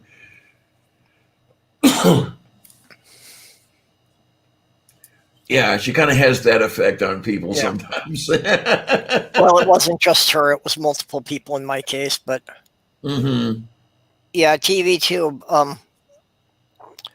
Unfortunately for me, my sleep is so erratic that sometimes drinking until I pass out is the closest I can get to sleep. Yeah, and unfortunately, that's really not sleep as far as that goes. It's not good sleep. You don't get the deep stages that really help refresh your brain.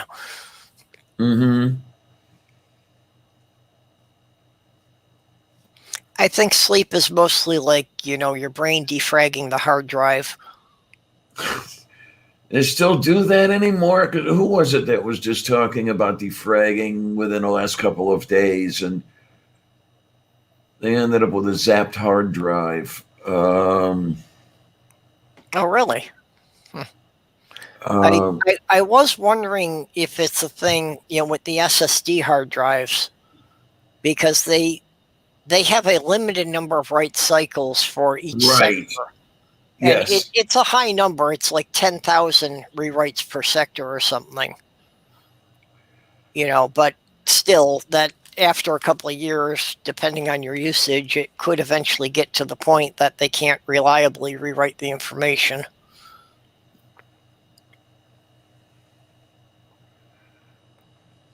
Yeah, that's one of the things that we were talking about in my stream a couple of nights ago, was that, for my new computer, that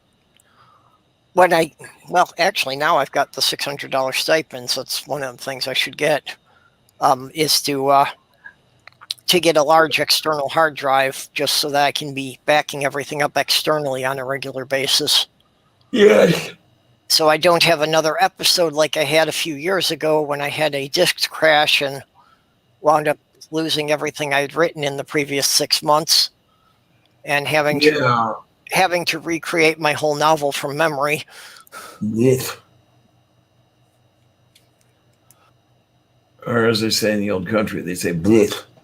I actually still haven't finished redoing it all. It's in my head, but I haven't finished, retyping it all into a format that somebody else could see.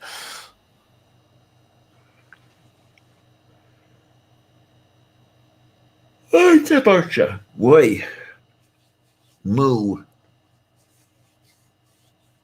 Okay, yeah, Doorknob had said that Faye doesn't miss Girls Night. And that's with Angie and Nadine. Yes. And I know that one switches which channel it's on different weeks. But, it's always the same group of them.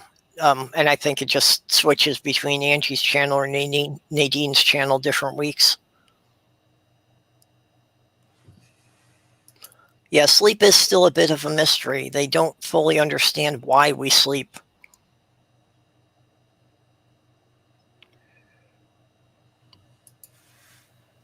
Yeah, well, sleep is old.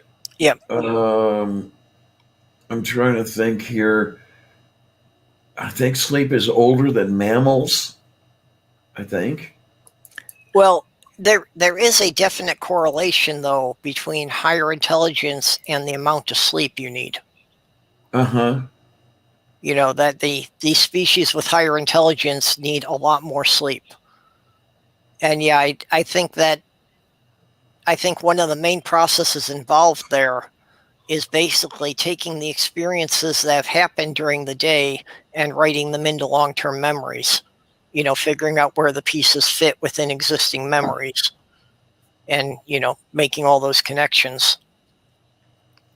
Because it is something that they found that people who, you know, are chronically sleep deprived have difficulty with their long-term memory. Okay, Moo. Okay.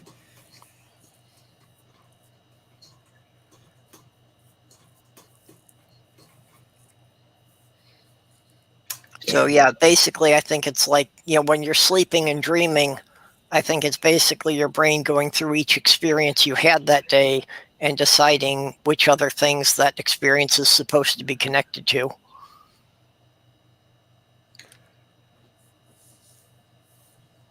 Oh.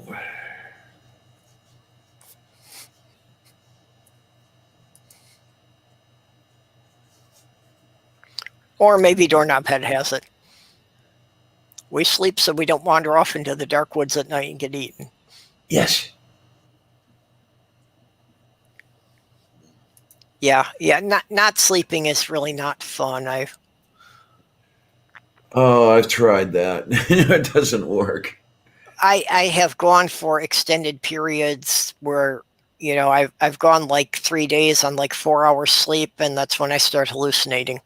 Yes.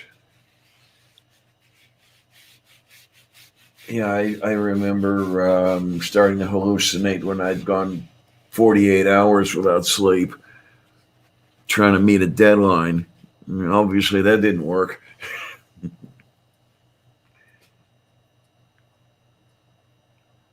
Okay, and Amiga Knights is saying that the SSD drives go at least 70,000 read writes. So that's good. It'll take me a few years to wear one out. But yeah, Okay. I do have an SSD to be like the program drive for my new computer. And Yeah. I was looking at getting something like a 4 terabyte external drive, which the prices on them have really come down. I found a 4 terabyte drive for like $150. Yes. And even cheaper if you're lucky. Yeah. So I'd put it on my Amazon wish list, but I didn't think I had the money for it. But maybe that's something I should spend some of the stipends money on. Because I don't know what kind of sale the damn thing was on or whatever it was, but I bought a 6 terabyte external for about $90 recently. It was on sale at Walmart, but I can't remember why. I learned a trick with buying stuff on Amazon that if you're looking at the item, you know, it'll have the line that will say available new and used starting at whatever. Yeah.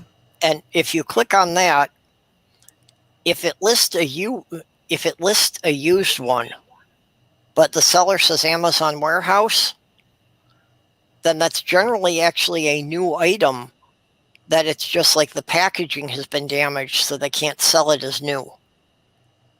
Oh, okay. Although occasionally it's like something that somebody bought and it was the wrong item, so they sent it back, so it could be a returned item. But it still has the full warranty either way. But yeah, I got a couple of components for my new computer that way for about 20 to 30% off. Oh my, okay. And that's, you know, and that's what it turned out when I got them, was that everything was intact. It was just that the box was ripped.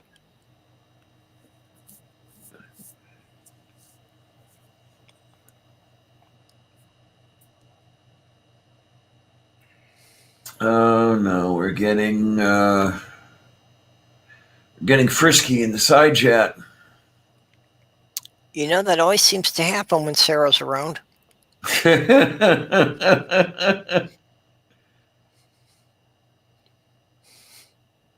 She just instigates people that way. Yep. I don't know. Oh, hey, Dave. Okay, now I've got to shut down. Dave is here, which means we've got to shut down within 3 minutes. Yes.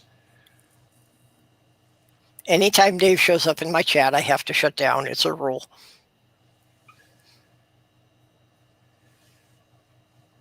Oh my. Oh.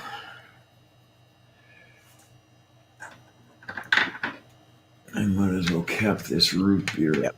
And Sarah is getting frisky, and Dave is here with his blue balls.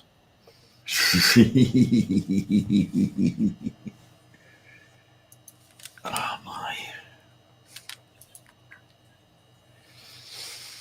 Oh my. Oh. Oh. Yeah, I was noticing the bottle you had there, though. It looked unfamiliar. I was wondering what the brand was. Oh, it's Frosty root beer. Oh, okay. Unfortunately, you can't have any. It's made with cane sugar. Yep. Well, and earlier on, weren't you drinking an orange soda? Yes, also by Frosty. Okay. It seemed to be a different shaped bottle. Yeah, I've seen that brand in some of the stores. The only one I had known about was the root beer. I didn't know that they did grape and orange as well until recently. But I guess they've had it since 1939, or at least close to it. Yeah, doorknob head. I'm allergic to sugar cane. So things that are made with beet sugar I can have. Things that are made with cane sugar will trigger my migraines. Let me drop this over here. Which is also why I can't have rum. Oh, right. Although someone in Neil's group is in South Africa. I'll butcher the name if I try to pronounce it, so I'm not going to. But he was saying that in Africa they have rum made from pineapple. So I would like to find that and try that sometime. Oh my, I didn't know.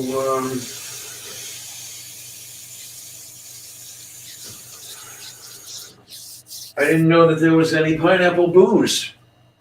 I learned something. I didn't either, and that's why it sounds very intriguing. Yeah. I do like fresh pineapple. Again, it's something that if I overdo it, I can have a reaction to it. Okay. So I have to have it in limited quantities, but I can have a bit of it and be okay. For months, I've been meaning to buy a pineapple, and I still haven't. Although pineapple is one that a lot of people have a reaction to because it's not just that it's acidic, but it's the particular enzymes in it. Yes. That pineapples actually have the enzymes to decompose meat. Yes.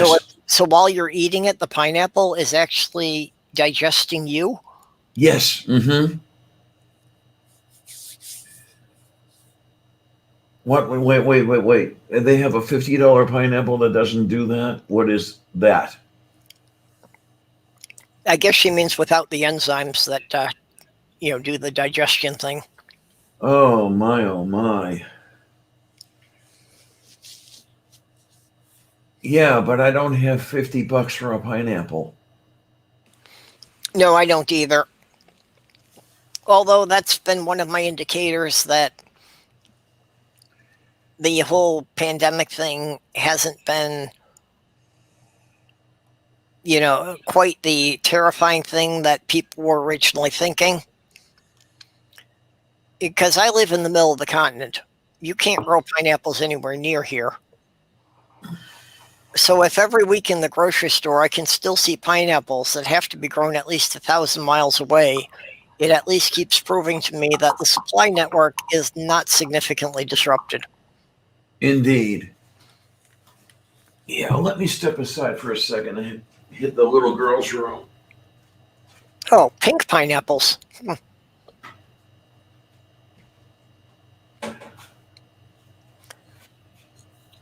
Oh, Okay, I can't see paying $50 for a pineapple, but that does sound intriguing.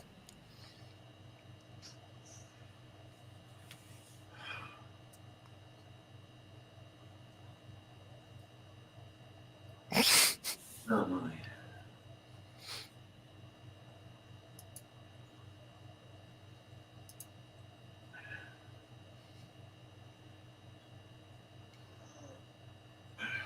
Dave's dangle is a tangle. Aren't yours coming up with hashtags for Dave? Wrangle, tangled, dangles.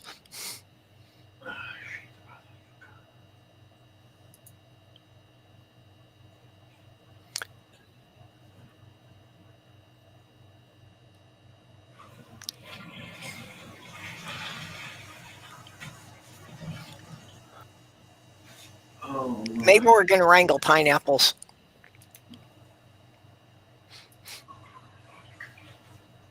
I don't know. Maybe I could wrangle pineapples. I was pagan long enough that I got fairly decent at herding cats.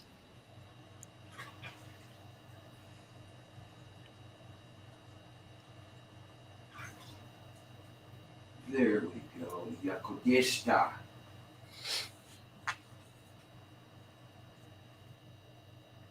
Okay. Oh, my word.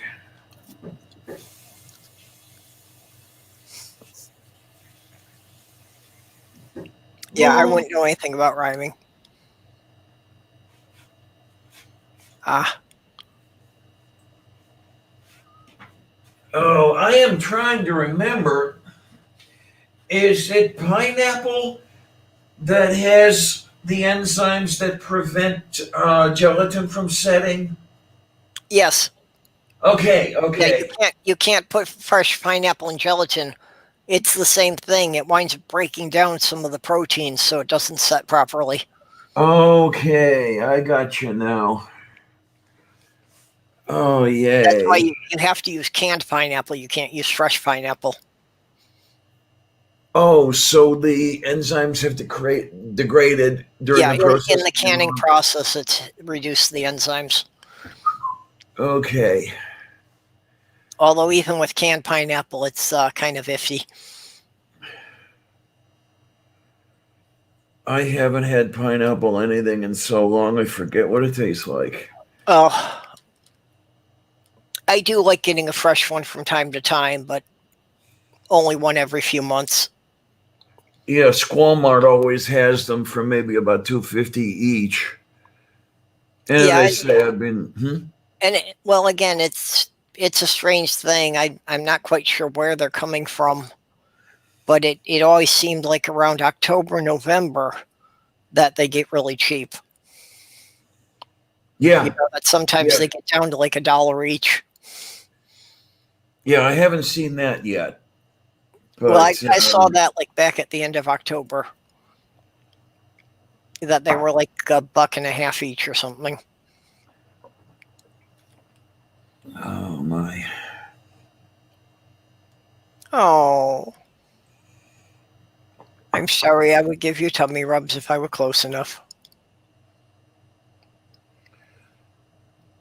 Moved beef.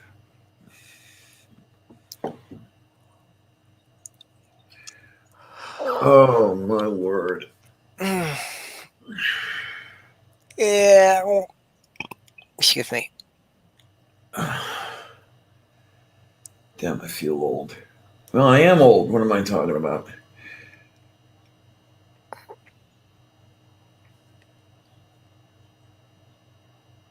Yeah, bananas I'll do up one side and down the other. I just haven't got any pineapples. I can do bananas for a while, but you know, I don't know. I can't do them for too long. I get kind of sick of them. I should do them more because, the potassium's supposed to be good for my. The potassium is supposed to help with like the muscle cramps. So I Oh, probably should Jesus. have bananas more regularly. Tell me about muscle cramps, and bananas don't help me. I've tried. Mm. Oh, man. Well, I've always had the muscle cramps to some extent, but as the kidney disease is progressing, the muscle cramps are getting so much worse. Not Well, yeah, fun. I can see where that would make sense if the filtering system isn't working as well. Yeah, definitely. And it's sometimes being nice to me where it doesn't get me screaming or anything, but Yeah. there are stretches of several days in a row where I will not be able to get out of bed without screaming in pain because when I wake up, then the calves start cramping on me, Yeah. and I'm amazed I haven't woken up my neighbors. And then when the calves aren't doing it to me, the fingers are, and you can actually watch them pulled into weird positions in my hands. Yeah. What is it? I don't know if I'm getting this right because my brain's feeling kind of foggy, but that the muscles produce, I think it's lactic acid. I And believe that's if the kidneys aren't filtering that out, then it accumulates in the muscle tissue. I believe that's it. Yes.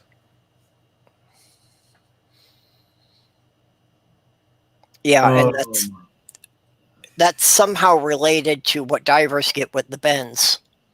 That it makes the muscles cramp up. oh, okay, okay. It's somehow related to the muscles' ability to transfer gases between the muscles and the blood vessels.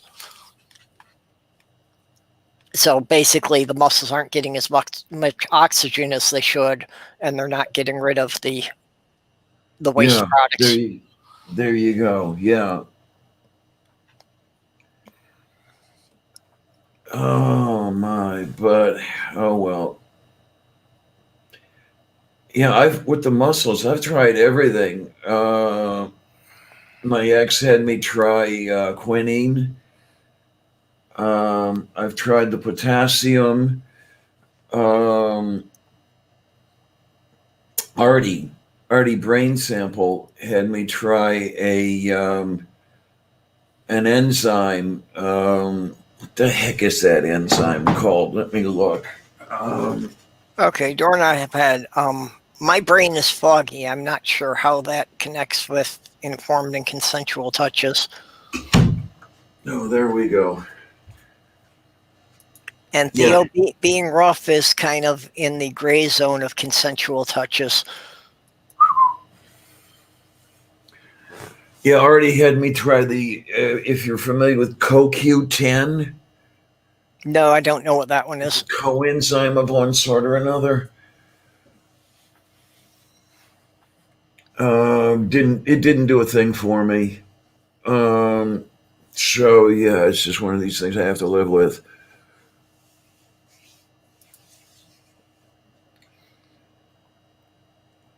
Okay, getting touched by the brain would be telekinesis.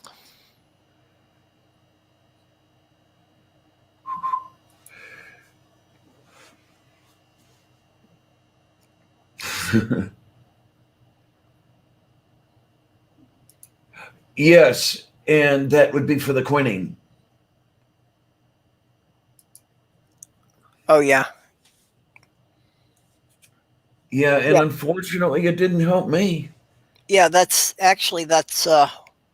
what the gin and tonic was originally invented for. Was Yes, to help get the quinine down. yeah, I like the way James Burke described it. In making the quinine palatable. Yep.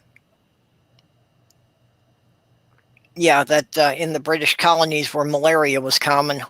Mm-hmm. Oh, my gin and tonic is a favorite of mine. I never cared for gin. So, Okay. yeah, anything with gin in it just never appealed to me.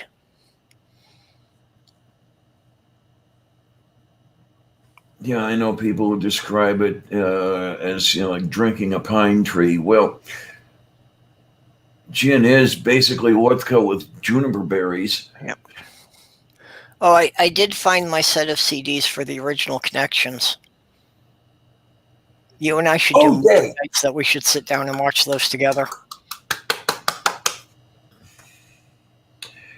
Yeah, that's one I haven't watched in quite a while. I haven't watched it for at least 12 years now. I love that show. I really, really do. All of James Burke's stuff, it really did influence the way I view society. Mm-hmm.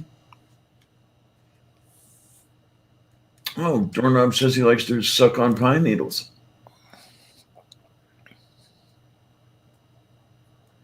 Mm.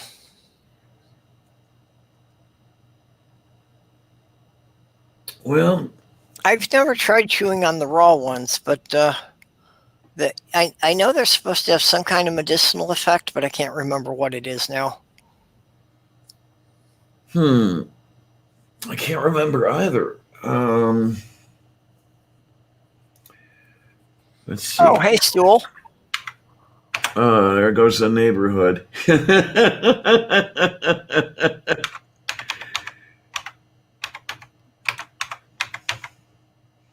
Pine needles medicinal. Barszta veliki.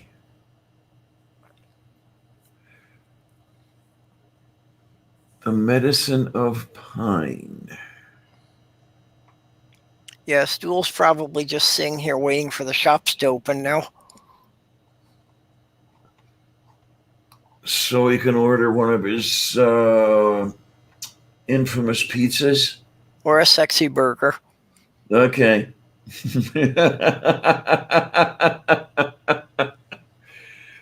Oh my, if I want to eat, I'll have to cook because I ate up all of that penne pasta that I made. I didn't think I would eat all of that so quickly. Yeah, I've got a feeling that by the time they wake up so I could go back in upstairs without disturbing somebody, all the beef roast will probably be gone. Oh, poor baby. So I'll probably have to come up with something else today. Yeah, that's the Sloth Girl had done a chuck roast in mushrooms and a wine sauce.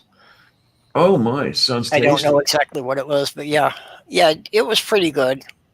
She was actually kind of disappointed in it because it was a new recipe she was trying, but I thought it was good. Okay, well. Mostly she was disappointed because it seemed like all the liquid had evaporated and it was supposed to have some gravy to it. Oh, okay. Okay, yeah, okay. And that kind of reminds me, actually, that pan of penne that I made, when I make the next one, and I will make the next one, I think I'll cook the penne a little bit longer. I did it al dente, and it didn't finish cooking quite soft enough. How long do you have to cook penne to get copper to be al dente? Well, I tried 10 minutes, and that wasn't quite enough. So maybe 11. Yep.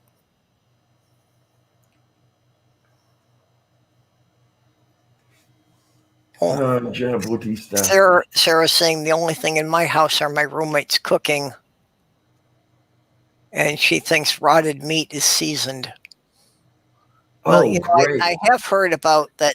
Like expensive restaurant steaks are like supposed to be aged 3 days or something, but I've always kind of questioned that.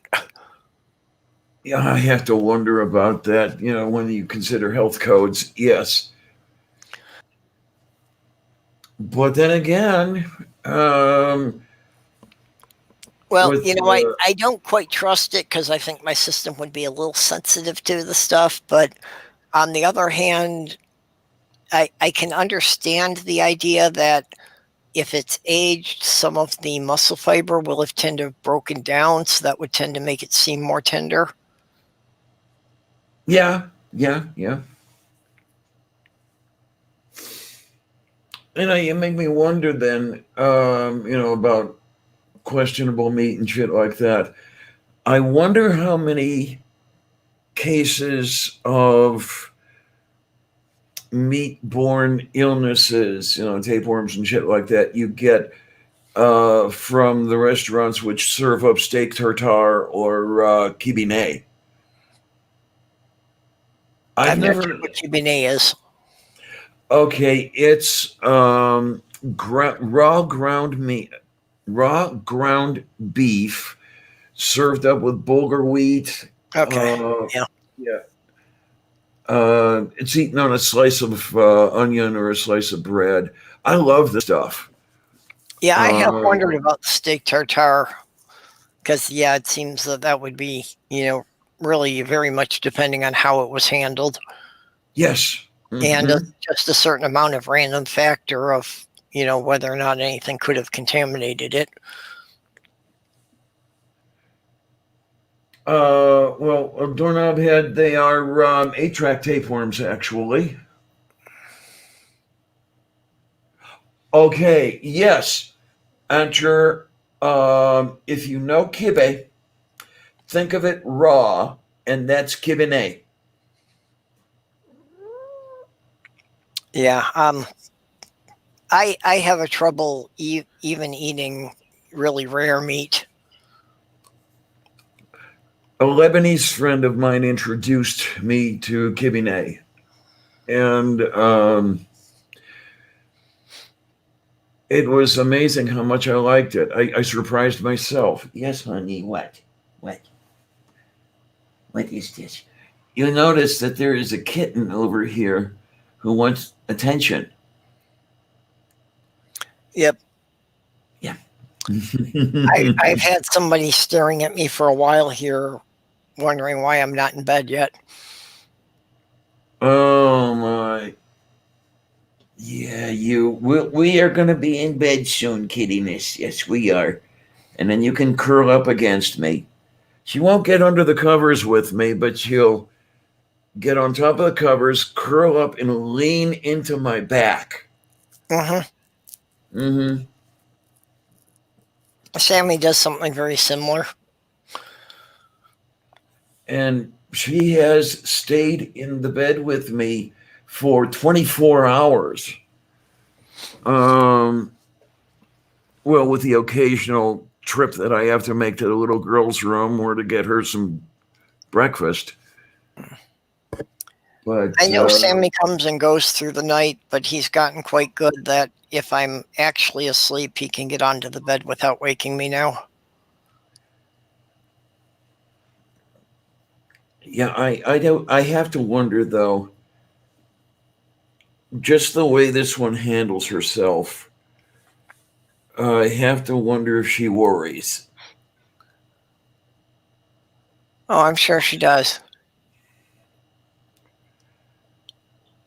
Because especially since my whole thing with keeping food down and everything else really got bad within the last couple of weeks. And I'm sure it stresses her out when she knows you're sick. Because she probably feels pretty helpless that she wants to somehow make you better, but she doesn't know what to do. Oh, I don't know. And then she can't go out and catch mice for me. Yep. Guapo tried. You. I was talking about you. Yes, I did. Yeah, when I fell off a roof one time, and I couldn't walk for about 2 weeks. The cat I had at the time, Guapo, was concerned I wouldn't be able to feed myself. So in the first 2 days, he brought me 11 mice. How many of them did he kill? That was part of the problem. That I then wound up having to move the furniture for him to get at the ones that got away. Oh my word! Okay. So it's like I could barely stand up, but I had to move the couch so he could get behind it to recatch the mouse. Oh jeez.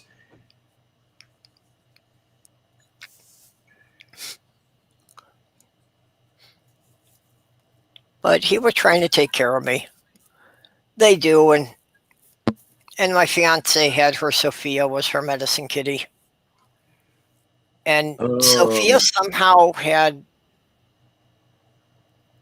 come to understand, like, early signs of the asthma, that she would come and get me sometimes before an asthma attack had actually started. Okay, then. She had some way of telling that it was coming on.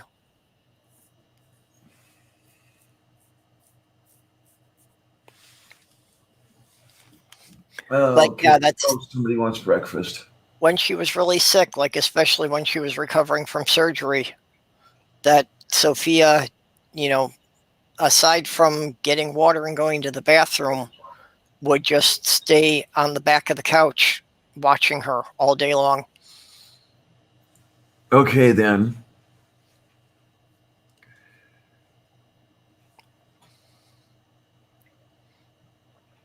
And then my cat Tasha, when I first had her, and when I was sick, she would stay on the bed with me the whole time. And she wanted to make sure somebody stayed with me. So when she had to get up, she would order Molotov up on the bed that he had to stay there and watch me until she got back. And clearly he did not feel he had signed on for this duty, but she was clearly going to kick his ass if he didn't do as she told him to. Oh my, oh my.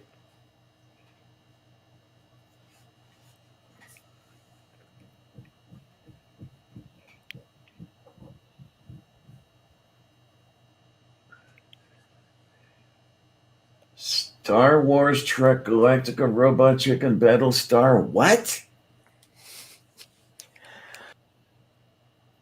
Okay. Yeah, why not? I mean, I know what the words are, but not quite in that order. How many seasons does the Orville have to go before it gets weaved into that? Oh man, I don't know. I haven't seen the Orville. I saw like the first season and a half, and it's like it started out kind of good, and the second season I was kind of feeling like, I don't like the direction it's going, so I quit. But yeah, several people have told me that it got better again after that. Okay. So maybe I should go back and, watch the second and third season and, reassess it. I mean, with everything Kate tells me I'm supposed to watch, I don't know if I could afford all the streaming services. Okay. Bye-bye, Sarah. Oh, Sarah's going bye-bye? She's going back to work. Ag foo.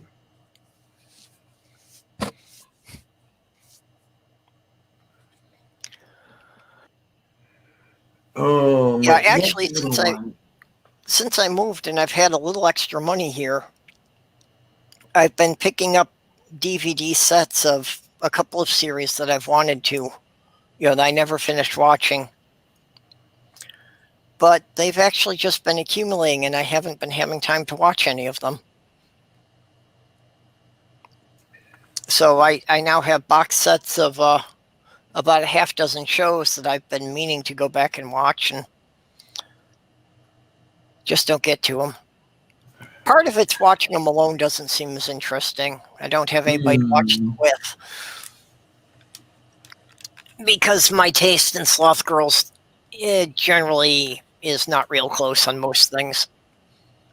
Some of the comedy in that, but she's not into science fiction at all. Ah, moo.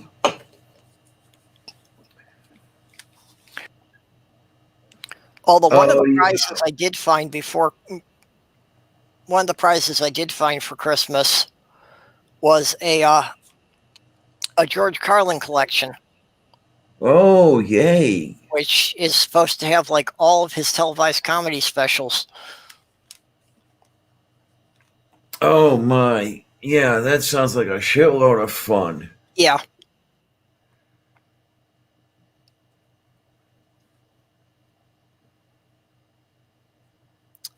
Yeah, Yes. Brian Game says cats overheat very fast under the covers. Yeah, it's one thing I hadn't thought of. Yeah.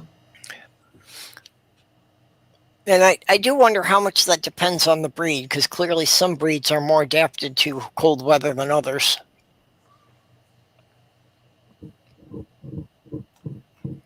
Yeah, I remember. Sloth Girl's cat Petunia, it clearly has the Norwegian forest cat in her. Very much the adaptations to living in the snow. Okay, then. Yeah, Just the particular fur texture and the very broad paws. Okay, then. Yeah, when I was trying to rehab that house, my DC would get under the covers with me during the winter. But of course, during the winter, the water that I would put out for the kitties would freeze. Yeah. Indoors. When you were living without heat in the place. Yeah. Oh, my. Yeah, but if you got the heat running normally, so it's, 65 degrees plus inside, then being under the covers is probably too much for them. Uh-huh. Yeah, speaking of, yeah, it's set to 70 in here, and I'm still shivering. God damn. That's actually something that, again, I watch a lot of the paleontology things and that apparently one of the big adaptations humans made that we don't really think about is just being better able to regulate our body heat. Oh, okay. Yeah, yeah. With losing the fur and developing the ability to sweat when we're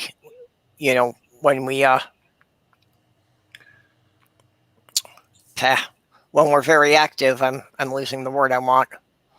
But just like when we were hunting and following prey for long distances, that endurance of the ability to sweat so we didn't overheat and we could keep following the prey until it was exhausted.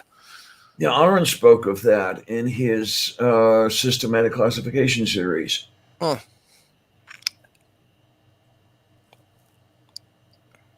Yeah, that's... Yeah, and again, that's something that also dovetails into the intelligence, is that a larger brain actually produces a fair amount of heat. So It's important to be able to dissipate that heat so you don't cook your own brain. Yeah. Mm-hmm.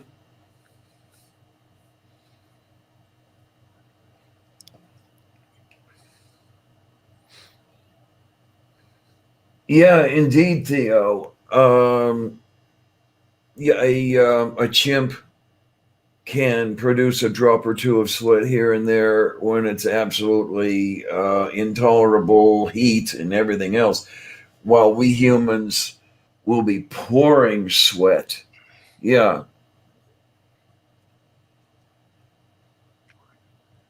Yeah. And basically humans and pigs are the only ones who can sweat across their whole body. Yeah, moo. And I wonder how the hell that ever happened. Rhetorically I say that because it's got to be convergent evolution of some sort. Yeah, just that one. Yeah, you cannot. Ability, arising in very unrelated species. Yeah, you can't skip that many species and think that it came down in a direct line. So that proves creation.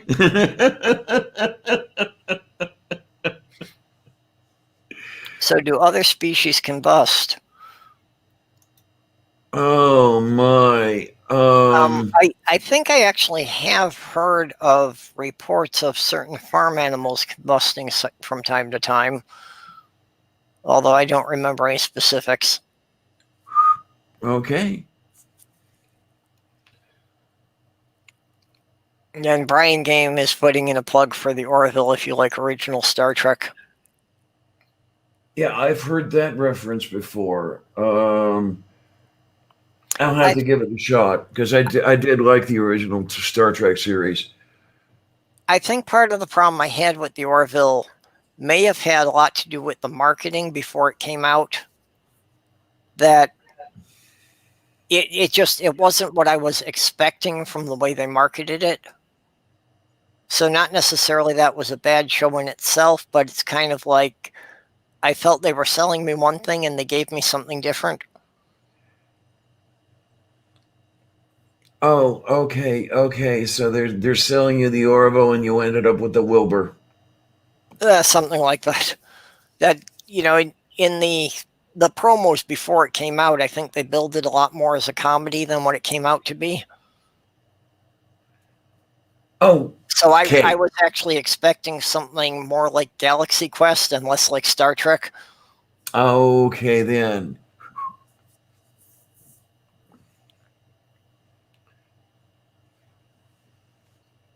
So yeah, I should go through and, like I say, watch the second and third season. See if I have a different opinion of it now.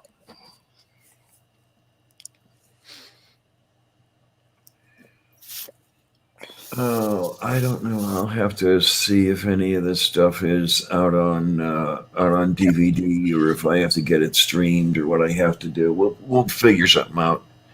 I know the Orville's on one of the streaming services. I think it might be on Hulu. I'm not sure. Oh, Brian.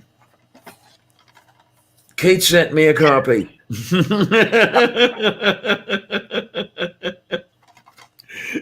She had enough of me not seeing Princess Bride. She bought one for me and sent it to me. And no, Aunt George, Julie managed to log off and get herself to bed. I don't know how far from the desk she got, but she did. Other than that, yeah. Well, she was still upright and talking when she clicked the button, at least.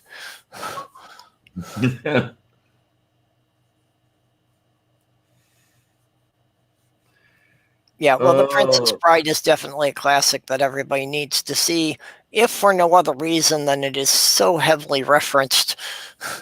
Oh, it's a good film. Yeah. It is. But I mean, if you haven't seen The Princess Bride and Monty Python and the Holy Grail, you're just going to be too often on social media thinking, what? Yes.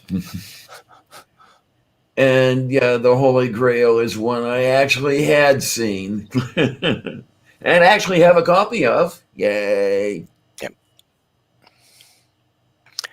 I have like the 30th anniversary edition, which has the 12 seconds of restored footage and the bonus track with the entire Camelot scene done in Lego. Oh, okay. The entire Camelot song is animated with Lego minifigs. Oh, man. I'm going to have to go looking.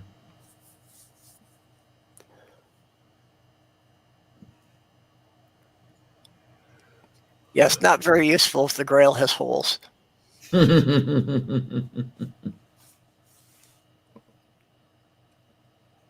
Okay. Well, yeah, I should shut this down so I can go and sleep off the booze.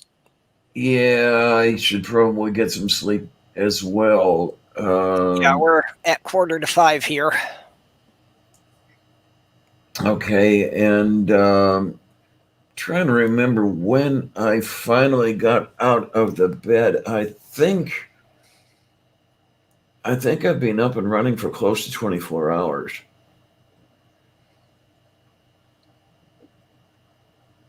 Maybe 20 hours.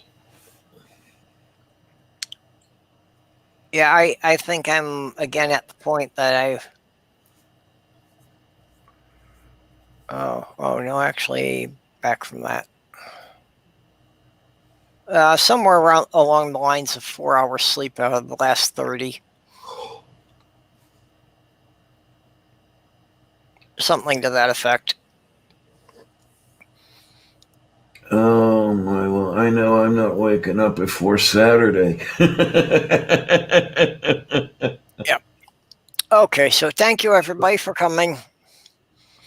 Yeah, thanks a lot, kids. You guys are great. Yep. Really. Here's hoping that the new year is a lot better than the last one. Yeah, indeed. And certainly there have already been some positive things that are changing, so I don't want to jinx it, but it certainly seems that it's got to be at least a little better. It's hoping. It's many much hoping.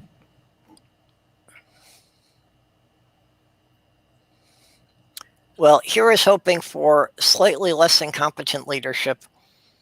Slightly. Like I say, I don't want to set the bar too high here. No, definitely not. Oh God. But that'll keep us here until February. Oh dear, Doorknob's given us a ship name. I like it. I like it. Oh my word. I don't know. If it's halfway between purple and lavender, wouldn't that be like lilac? I think so, maybe. Yeah, that would about do it. That's one of the things I was thinking of, not to get any new discussions started, but sometimes I'm actually tempted to put a little bit of a lilac rinse in my hair. But the thing is, what if I hate it and then I'm stuck with it? I've actually thought about that too.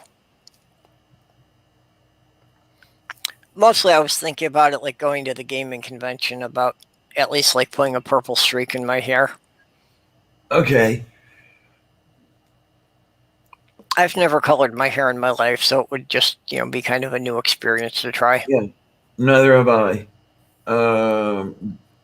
That one so-called friend who asked me, do you believe in God now? Was always after me to color my hair, and it's like, I don't want to, leave it alone already. Mm-hmm. Oh well, I guess she's been coloring her hair since the age of 30, so, and she's what, 70? No, she's not that much older than I am, or is she? Yeah. She's 70. Like, I kind of feel that I'm finally in a more stable living situation, possibly than I've ever been in my life. So, it starting to make me think that, I could try experimenting with some things now. Hmm. I don't know. Next time I get out shopping, I may ask somebody at say Ulta or one of the better beauty supply stores for some advice. We'll see what happens. I'm gonna have to get some prescriptions refilled pretty soon anyway, so I'll be out and about. I don't know if there's a Sally's Beauty Supply by you, but Yes, there is. okay, they were the ones we had in New York that used to go and get a lot of stuff from my fiance and that. And generally it seemed that their people there at least knew something about the products. Okay, then. Yeah, because But I could go in there clueless and try to describe what it was she asked for, and they could usually point me in the right way.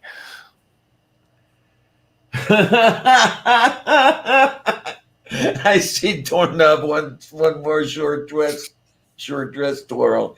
You horn dog, you. Oh. Now are you happy, dear?